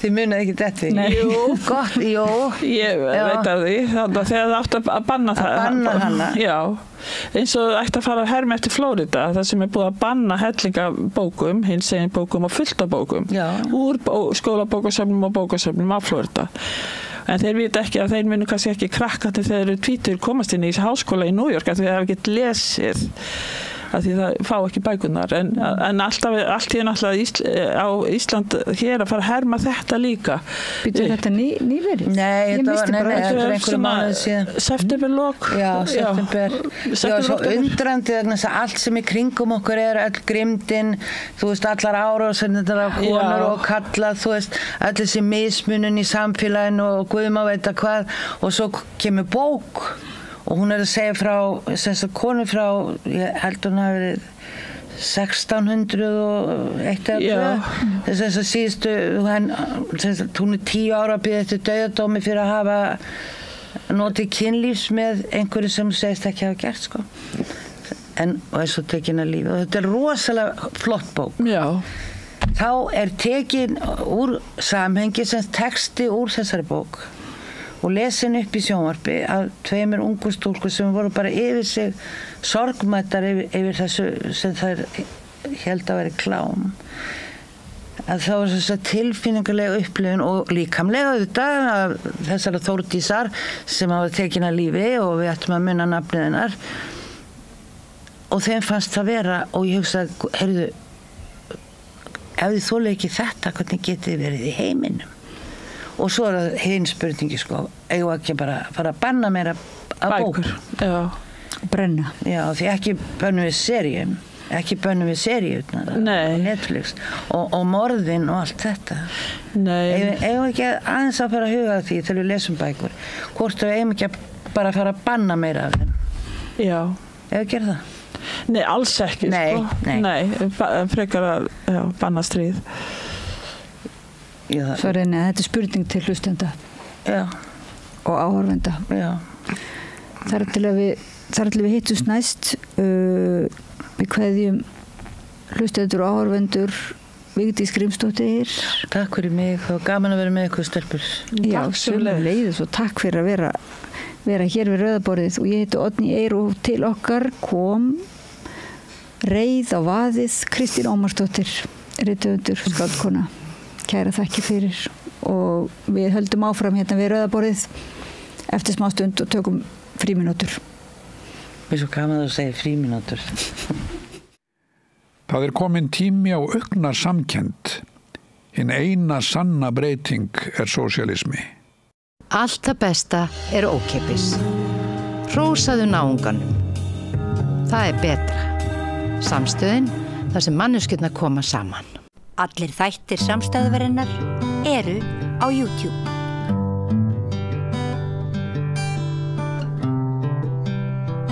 Já, heyrðu, nú ætlum við að spjalla við Gunnar Val Gunnarsson Jensen. Þetta velkomin. Jú. Þú hefur hérna komið í heimsókn til okkar. Já. Og þú horfir svolítið á samstöðuna. Já. Já. Og þú vilt koma í viðtal. Ja, det er känna om de talar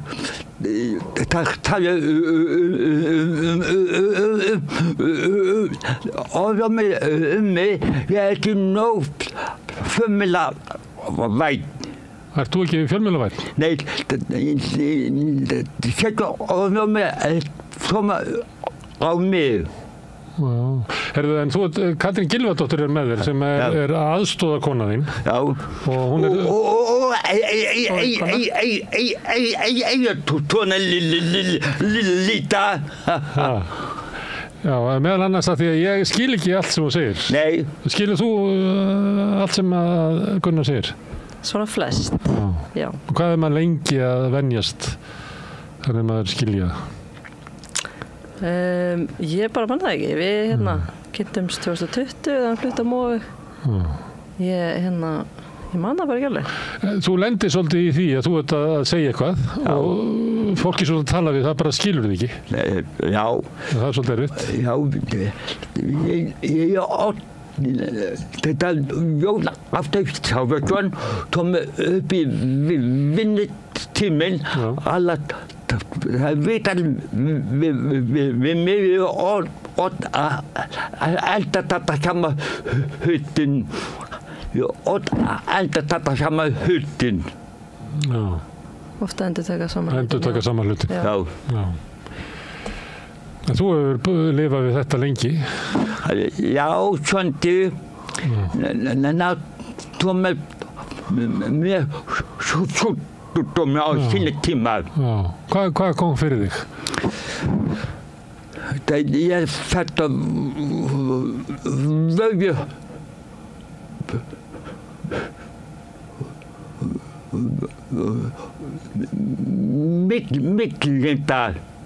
Mislingar. Mislingar. Mislingar? Já. Í alvöru? Þú varst lítill? Já.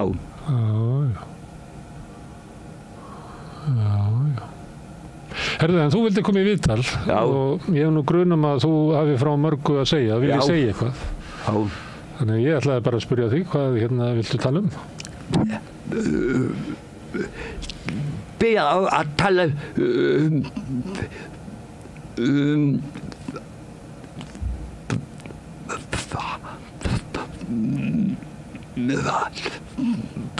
tala þetta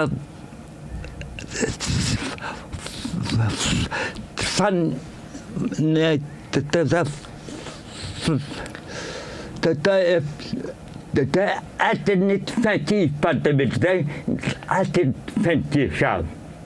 Ekkert frelsi í Bandaríkjunum? Nei. Frelsi í Bandaríkjunum? Nei. Það má ekki allir kjósa sjálf.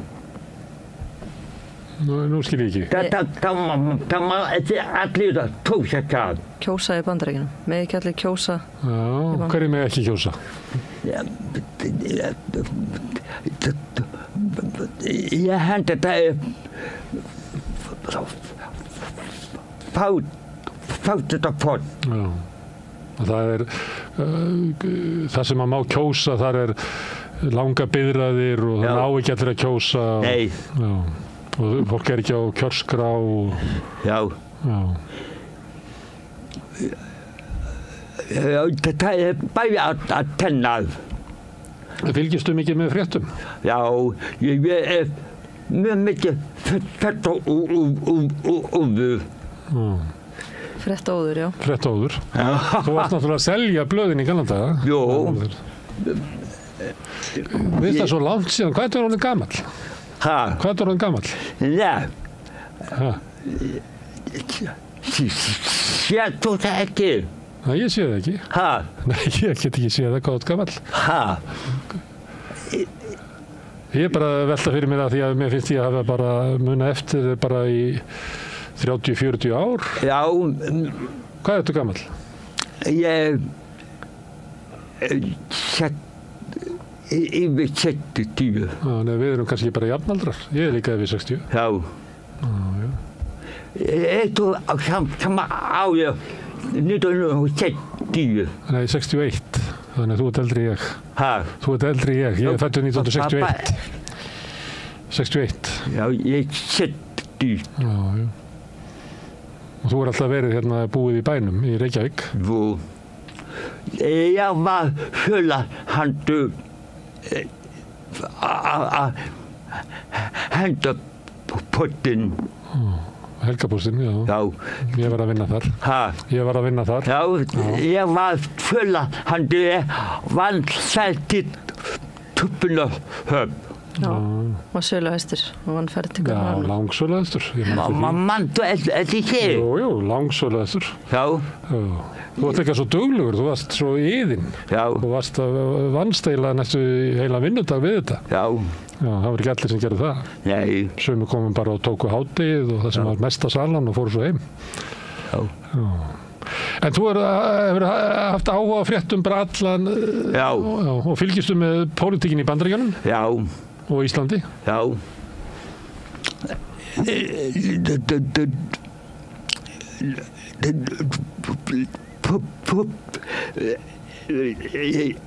Það á ekki að fara í Evrópubandalagið. Þú vilt ekki fara í Evrópubandalagið? Nei, það bara tæknumannabandalag. Tæknimanna? Tæknimanna? Glæpamanna. Glæpamanna? Já. Nú, á hverju? Þetta bóð og bönn.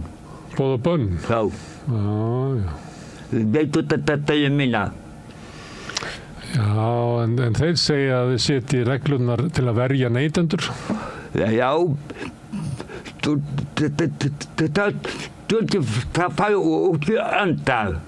Kom út í öfgar? Já. Já, kannski einhverju, allavega í orkustefnunni. Já. Hún fór illa og hækkaði svo orkuverðið þarna út af þessu.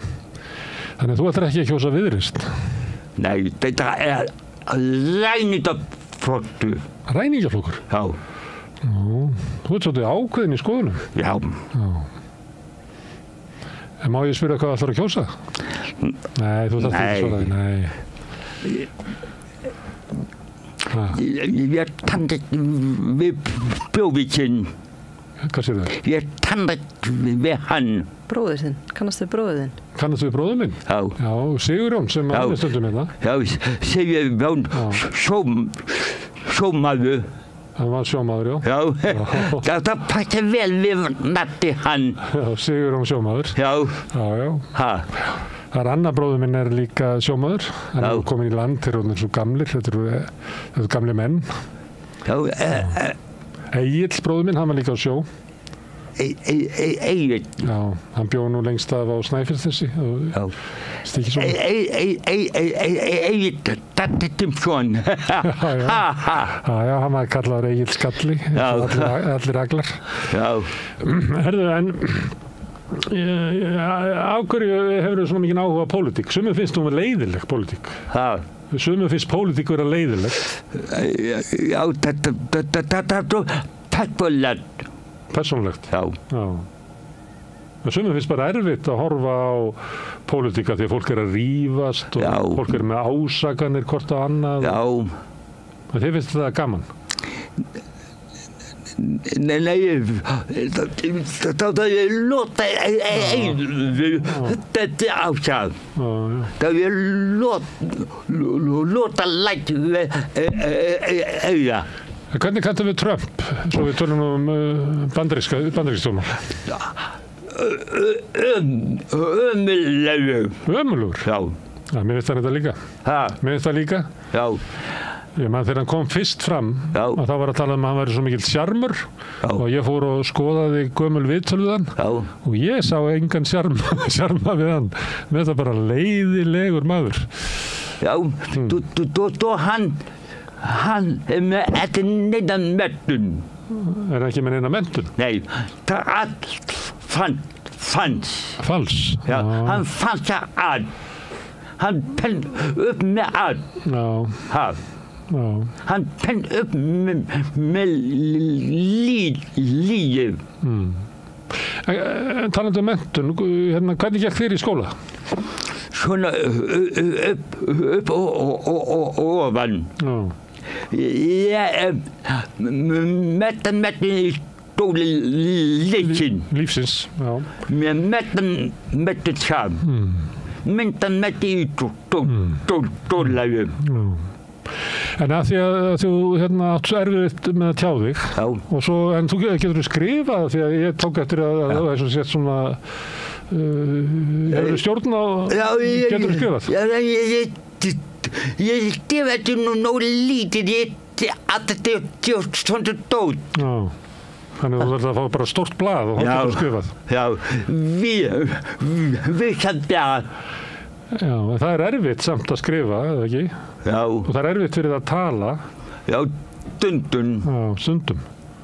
Finnst þér gott að tala núna eða erfitt? Bæði og. Já. Þannig að það er erfitt það því að það er mikrafónn og það er að taka upp. Er það erfiðara ef þú ert stressaður? Er það erfiðara að tala? Já, bæði þá ég þú ættu. Þá er mjög ættu heili eldsatt. Þannig æstur. Já, þá er erfiðara. Þá er heili eldsatt. Já, eins og eldfjall. Já. En kannski það er bara gott. Já. Því það er ekki gott að vera að tala þegar maður er æstur. Já. Við getum lent í því vandamálum að vera að tjá okkur mikið þegar við erum æst. Það er ekki gott.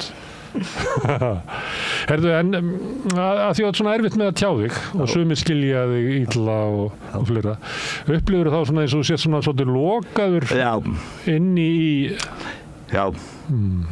og dreymið þá að geta að tjá þig betur að því að þú er svolítið lokaður frá samfélaginu. Tækni dæpamanna tækni. Tækni svo erfið. Tæknin. Tæknin.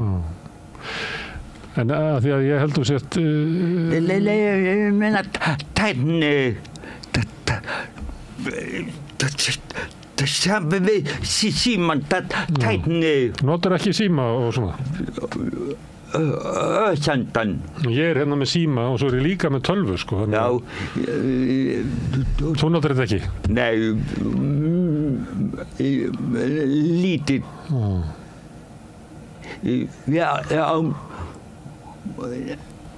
Við erum mitt í fyrir tækni. Nútíman. Ég er mitt í fyrir hann. En segðu mér, þegar þú ert að tala við fólk, vittir fólk, og að því að þú ert í erfiðleikum með að tjá þig, finnst þið þá fólk eins og að láta eins og þú sért bara vitlaus? Já. Það er ekki gott. Það er seinsvotti. Það sem þú mikið seinsvotta. Þetta veit ekki betur. Nei, já, fólk veit ekki betur, já. Það er seinsvotta. Fólk er seinþroska. Já. Þetta er samt erfitt. Já, sem mjög seinsvotta. Því þegar maður tala við þig þá áttar maður að þú ert vel klár, sko. Já. Þetta ekki sammála því, Katrín? Jú, og allir sem í kringum hann að skilja hann vita það, sko. Þannig þetta er mikið á því lagt, Gunnar minna. En segðu mér hérna, þeir eru horfið, við erum átti gamli menn, við erum komin á 70-aldur. Þeir eru horfið aftur, finnst þú að hafa átt góða ævi? Jú. Jú, ég vil ekki tala það. Vill ekki tala þig? Nei. Allt í lagi. Nei, tala andur. Andur með að tala útlotti. Aldur, vill ekki tala aldur. Hvað? Vill helst ekki tala aldur. Þetta tala með útlotti. Já, aldur bara tala. Já, með það að tala. Mér finnst gaman að eldast. Nei. Ég var ekkert, sko, mér finnst ég að vera skárri núna heldur þegar ég var 20 eða 30. Ég saknaði ekki æskunar, sko. Nei. Ég vil benda það öllu saman. Já. Herðu, en ef við að tala um pólitík á Íslandi? Alveg. Alveg. Aðeins. Alveg. Já og nei. Já og nei. Já, alveg eins. Alveg eins. Það því að ríkisstjórnin sprakk. Ríkisstjórnin sprakk. Já, ég veit þetta. Það er ekki fram på mig. Þetta... Nei, varstu hissa þegar hún sprakk? Nei. Ég veit þetta. Bjarni er svo lundur. Lúmskur. Er hann lúmskur af Bjarni? Já. En hann er ekki að græða á þessu. Nei. Sjálfstæðisflokkurinn er bara með 12% var einningunni. 12%. Það er lítið. Kannski verða bara 8 eða 9 sjálfstæðismenn á þingi. Já, Bjarni búið að lofa hann að segja að hann standið við lofið. Lofurð? Nei, hann anditandi við nýtt lofið það hann segja. Það er nú frægt að hann lofaði eftirlauna fólki. Já. Hann stóð ekki við það. Hann líka hann að pissa. En ef að þú mættir ráða, væri komið bara ný ríkisstjórn, hvað myndir þú vilja að hún myndi gera? Hvað finnst þið vera mikilvægast að sé gert á Íslandi? Mitta umferðu. Minka umferðina. Minka umferðina. Finnst þér ekki gaman að sitja fastur í umferðar? Nei, það er allt mikið. Þetta er að vinna heim. Heima. En þú keyrir ekki, það? Nei, ég fann mér strætó allir minn hundar og katta tíð. Alltaf eina hunds og katta tíð? Já. Ég nota strætó núna, mér finnst það fínt. Já. Maður ég saknaði þess ekki að vera á bíl. Nei. Mér finnst bara fínt að bíða til strætó og svo saknar í strætó. Sem nenni neitt. Nei, en ég get sagt það við fólk að maður bara kannski svona 2-3 vikur að venja sig á þetta, að fara út á stoppustöð. En svo stundum þarf ég kannski að fara í Smáralind og þá þarf ég að fara í 2 strætó og þá bara nenni ég því ekki, þá fer ég bara ekkert í Smáralind. Ég sleppi stundum að fara eitthvað því að það er of mikið fyrirtæki að fara í strætó.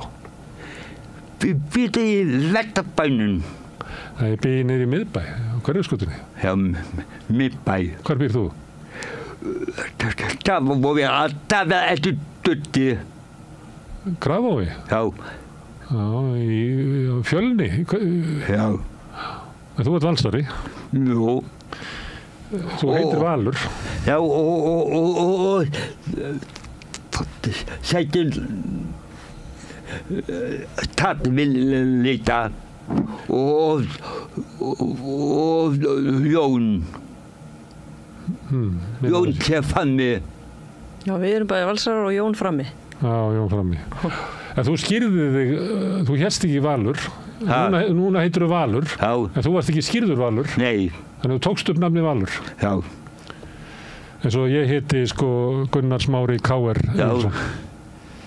Það er hægt ég gæti skýrt með K.R. Ég gæti skýrt með K.R. Það eru margir sem eru með heita kannski Gunnar K.R. Egilsson. Já. Já, ég gæti skýrt með K.R. Bróði minn, hann sagði einu sinni, ég held að ég hati Val meira en ég elska K.R. Ég veit ekki, ég er bara mann eftir þessu, þetta er svo skrítin setning. Hvernig kanntu við K.R. ykkar?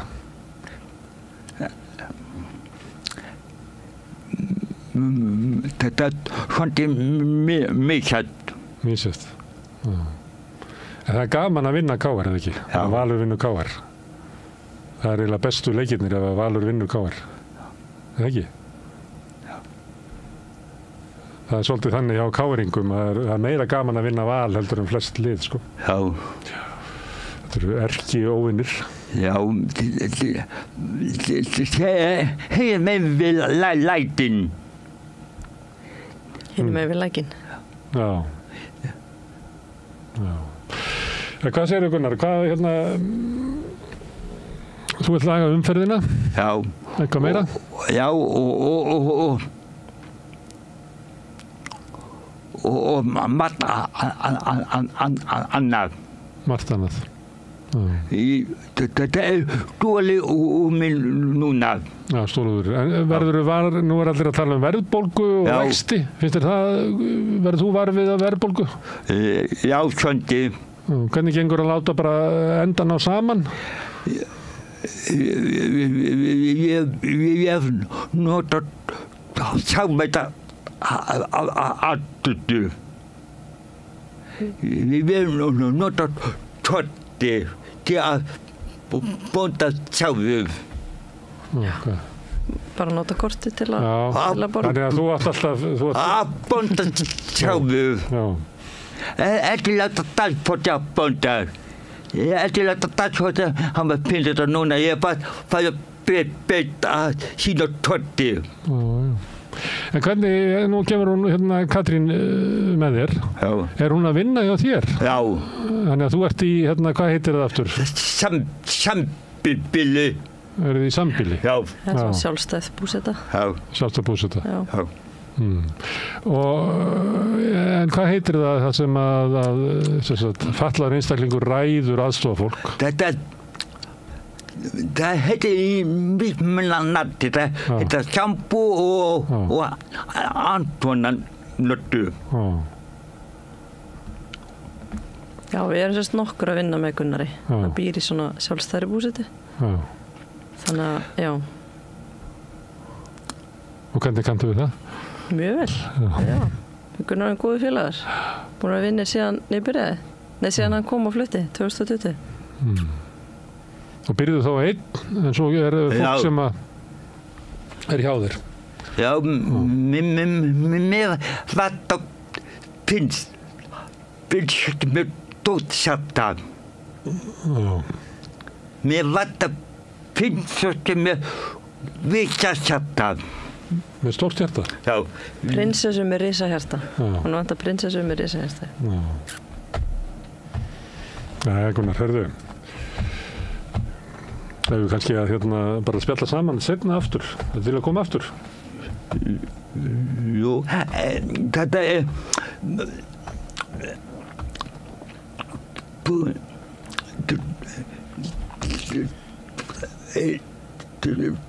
þetta var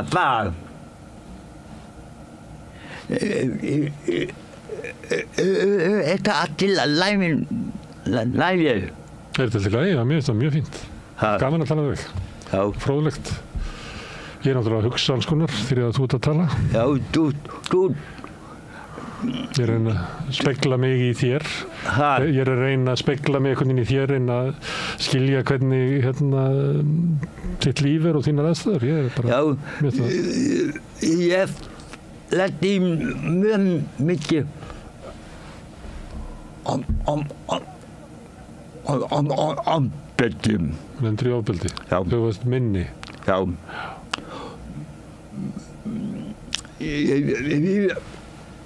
Ég ákvæmdi eftir með að vinna mig út úr sig. Ég bara svo í svona nættartópi til að vinna mig út úr sig að ég svo andi í áfattarsam. Áttu þá erfitt með að treysta fólki? Já, dundum. Og býstu við einu versta frá fólki stundum? Já, dundum. Og það er af því að þú hefur upplifað það versta frá fólki? Já.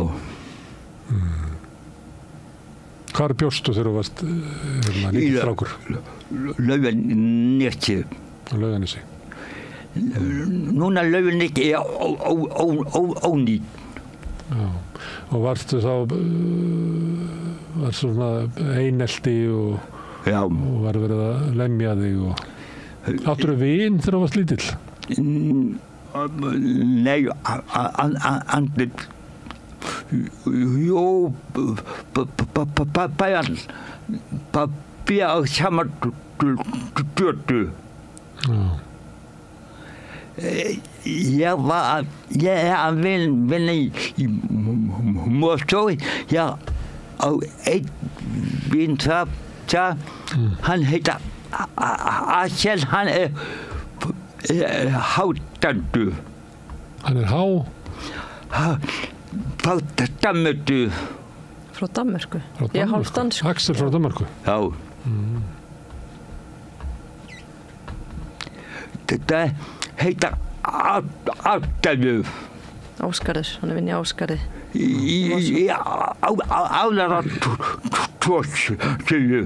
Ásgarður er það sem eru verið að búa til svona leikföng og tré. Mjög fallegt. Já. Hefur þú unnið þar eða? Hefur þú unnið þar? Já. Núna ég að við var og láta búti svona við var lat og við var með lati. Að nota lati til að vefa með. Að vefa? Já. Það hadde að vera og mannta vefu. En þú er duglegur, eða ekki? Já. Þú ert alltaf með eitthvað fyrir stafni. Já, núna sjúkdómur er alltaf angramann. Sjúkdómur er angramann? Já, þinn sjúkdómur. Hvernig þá? Er hann verri núna? Já, að það í puttavjöf. Í puttavjöf. Getur þú gert minna núna með höndunum heldur að kasta áður? Já. Æ. Þetta svona viðrumandi gamli menn, Gunnar minn. Det kan ikke være sånn. Det kan ikke være sånn. Nei, þú vilt ekki verða gamall? Nei, ég vil ungt eilífu. Já. Eilíja amen. Já. Þú ert líka svolítið unglegur, þú klæðir þannig og þú ert með þetta rauða fallega hár. Já. Þú ert svolítið unglegur. Já, það síðan það vondur það vilja svo úrvegi. Ég get svo úrvegi. Gjósa. Eldós. Já, gjósa. Svo úrvegi. Og reiði. Já. Þú ert ekki reiður núna? Nei, ég get svo úrvegi. Það er erfitt með svona skapið? Já. Já. Ertu þá fljótur að vera reiður og fljótur að jafna þig? Já. Verður reiður lengi? Mér fljótu. Mér fljótu það upp og niður. Já. Það er erfitt með að stýra skapið þínu? Já. Men þú ert ekki þolinmóður? Nei. Jó, stundum eftir. Herðu, en þú horfið svolítið á samstöðuna. Já. Hvernig finnst þér samstöðin? Eru það að gera eitthvað rétt? Já.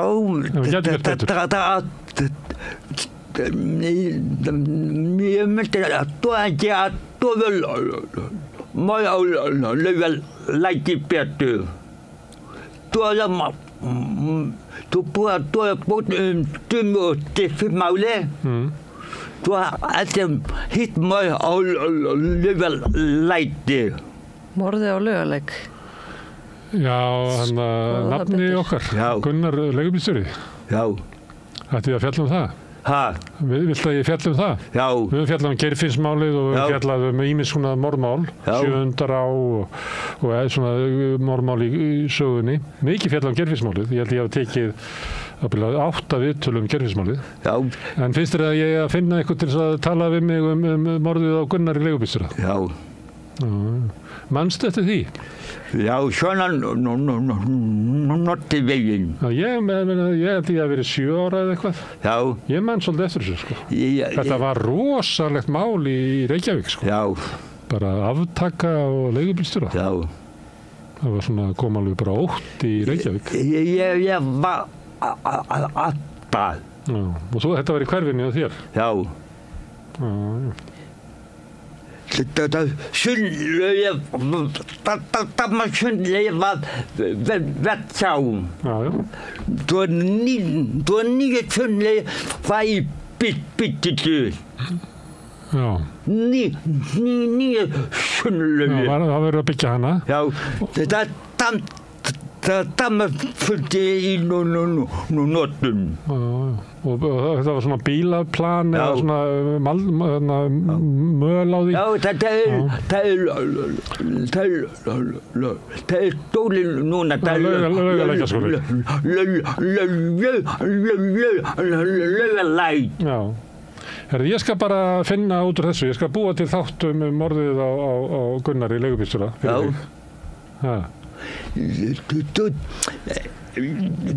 Ég veit mann veit að það betur það Sigursteinn Másson.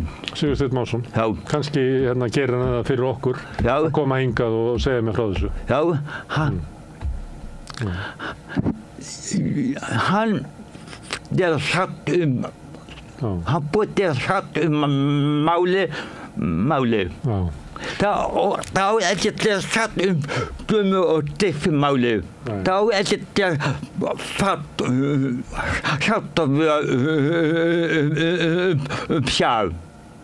Sigursteinn hefur komið hérna og talað við mig Geirfinnsmálið. Já. Hann veit mikið það. Geirfinnsmálið, hann kom hingað og talaði við mig það. Já. Sástu það? Nei. Það var fyrir eitthvað 2-3 árum, sko. Já. Ég er búin að sitja þetta svo lengi. Tala við fólk. Herðu, ég skal bara fara í þetta. Óskalag, þáttur morðið á í Laugalæk. Já. Núna laufalætt ónýttu. Finnst það það? Já. Það baldi mitt að senda af jávíst. Ég búið að stemma tóð mítið. Hvað búið að slemma? Bandaríska sendiráðið.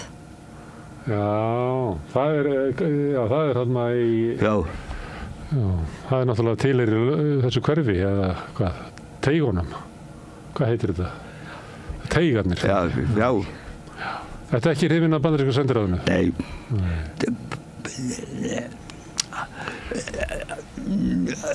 Det at mer denne låter ikke av. Det at mer svona hatt yfir. Það er eins og þessi stríði við heiminn. Þessi sendiráð Bandaríkjanna það er bara vígirðing. Þetta séu sko svona veru frá öðrum hnöttu sem eru komin hingað og eru bara að taka yfir. Ég var í Tógó í Afríku, að þá það bara svona 300 metra sem á ekki byggja og svo kemur bara sendiráðið í vígirðingu.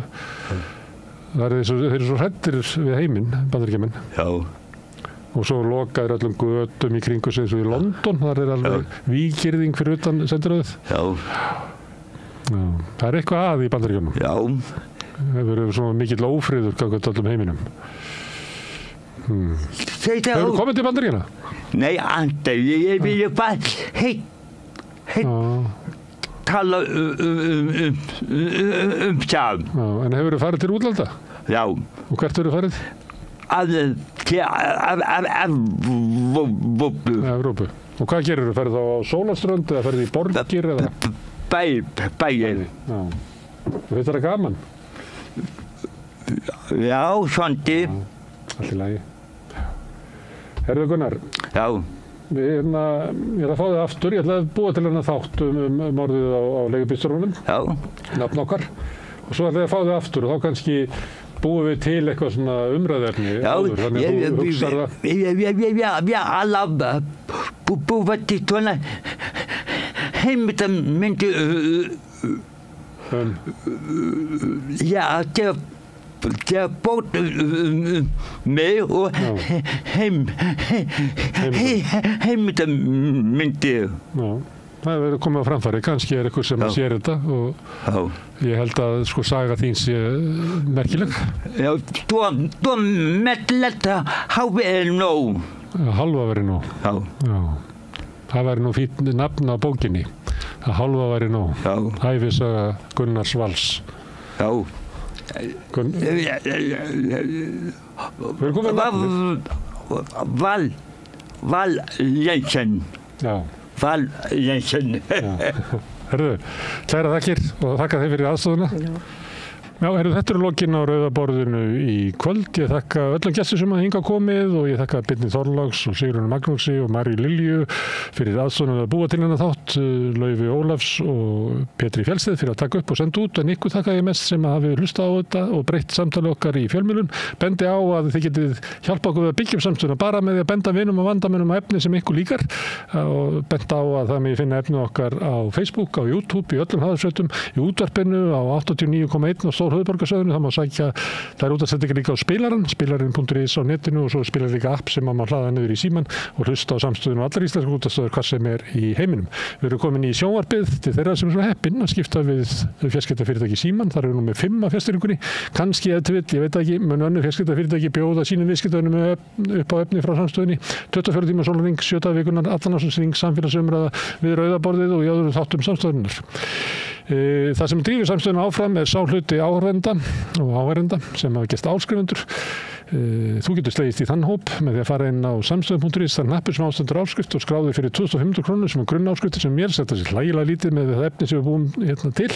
Þú megir borga meira þið viljið og þeir sem kjósi getur látið áskriftuna renna sem félagsgjöldin í alþýðufélagið og það er alþýðufélagið sem á og rekur samstöðuna. Allt sem við sjáum hér og heyrið er í boði áskrifenda og þakka við kærlega fyrir. Þetta verður gott í kvöld, ég segi góða nótt, svo sjáumst við aftur hérna annað kvöld klukkan 8 þegar Rauða borðið heldur áfram. Segðu það á Samstöðinni. Samstöðin er í eigu hlustenda, áhorfenda og lesenda. Sláist í hópinn og gerist áskrifendur.